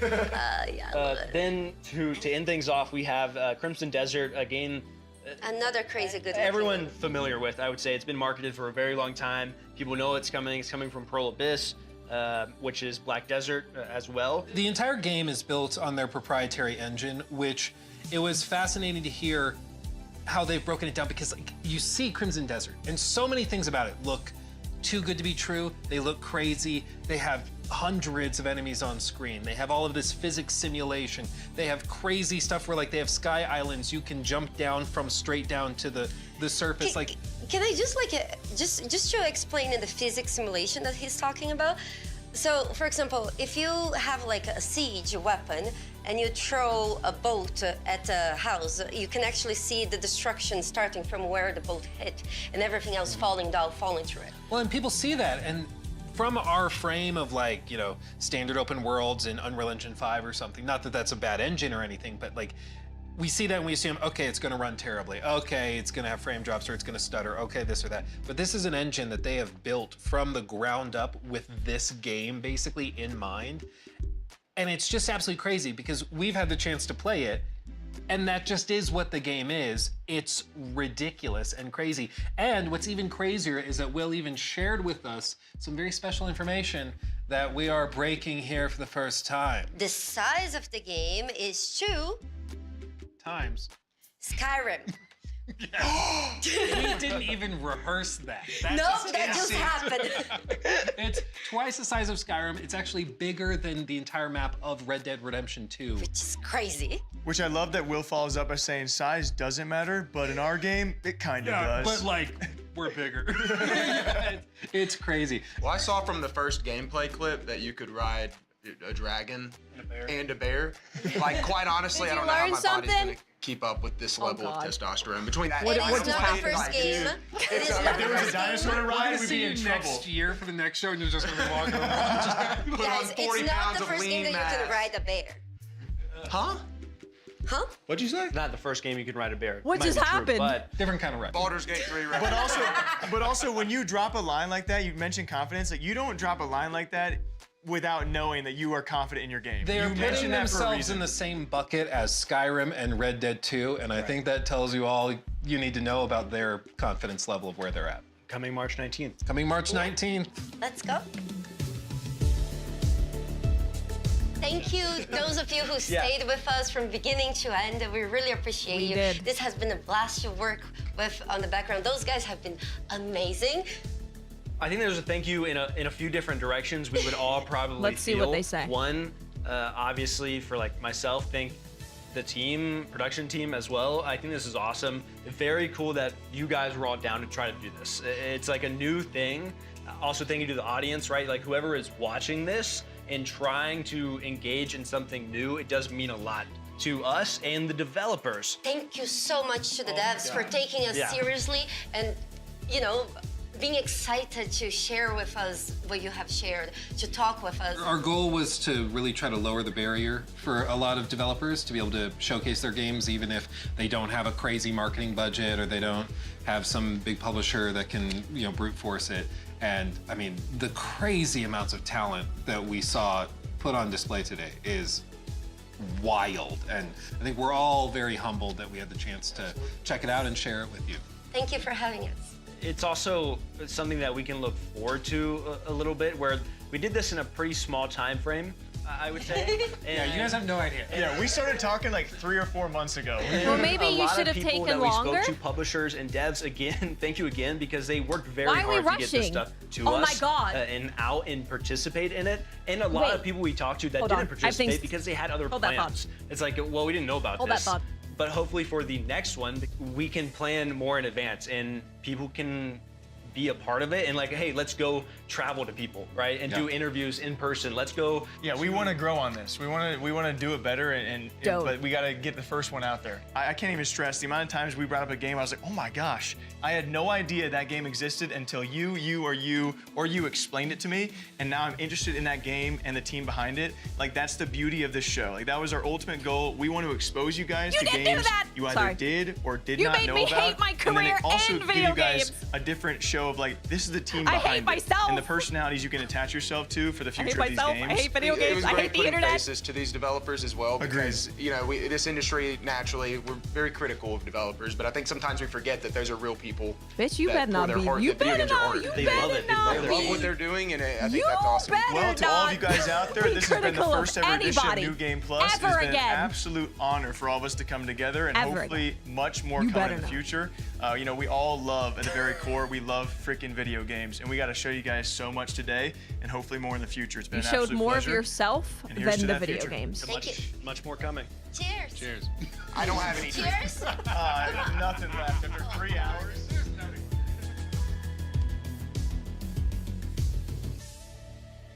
Where's the live chat at? I don't know how to turn it back on. Okay, let's dislike it. That was terrible. ZZZ. ZZZ. ZZZ. 10 out of 10. This guy's high. I wish I was. 0 out of 10. Don't make a next one. What a crap show. I mean, that's what YouTube chat is about all the time anyway. That's what YouTube chat is like no matter what. They're always like that. Wow. Wow. So we just watched that was the New Game Plus showcase. The most boring video game showcase I've ever seen. I don't think I can even call it a video game showcase. It was like a streamer content creator showcase. They spent more time talking amongst each other and less time spent showing video games. We saw more of them than the video games. When the devs were doing the interview with them, they played really quite loud music over them talking. There was segments that had the hosts asking the questions and then other segments where they weren't there. The bit rate, I think one of you guys looked it up, right? And it's like 60% of what a normal bit rate would be. The bit rate is really, really, really low. That's why when they showed dark trailers, you couldn't see what's going on. Just across the board, really bad. Like, you have made all of these, none of these games look better because of this showcase. None of them. Not a single one. Wow. That was the worst thing I've ever watched. That literally, actually though, I think so. So my theory was that this was almost put together as a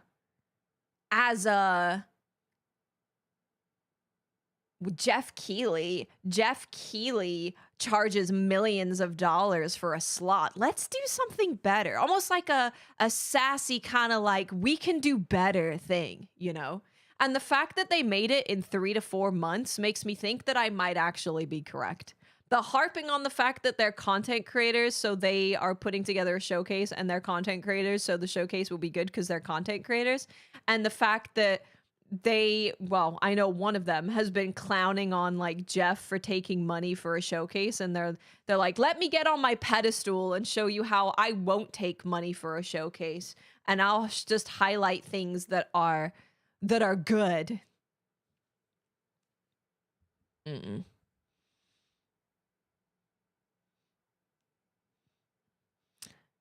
This happened because of High Guard.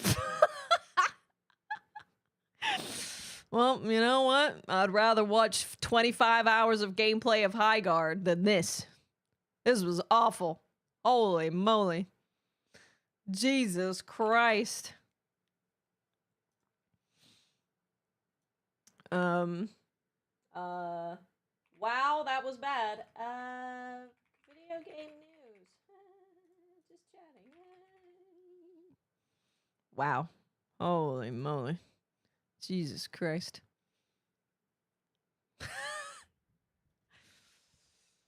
Oh. Alex teaser trailer. Can watch that. See, okay, I want to watch one of these earlier trailers that was really, really, really dark so I could actually see what's going on. I think probably this one I couldn't see what was going on. None of these were in the showcase.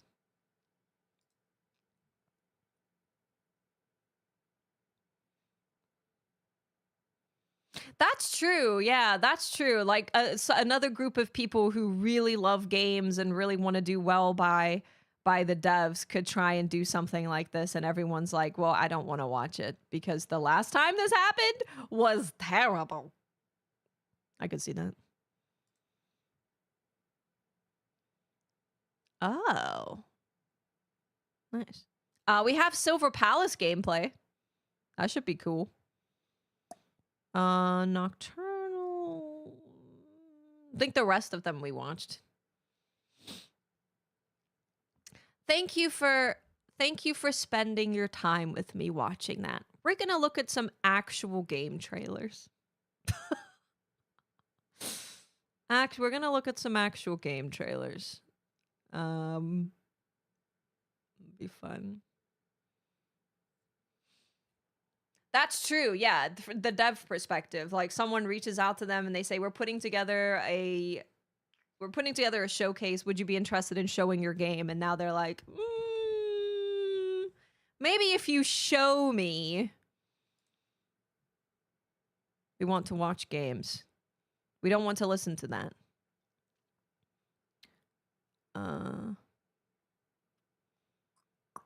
Best of luck. I was so glad to be here. A lot of Russian. Did they already show Fable?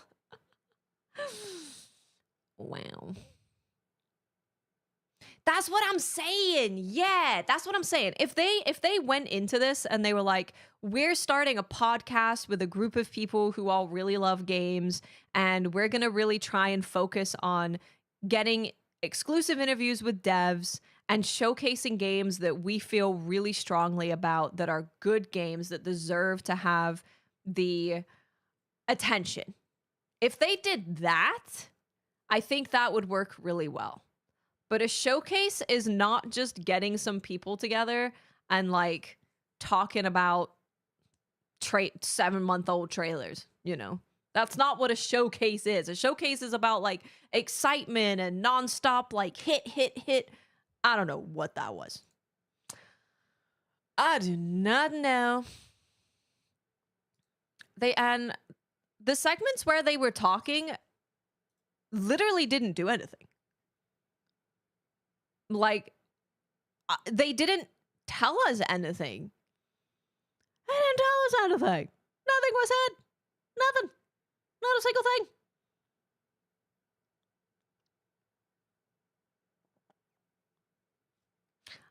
Okay, let's get excited again, shall we?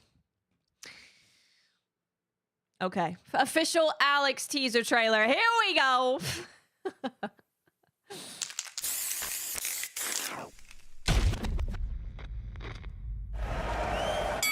This is the main event here in Haggard first fighter is this man. Oh, is that what Crimson Desert said? And his opponent, the Dark Devil himself, the man with no allies. The mighty Titan is on the move. Can the Devil himself survive this oncoming onslaught? Oh! Complete disrespect from the challenger. What a heartless humanoid! Shut up! They already rang the bell. Damn! No wonder he has no ally.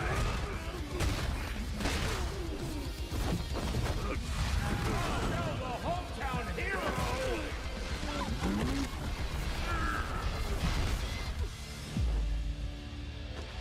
gets tossed into bed in the middle of Hagar Stadium. Early spring 2026. Too easy. Just the best this city has. Nothing but chumps around here. Yay!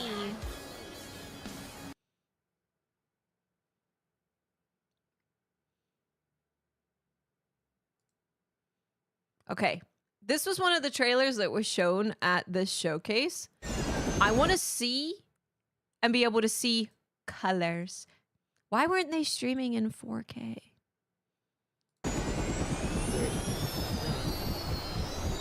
Show enough, what's up? How you doing? I know you may have forgotten what good picture looks like. This is what it looks like. This is what it looks like when you can see.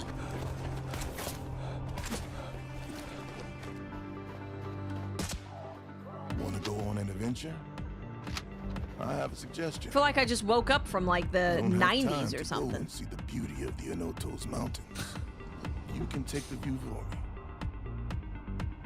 Right? Laser eye surgery, yeah. Northridge. Always Northridge. We do what we must. What's up, Blue? Get in now. Defend our flanks.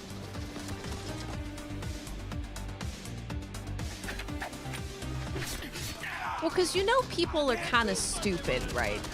So they're gonna see a trailer on their showcase that is like really poor quality, and it's the showcase, not the game.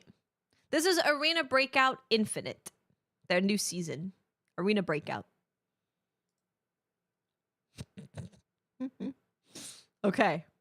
Next up, we have Dragon Con.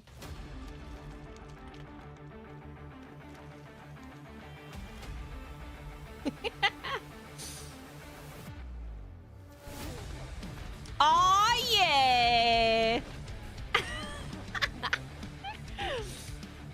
Oh man. Half human, half dragon.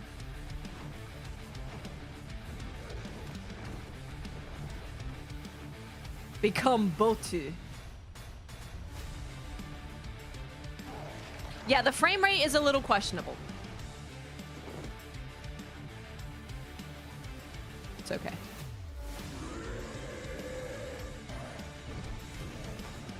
Boss fights, okay.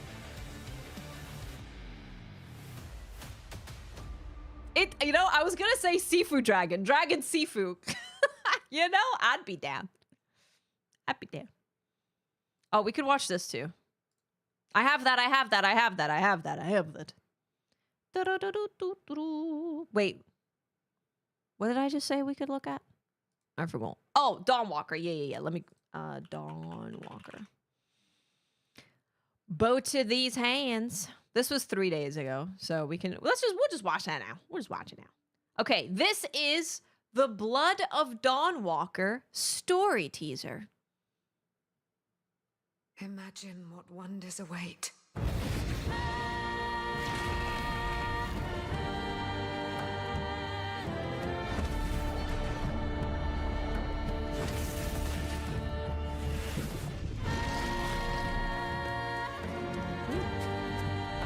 Environments look nice. The world in this game looks really good.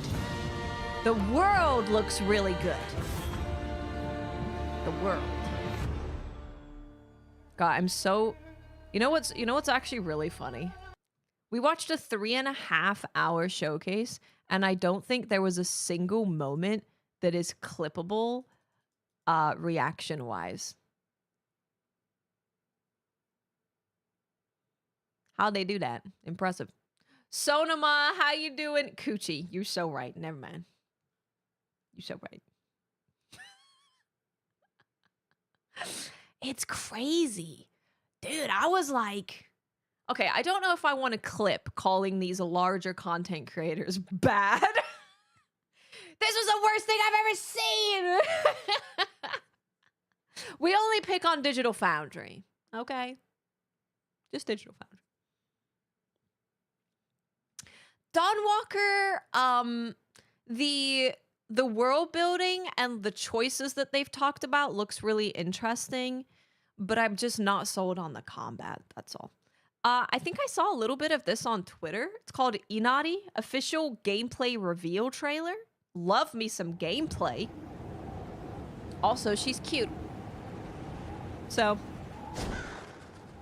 you know. 1 HP Studio. They'll dunk on it, and then I will dunk on it.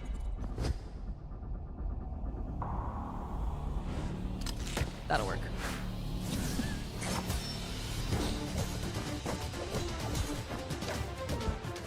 Freaking fast.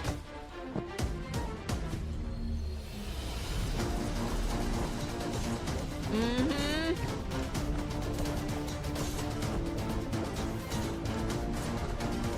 I'd play this. Oh my god. Jesus Christ.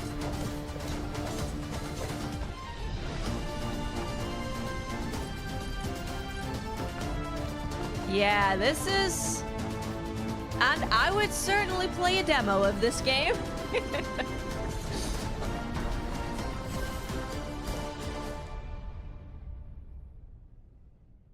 The plane ride analogy. I'll put it on my wish list. Do we have a release date? Oh, okay. Let's take a look. Inari. I will throw it on my wish list. It is a high-speed kunai action platformer. So probably not a Metroidvania, but yeah. Yeah. Platformer, and it's fast. I was thinking 9 Souls. Yeah, I don't know if I'm just thinking 9 Souls because it's like a fox. Next, I know nothing. I don't know what this is. It's called Highland Keep. New trailers, we watch them.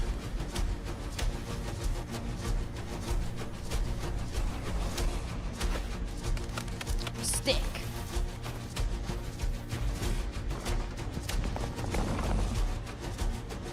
Rock. Tree. Castle. Shield. Pants.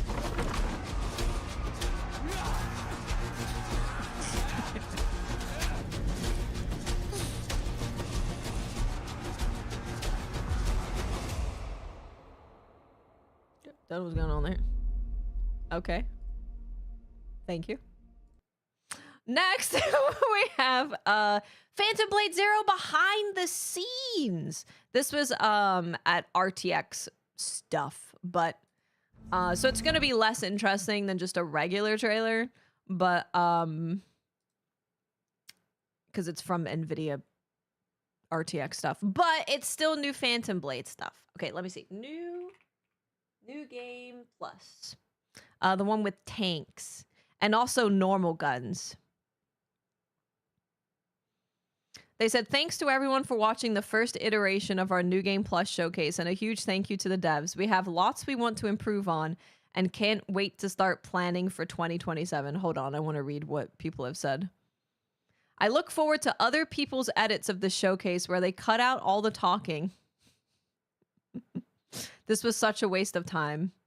I appreciate you guys for trying, and I'll say for me, there were a few games that caught my interest. I look forward to what you have next year.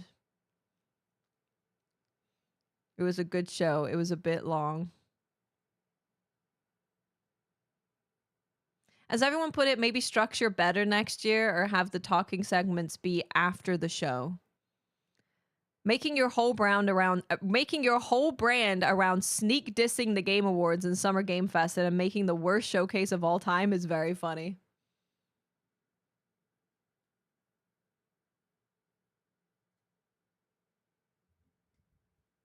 That's what I'm saying.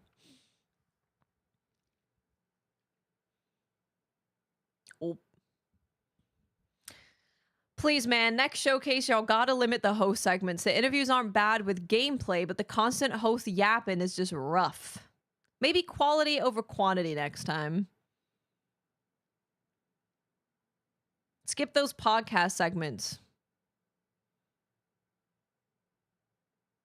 The pacing was destroyed by countless and long yap sessions. I don't mind the dev bits, but it was so drawn out. And what did they say? Absolutely, we want to improve the pacing. The goal was to give more of a real take that felt like you and some friends talking about and digesting the games together.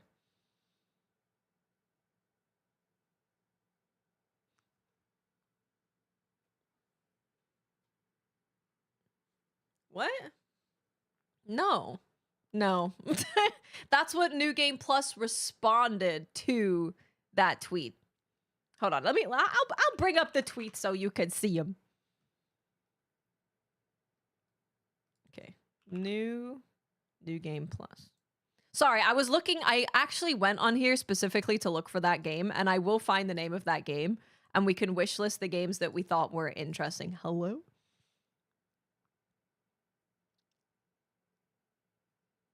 Okay, so this was this one.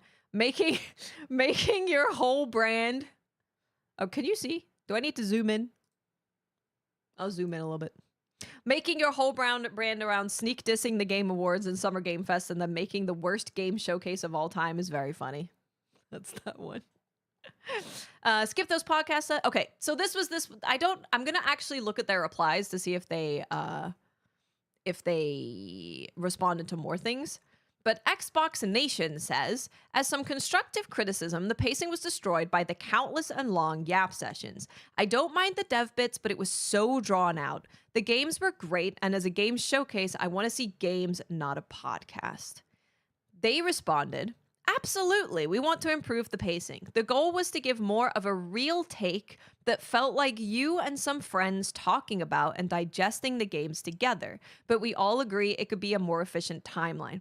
Then what you are putting together isn't a showcase, it's a podcast. And while we were watching, we literally said that you should have made this a podcast. And that's also under the assumption that every single person who is tuning into a game showcase wants to see all of you guys talking. There are a lot of people who are watching this who don't know who everyone is. Maybe they only know one or two people, but I can almost guarantee you that the amount of people who tuned into the New Game Plus showcase because they wanted to hear you guys all talking about games is very, very, very, very small, because that's not a showcase, it's a podcast.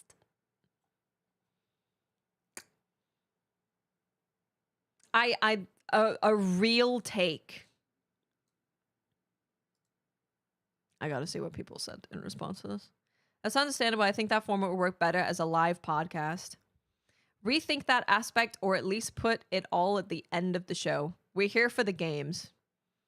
The friends talking would have worked as a podcast.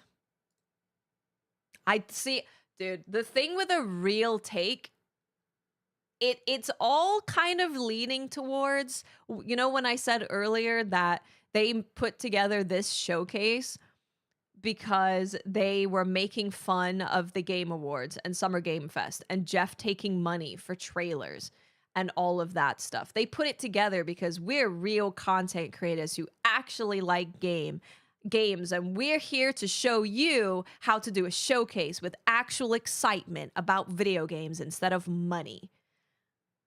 And the more that I see from it, that attitude really shines through, that it's kind of an arrogant mindset. It's kind of arrogant. Also,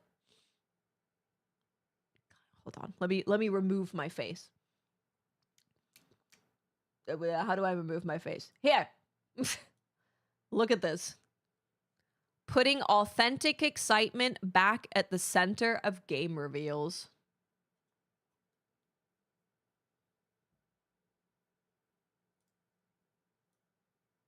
You had 1 out of 5 people who actually seemed excited about anything that was shown. The rest of you seemed bored and like you didn't know what you were talking about.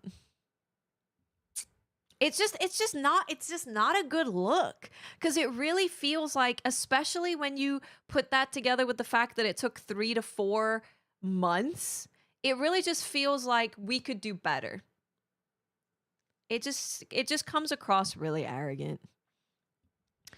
That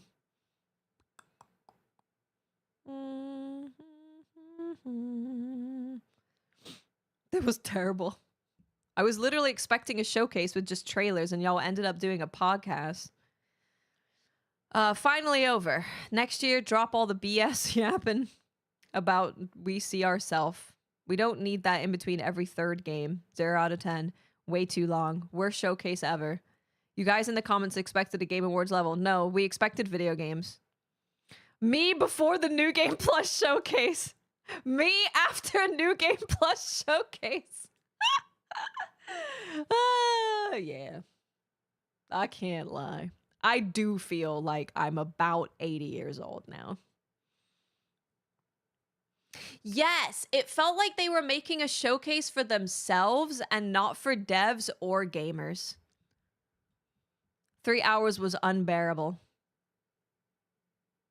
You should have been more honest about the Sands of Time remake not happening. Thousands of people waited for hours just for it, and you knew that. T? We want to see trailers.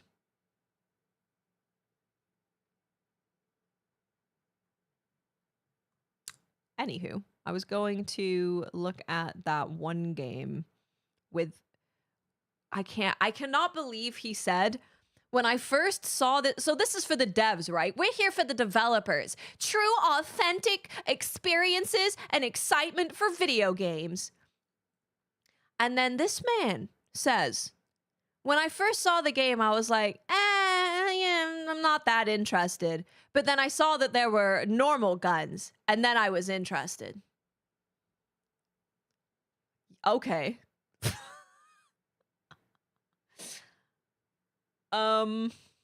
Right. Did I go past it? Oh my god, I don't know. What the hell was that game called? Oh, is it this one? Oh, it's the Raiders of Sophie. There we go, that's right. Yeah. I remember now, because we're raiding Sophie. It was about this game that he said it.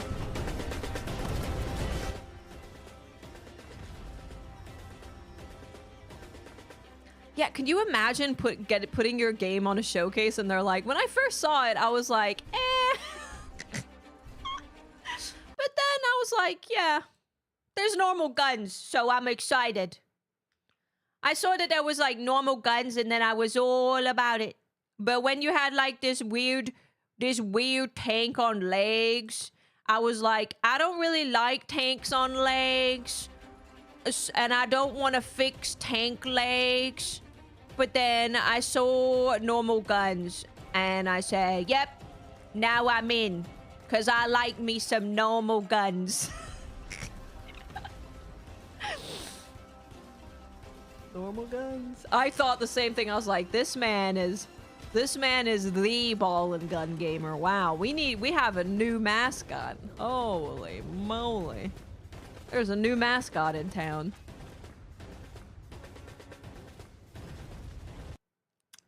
So that is the name of the game. It actually looks pretty cool. Looks pretty cool.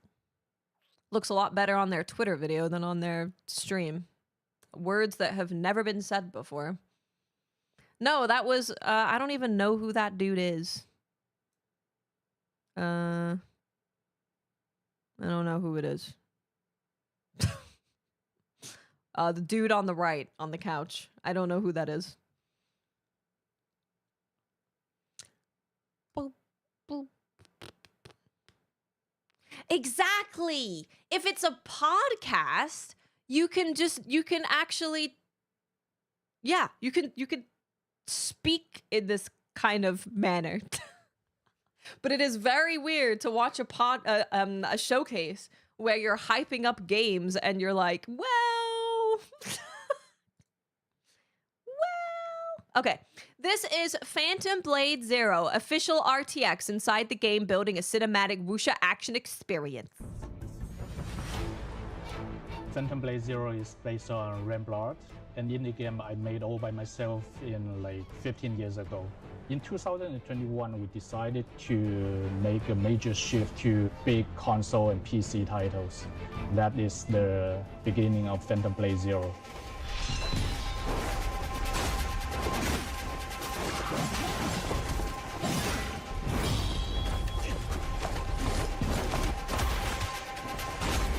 We created a style, we call it Kung Fu Punk, in which we mix in our own Chinese culture and Chinese wuxia cultures with those cool elements from modern entertainment industry, such as steampunk, folklore, and also cosmic horror and such.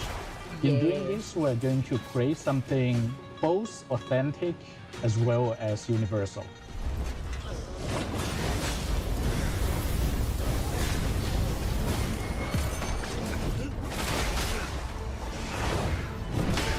I'm so excited for this boss fight. Our hero's soul was heavily wounded in the heart, so he has only 66 days left to live. With this very limited time, he has to find a way to save himself, as well as finishing his revenge. But on the way, he found out there are some darkness that may destroy the world, and then he changed his priority from saving himself to save the world. Okay. But I would say it's neither Souls-like nor hack and slash. We would love to create something in between, something with both the explorations and also fast-paced combat. Some players want accessibilities while the others want challenges. So we will have different difficulty options for both of them. And we want to make each difficulty options unique.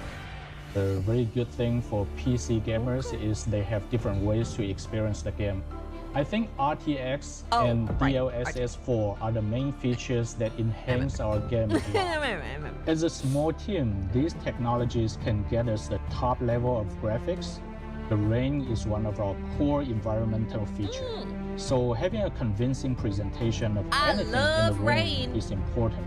And also we have a lot of surrealism scenes that needs to be done in a very unique way. So we count on ray tracing system for this. It's difficult to maintain the frame rate while you have a top-notch graphic. So DLSS 4 and other NVIDIA technologies support us to get a stable frame rate while getting the best graphics. Right. Phantom Blade Zero is coming to Steam on September 9th, 2026. Go wishlist the game so you can join us. I want to listen to that part again about our hero's soul was heavily wounded. I can't remember what he said. Oh my god! I think the showcase gave me a lobotomy. I don't know what's going on. I'm scared. I'm confused, and I'm lost. Someone please save me. I don't remember what he said. I want to rewatch the thing that he said, but I can't remember what it was.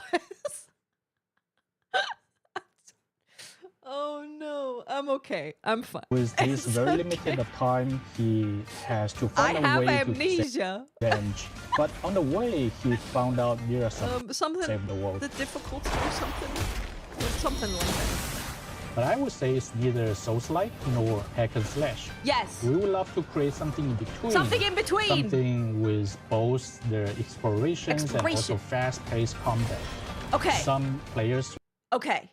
Now, that makes me immediately think of Neo, because Neo is, I think, almost exactly that, where they have an experience that is very Soulsy, but they have the high action, fast paced gameplay.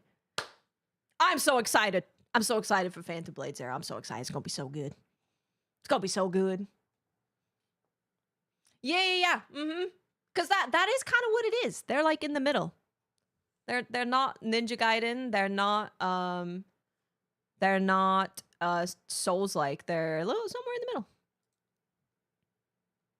How is the showcase?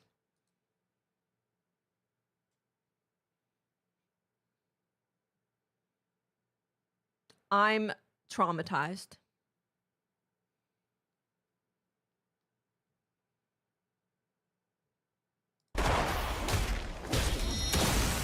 Elite, thank you for the biddies. Nor hack and slash. We would love to create something Thank between. you so much. Something. What showcase? I don't know what you mean. Anyway, so Phantom Blade Zero, not a Souls-like, has inspiration from Dark Souls with their exploration.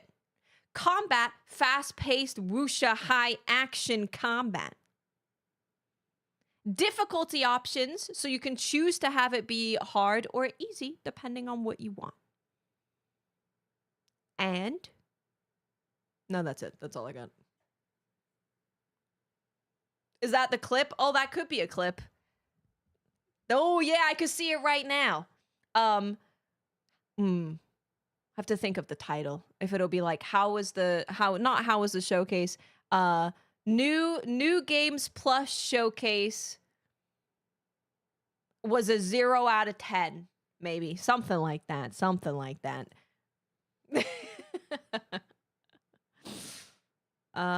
Yes, this game looks great. I'm very excited. Next. You guys will be happy about this game. This is Silver Palace official gameplay video. Miss Detective, we're in Sylvernia.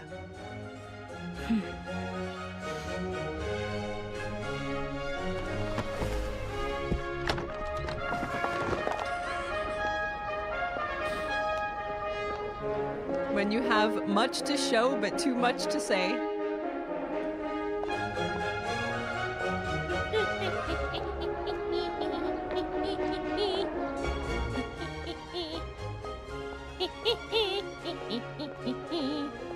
It looks beautiful. Look at all that. Are those RTX confetti? Maybe. I want to play this character. Oh yeah. You got cute animals. You got a little donut. You got a little donut guy.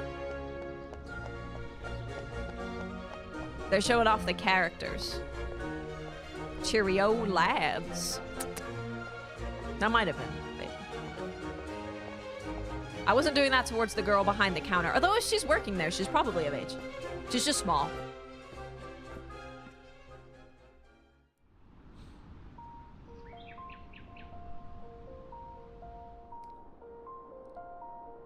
Yeah. I want to be this Kezu lady. I want to be this Kezu-inspired lady.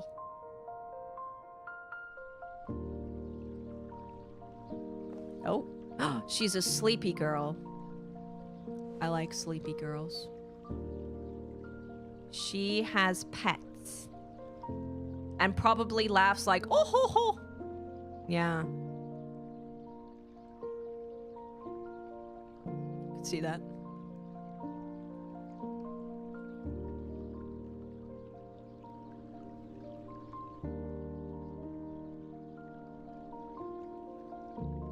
How much time is left? Okay, we have time. We have time. It's like it's been like 2 minutes, I think.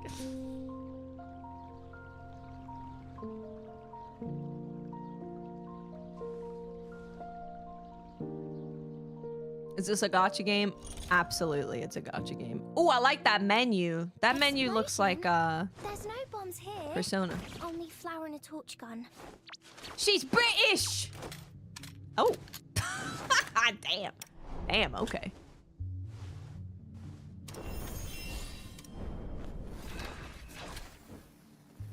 Life has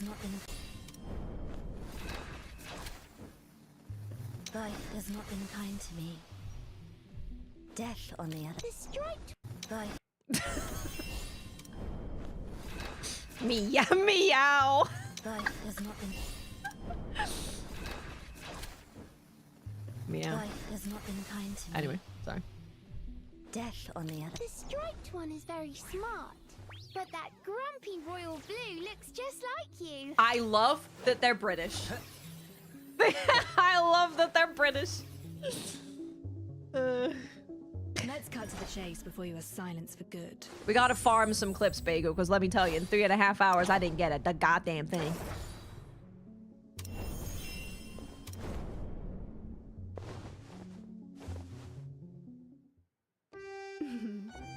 I came up with plenty of names for our duo. Which do you prefer? Red and black, the raven and the rose, or a study in scarlet?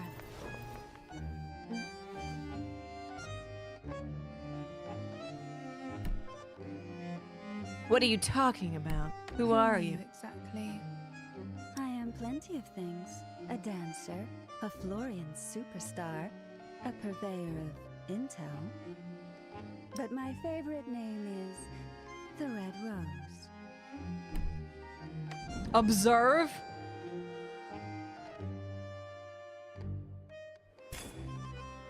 Oh, don't worry, guys. Don't worry, guys. I'm just collecting evidence. Do not be concerned. I'm just collecting. I'm a detective. I'm a detective who collects evidence. Trust You've been me. Staring for a while. I hope you're satisfied.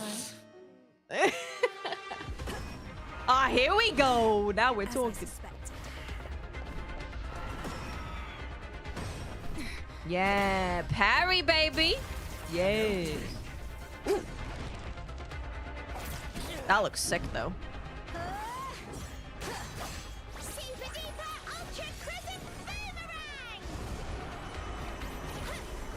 Yeah. Ooh. Damn, she flies. Flamethrower ready. Beg me for mercy. Who is that? Want some more, do ya? Now it's my shift. You'll never miss if you get close enough. She has a Gatling gun? Oh. I'll take care of this.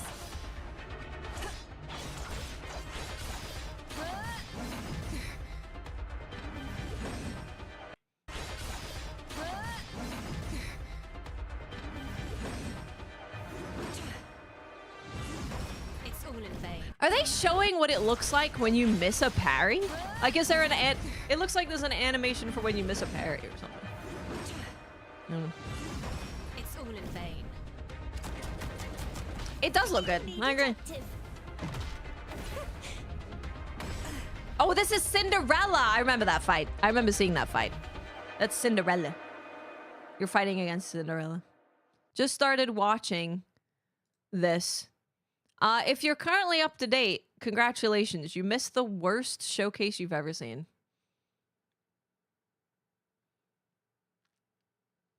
Hopefully they go heavy on the detective theme. Oh. Oh, you do have coochie. Yeah. Okay. I get it. I thought it was a different part. Never mind. I thought it was a different part. Never mind. What is this angle? Oh, this one? Oh. Silver Palace, an upcoming anime action RPG developed by Silver Studio. It's going to be on PC coming soon, apparently. Oh, coming soon to PC with an eventual release on consoles and mobile devices. Ooh. Okay, that makes me more excited. That makes me more excited. Yeah, PC first. You can register for the beta. Silver Palace beta.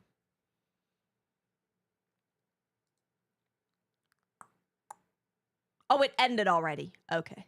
Oh, you can pre-register. Detective Raven's Beak. Oh. Oh, there's music. Oh, wow.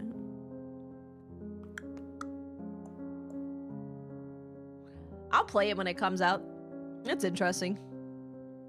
I don't like what they got going on. Will I play it forever? Probably not, but I'll check it out. I'll check it out.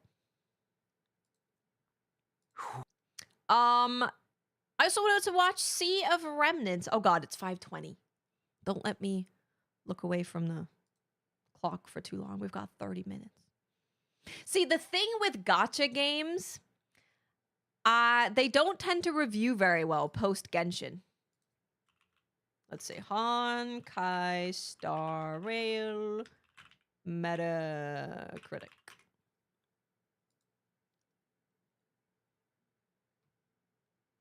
It's an 80. Okay. Wuthering Waves. What's in 30 minutes? The podcast? 71. Damn. What else? I don't know anymore. No. Well, because I think Genshin came out and people, like reviewers, were like, oh, this is like an open world. You know, the combat's pretty good. The exploration is fun. Like, this is cool. But then every game that came out was that.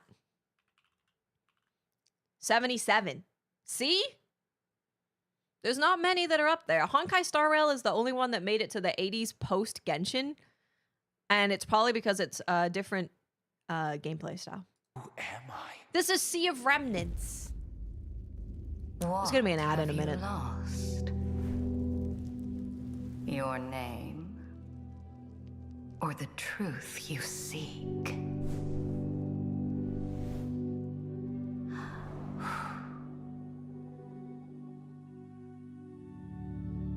Capture it in-game. Use At the headphones. edge of the Sea of Remnants, any wish can be granted. I'm using headphones.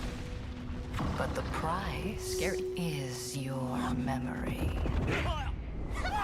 This game is confusing, yeah. It's a confusing game.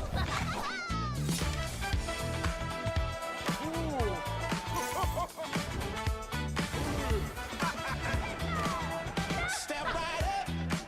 Here's a tale I got. A funky little secret. Is this Imagine Dragons? With a twirl and a spin like a carnival ride. Death Stranding. Oh, I need to look at that. What's the name of it, Ethos? I'll take a look.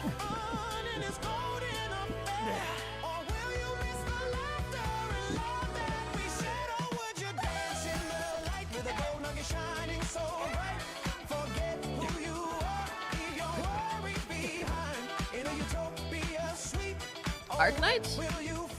Arknights isn't Death Stranding.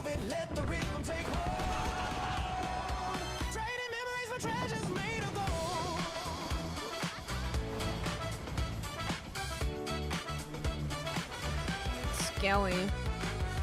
Yeah, the game is like cool looking. I don't know what kind of game it is. Oh, I see what you mean. Oh, I get it.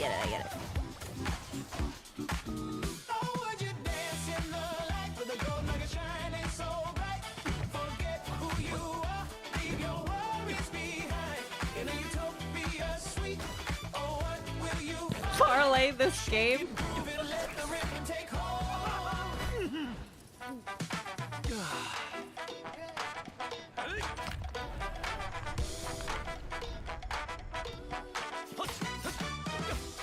Hope this isn't AI music. It's actually really hard to tell with music now. Music, I think, is the hardest to tell if it's AI.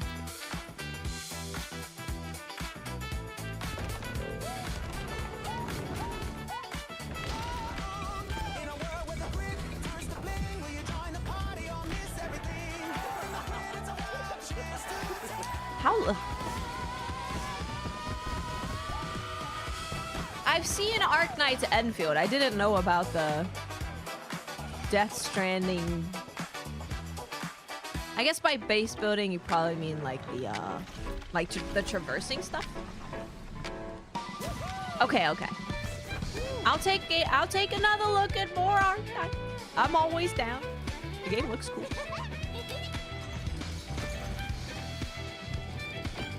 Wow, crane fishing.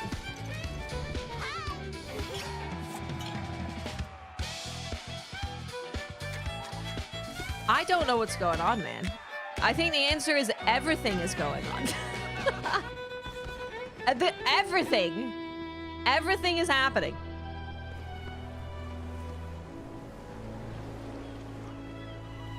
It's pretty.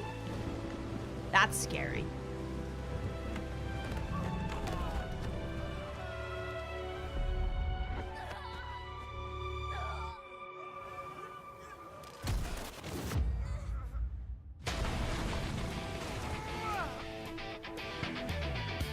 Whoa, what in the frame rate is going on? What the heck?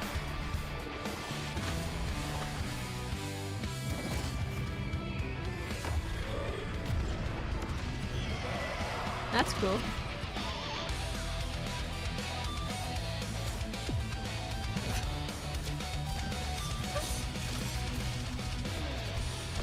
But then when we get to gameplay, it looks like it's 20 FPS.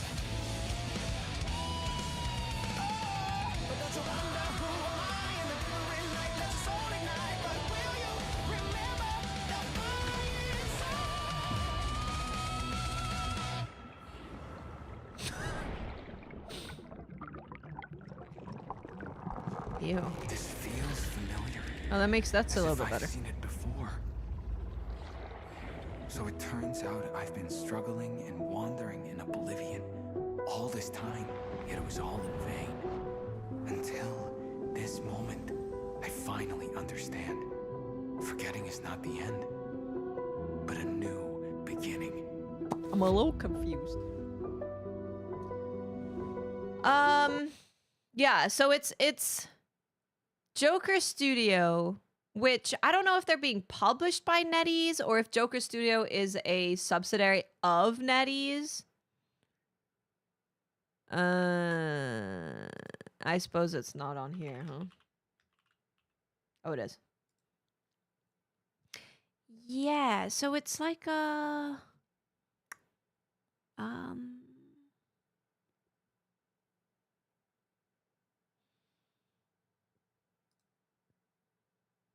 open world, build your ship, 300 companions, factions.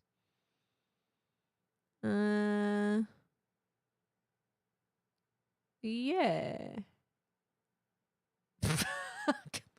Yeah. Yeah, I don't know.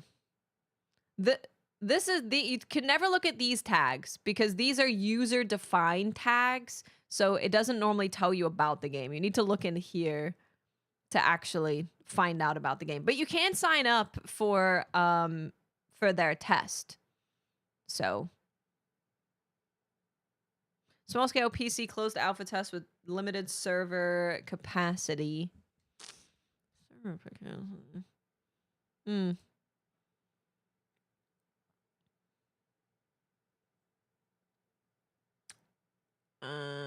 I honestly, I don't know.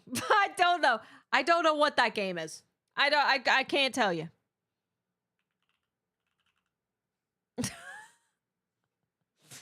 I have no idea. Is there a new trailer?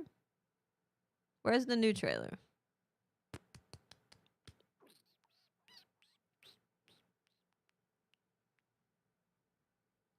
Ba-ba-da-ba-boo. I don't know. Oh, I also wanted to look at is it, what the hell is this game called? Code Violet. I wanted to laugh at it. Da da da da da. Story and launch trailer. Okay. Okay. Let's take a look at this. This is Code Violet. Story and launch trailer.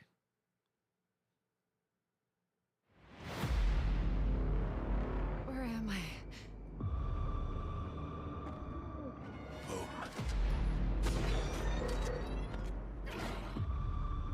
Something bothering you? We do not put weapons in their hands. They are too important. Booty! Again.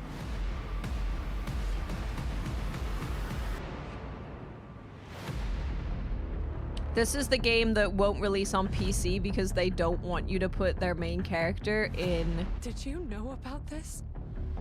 But we have. Did you know about this? But. Did you know about this? But we have to prevent humanity from going extinct. Bowser.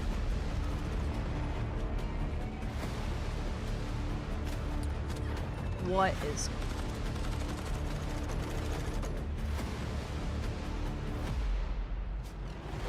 The research being conducted here, under a lie, has gotten out of hand. Am I real? It won't release on PC because we don't want people to mod our character to be naked and lewd. They don't want it to come out on PC because they don't want people to leave negative Steam reviews because their performance is ass. Because there's literally outfits where she's in a bikini, so like, what are you talking about? This game is so sussy, man. So sussy. Still not sure about this. Didn't...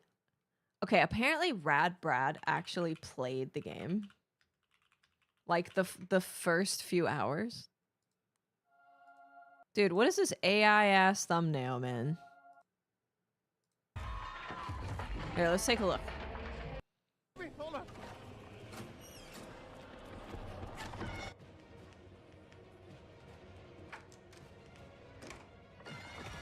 Guys, don't mod our girl into lewd clothing. Oh.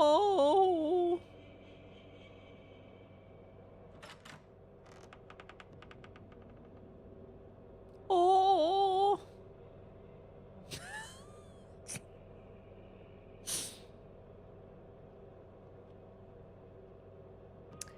This game is so weird. They don't want PC gamers to be able to leave a bunch of reviews. You hear me? Violet. Hold on, I need to see that face.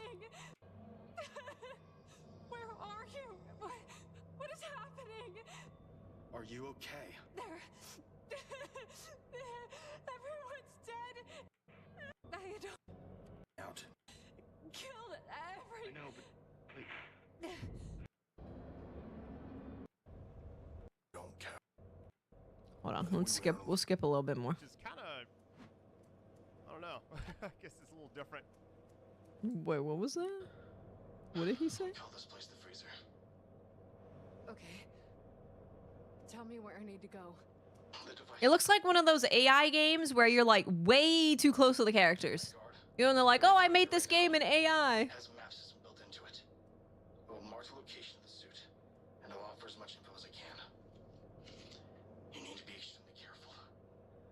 The entire complex is in a lockdown state and is running mostly on backup power. There are emergency protocols in effect to prevent the escape for the dinosaurs that have been killing everyone over the last 24 hours. This is Unreal? I think so. Probably. Yes. Laura, it looks like I actually took damage right there. I'm 85 out of 100. All right. What we got here? Yeah, this game to me screams asset flip, but we put our lady in tight clothes and the camera is like just below her booty cheek, so please buy it. 47 again. I remember there's gonna be like the future of man. All right, let's actually test this out. All right, so most, I guess, games like this, you can't. Let's see. Let's see. In this room in here, let me show you. Well, like, what is this camera, man? As far as like the PS5 Pro performance, there's no switching like quality versus performance mode or anything like that. It's just you get what you get type thing. Where's security room back there? Okay. Guess we're gonna go this way. It's over the cheeks cam, under the cheeks cam. It is. I'm also kind of nervous about dying. Their last game is a 50 on Metacritic. This game is it's a trash ass game. Let's be honest. Don't worry about it right now. So I don't line somewhere, and I'm like, ooh, let me go ahead and just. And this is the thing when you can when you have an engine that's like Unreal that you could just put a bunch of assets in and actually make like something that looks pretty solid. Anyone can put anything together and just be like, hey guys, buy our game. Give me money. Maybe this is like a... Oh, wait a minute. I was thinking like, okay, get a suit somewhere else. Okay, like nothing's happened. This might be... Oh, here we go. Outfits, okay. Boost all weapons by 10% is crazy. Glass camo lasts 20%. No, this is a new game. Might gives 10% more. What's up, Fran? Thank you for 70 months, Fran. I need you before the podcast to just watch. Okay, we have the podcast in 20 minutes. Watch the New Game Plus showcase. Just watch it. As much as you can. Stamina, but it just doesn't really seem worth it right now. I think, honestly, I did that. Oh, it's just like a different type. Okay, do we have others? Is that You can see her nipples. Oh, it's just like a different type. Okay, do we have others? Is that it? Girl Next Door. Bare Necessities. That's what it's actually called. Okay, Tech Queen. Now, I'm not blurring it. That's just how it is. That must be because we don't actually have it yet. Oh. Dino Hunter Lady and the Cowgirl. Weird. It seems kind of odd for this game. Dino Hunter Lady in the red dress. Badonkadonk, that's funny. Big Sky Cowgirl. It seems kind of odd. Big Sky Cowgirl? Life of the Party. Not Fast, but Furious. Family. Girl, Hold My Poodle. Girl, Hold My Poodle. This one looks crazy. What the hell's that mean? Siren, okay. Sugar Plum. I can see where some of the buttons Miss went, Sassy Sinclair. Oh, be careful now. Actually got the Christmas Sassy Sinclair. This one's wild. Sugar and spice, everything nice. Arg, black tights. Okay. Dino Matrix. I was gonna go with the original, but I'm kind of torn right now. Do I? I don't know. Oh, good. 90s dinosaur. I think this might be. God, I think this is Regina's outfit from Dino Crisis. That's actually crazy. That would be illegal. Be a legend. That'd be illegal. Chick. Yeah, I can see how the. All right, hold on. I'm gonna message Capcom.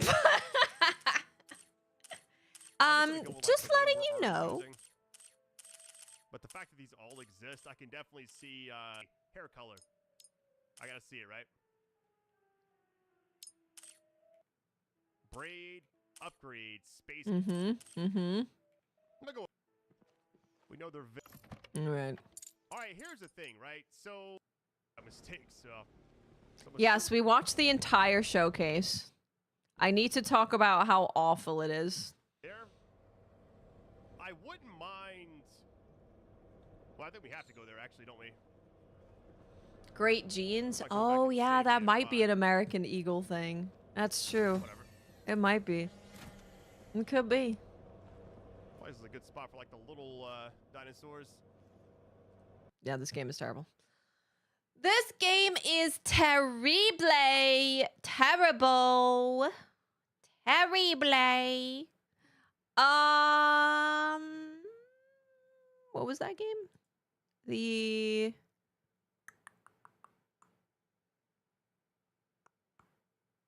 Oh yeah, Beautiful Light. I was gonna watch that. Beautiful Light.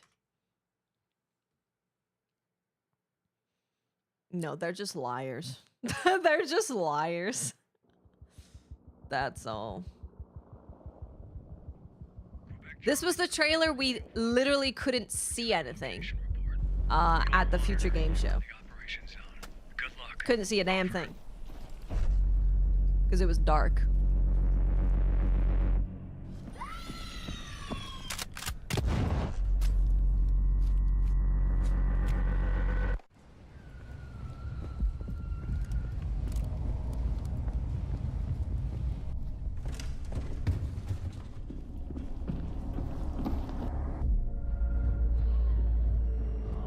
Like, you couldn't see anything during this section. Nothing at all. Yeah, see, this actually looks pretty cool. I kinda, I need to respond to the New Game Plus showcase about the bitrate.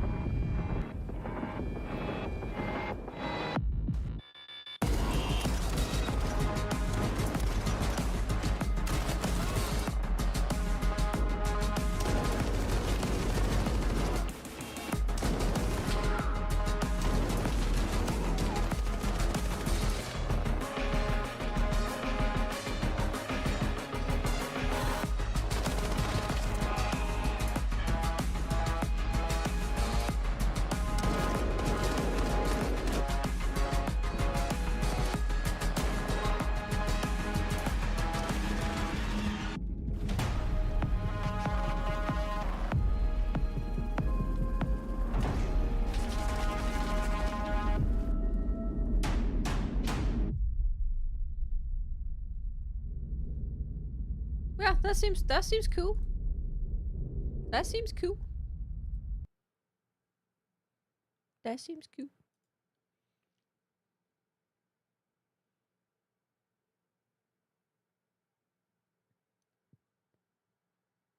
What's up, Banana? How you doing? How are you?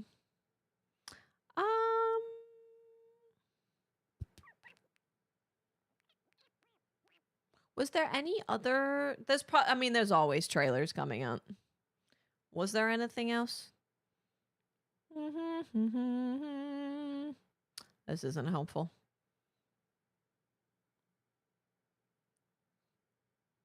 The Elden Ring.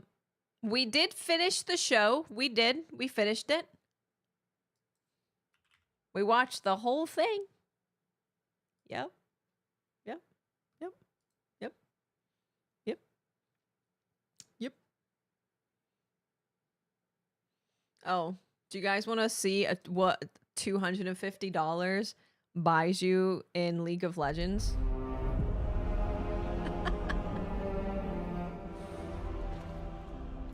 I could probably watch the actual League cinematic because I'm sure we're screwed with copyright for this stream. Blades buried in my back.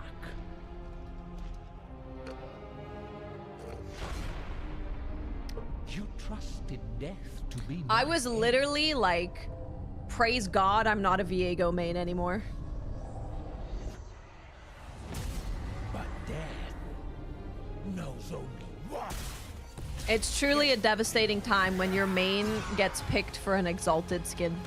So for context, League of Legends started doing this thing that is basically a gacha skin, right? So you have to keep pulling until you get the skin. You can get it early. You're guaranteed to get it after a certain amount. It ends up equaling to about $250 if you don't get lucky at all and you have to wait for pity to kick in.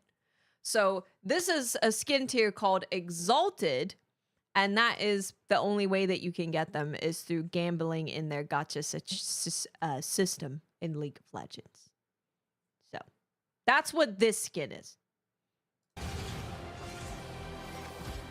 I will turn your swords against you, one by one.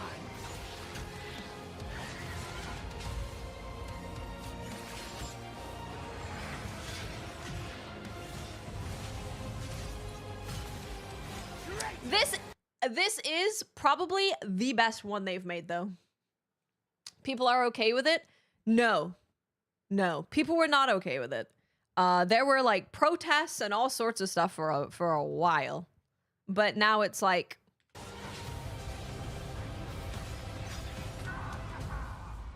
So what this skin does is your sword changes based on the type of... character you take over, so that he has 7 different swords, and then when you get a pentakill you get a super special sword.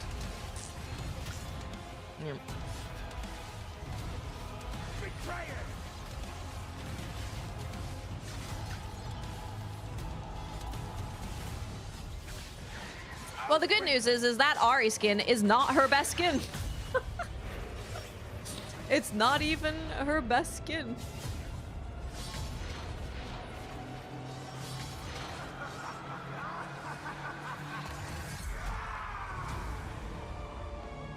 You will beg for the egg. As long as Briar never gets an exalted skin, we are all good. And Briar is getting a new skin, actually. But we don't have time to play any games. I have a podcast in 10 minutes. Just begun.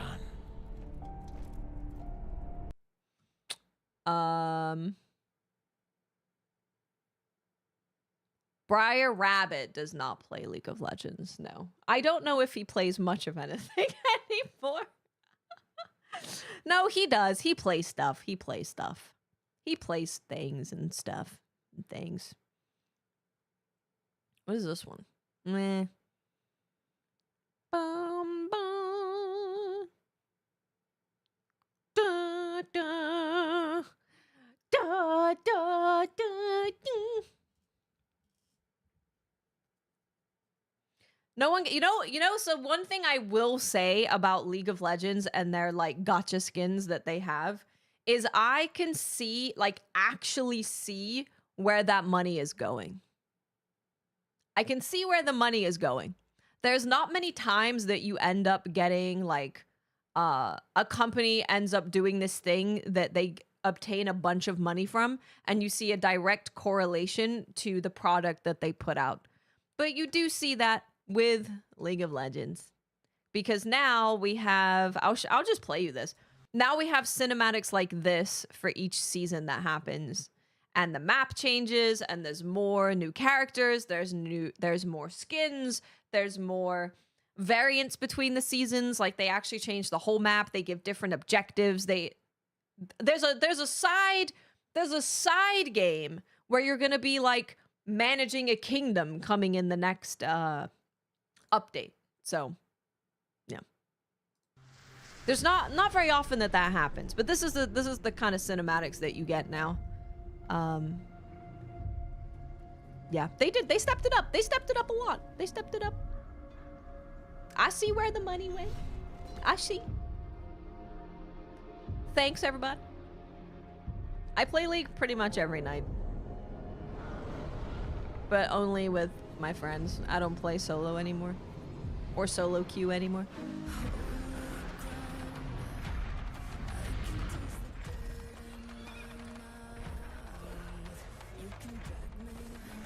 Ark, how are you doing?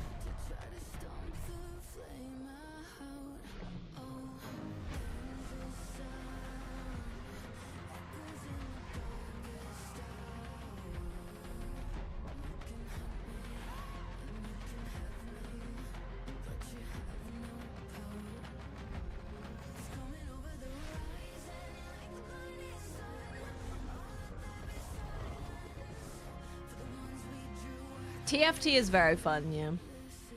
I have a good time. That's I'm chilling and I just want to sit here and like eat. I want to eat, but I want to play something. That's TFT for me. TFT's monetization is the worst thing in the entire world, though. They are actually significantly worse than all gacha games. It's incredible. But if you don't care about any of that stuff, the actual game is really good.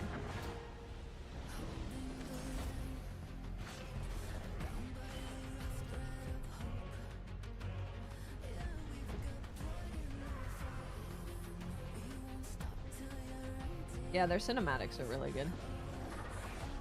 Bashi, I've seen, no, I'm telling you, I've seen the drop rate percentages. It is worse in TFT.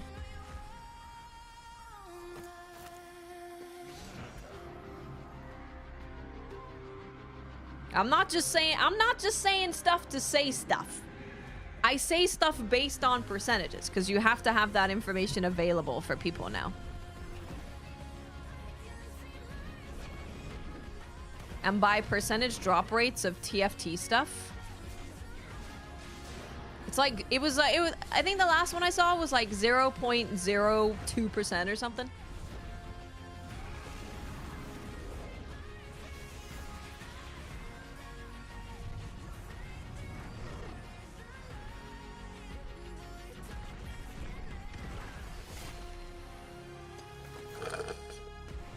Damn. Out of water again. Oh my god, I really do feel like we were on a plane. Oh my god, I can't believe it.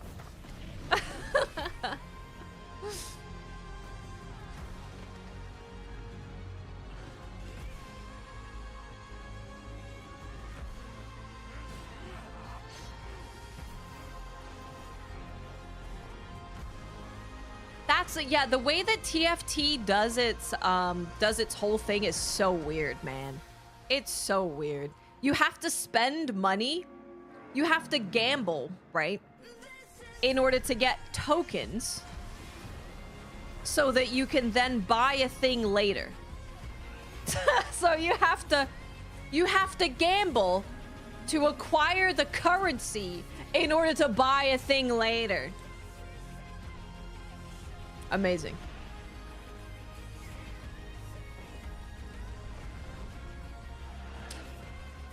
I play Gwen, Kindred, Elise, Viego, Belbeth. It's probably about all I'd play now.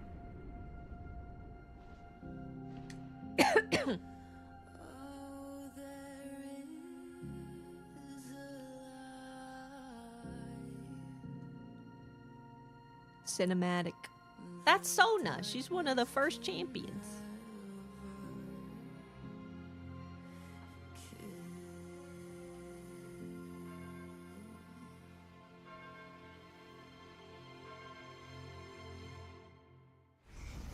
There you go. League of Legends. Well, that was good. Just in time to go do a podcast. Okay. I have to go do a DCP podcast. We haven't done, I don't know. I don't even remember the last time we did a podcast. I don't know when it was. I feel like these people are strangers to me at this point. It is Zinzal's Spearhead. Yeah, she was bringing it back to Jarvan. Bringing him home. So we do record the podcast live. So I am going to raid the podcast, but it's not going to be live right away because we don't start until 6 and everyone has to be in the call before it starts. So I'll take you over there, but nothing's going to be happening for a little bit. I will be back tomorrow. Oh, tomorrow we are going to be playing Monster Hunter, but we're also going to be playing Quarantine Zone. So I was thinking we could do a little bit of drinky, a little bit of snacky. I got ube popcorn. I have sake and ube popcorn. So if you want to hang out tomorrow and bring some snacks, bring whatever drink you want to drink, and we will play Quarantine Zone while inebriated at ube popcorn. It is delicious. It's so good. It's so good. I can't, I'm pissed off at myself for not getting more ube popcorn. I only bought one bag. What a stupid idea what that was. I need more than one. It's so good. It's so good. Yeah, so tomorrow we'll have a fun little Friday.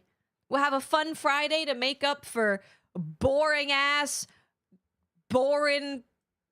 Thursday. I got nothing. Have a good night, everyone. I will see you on the podcast. It starts in 3 minutes or around then. If you want to hang out in the DCP_live channel. But I will be here. Oh, nutcracking tomorrow.